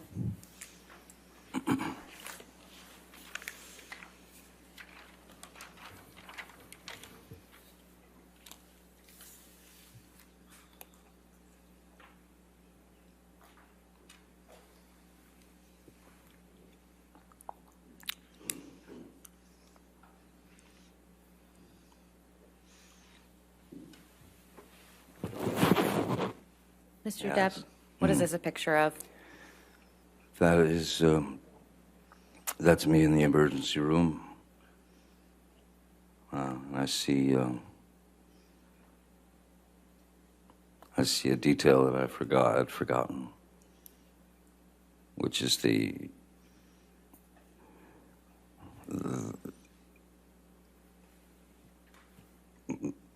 Ms. Heard had taken my cigarette from the ashtray and stomped it out in my face here. Did you mark on the screen where you see that? It's right above that green dot. And do you know who took this picture? I do not know. Can we please publish this to the jury? Do you want to enter into evidence? Yes, please. Any objection? No, Your Honor. All right, 145 in evidence. You can publish to the jury.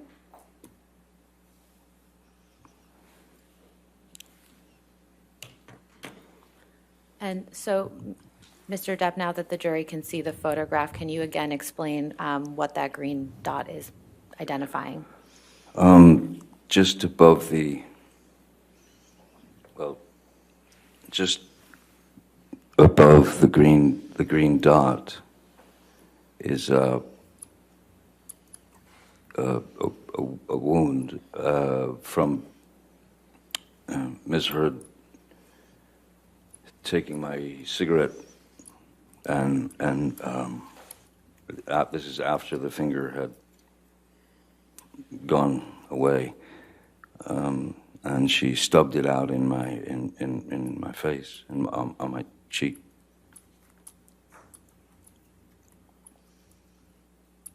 So that's the result of that. If we could please take this down, and I'd like to show you, Mr. Depp, Plaintiff's Exhibit 144.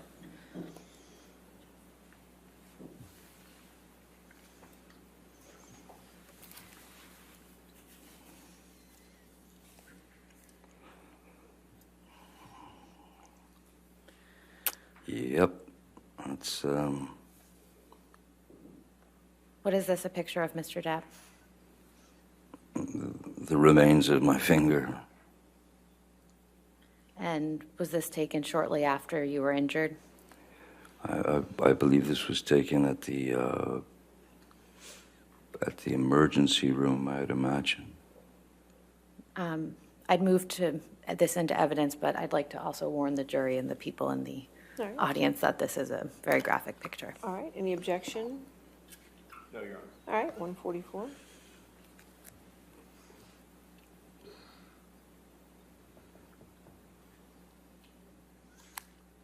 We can take this down. Thank you.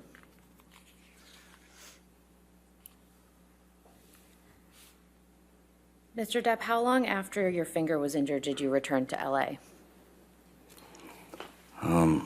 After the emergency room,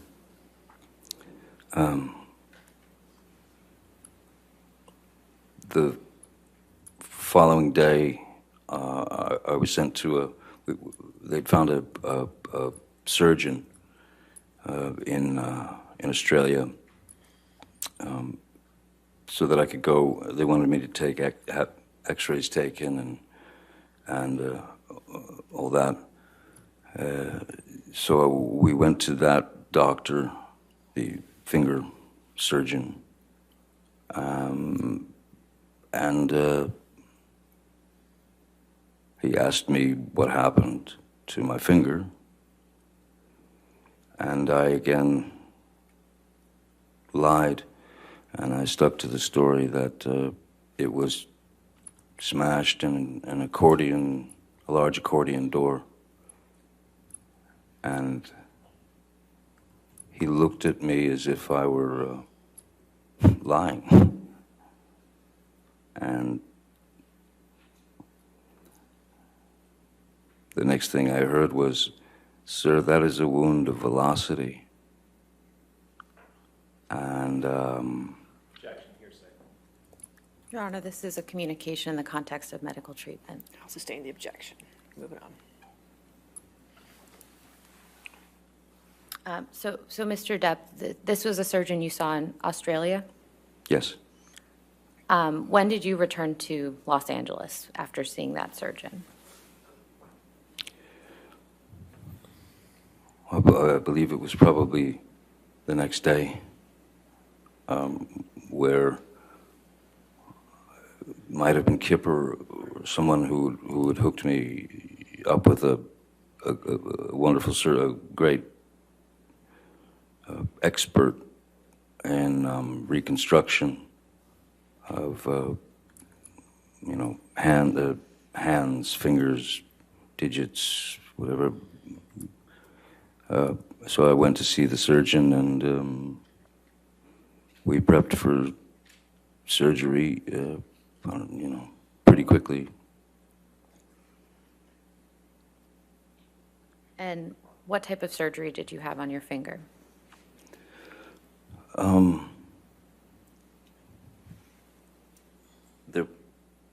The majority of this was all missing, and essentially,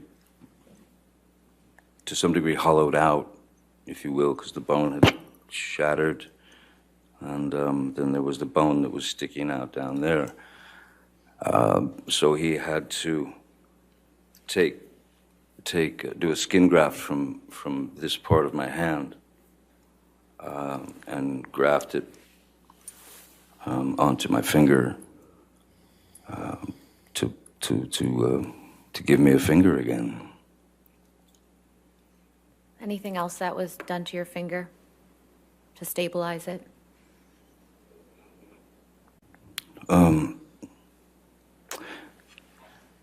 I don't think it was initially that they put the pin in. I think the pin, feels like the pin came later. I'm not sure, but you just, I had to go after the surgery. It was bandaged up, and they give you all kinds of things on what to do, what not to do, keep it elevated or this or that, and I just walked away with a very large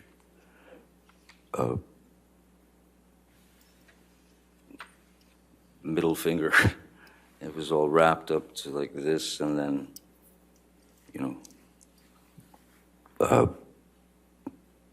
medicated. They've given me shots in there and such. How long did you wear that bandage that you just described? Well, the bandage was from the time of the surgery all the way through the remainder of finishing Pirates of the Caribbean, which was, I think I finished, the injury took place in March.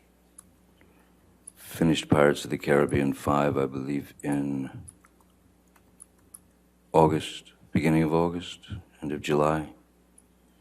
And you So had there it- was a bandage on it the whole time. What I had to do was wear, because of, there's a special effects trick that they had planned. Basically, whatever bandage I had on, as long as they could, they would put little green dots, for example, on the splint and the finger and all that, and the bandages, so that in post-production they could use what's called computer-generated imagery, CGI, to erase the bandage and replace it with a normal finger. That's how we finished the film.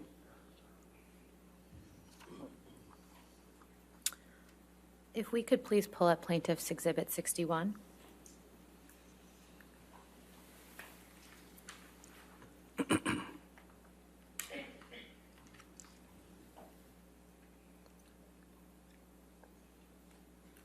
And if we could scroll to the second picture, or third.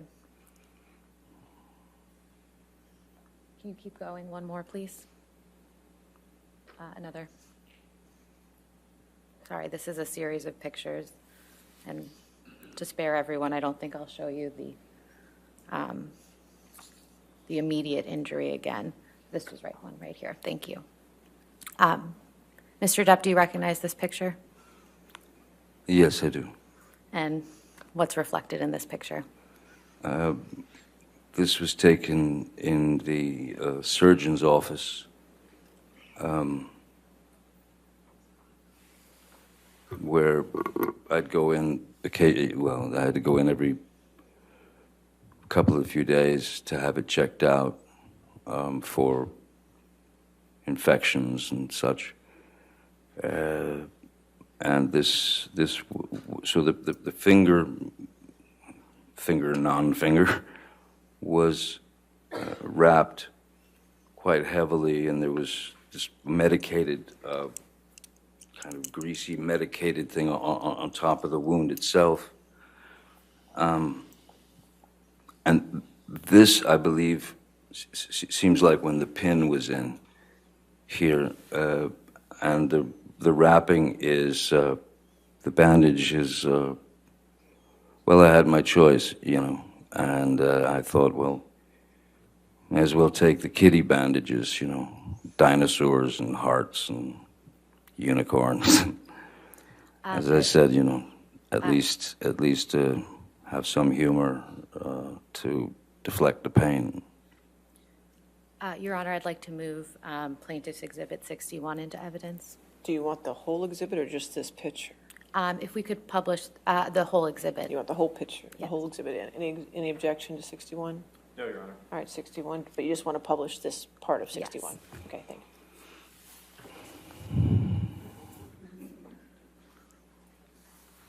So how long after your injury was this picture taken? After the initial injury, Yes. I'd say no more than, it would seem to me, no more than 5 days, a week. And how long was this bandage on your hand for? Well, I was wearing bandages all the way up until I finished the film, and then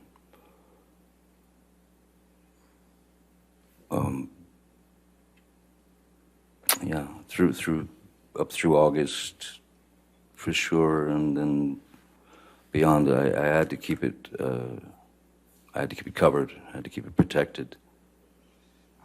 Do you recall how long after the injury that how long after the surgery the pins were removed from your finger? I would say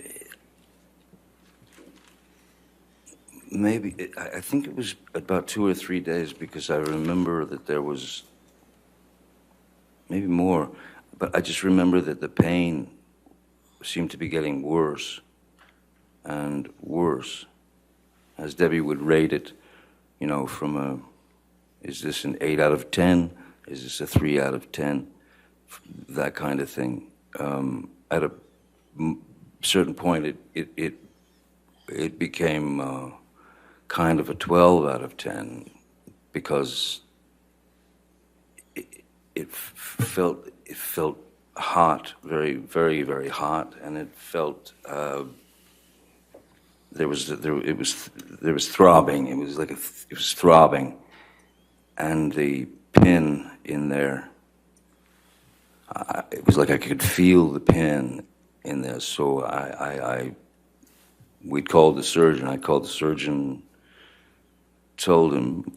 Actually, I think it might have been Debbie Lloyd. Actually, they called, but I knew I had to see the surgeon again because something felt very wrong, and I went there, and he removed all the bandages, and he found that that my finger was indeed infected, and that I'd contracted MRSA, MRSA, which is like I believe it's like the flesh-eating disease or something. But it was a pretty grotesque sight. After that, with the pin in, and what they had to do to save it. Mr. Depp, while your finger was injured and healing, did you ever take any opiates during that time? No, ma'am. No more. Your Honor, I'm about to switch gears, so if All right. it makes We can sense do to take that. our lunch break. All right, ladies and gentlemen, let's go ahead and take our hour lunch break.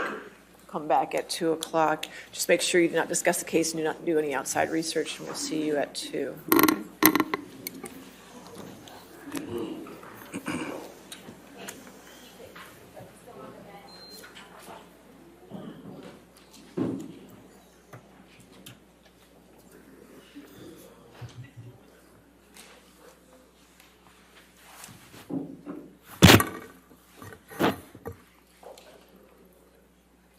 And again, sir, since you're still testifying, you cannot discuss your testimony with your attorneys or with anybody else, okay? All right. See everybody at 2? Thank you, Your Honor. All right, thank you. Thank you. All right.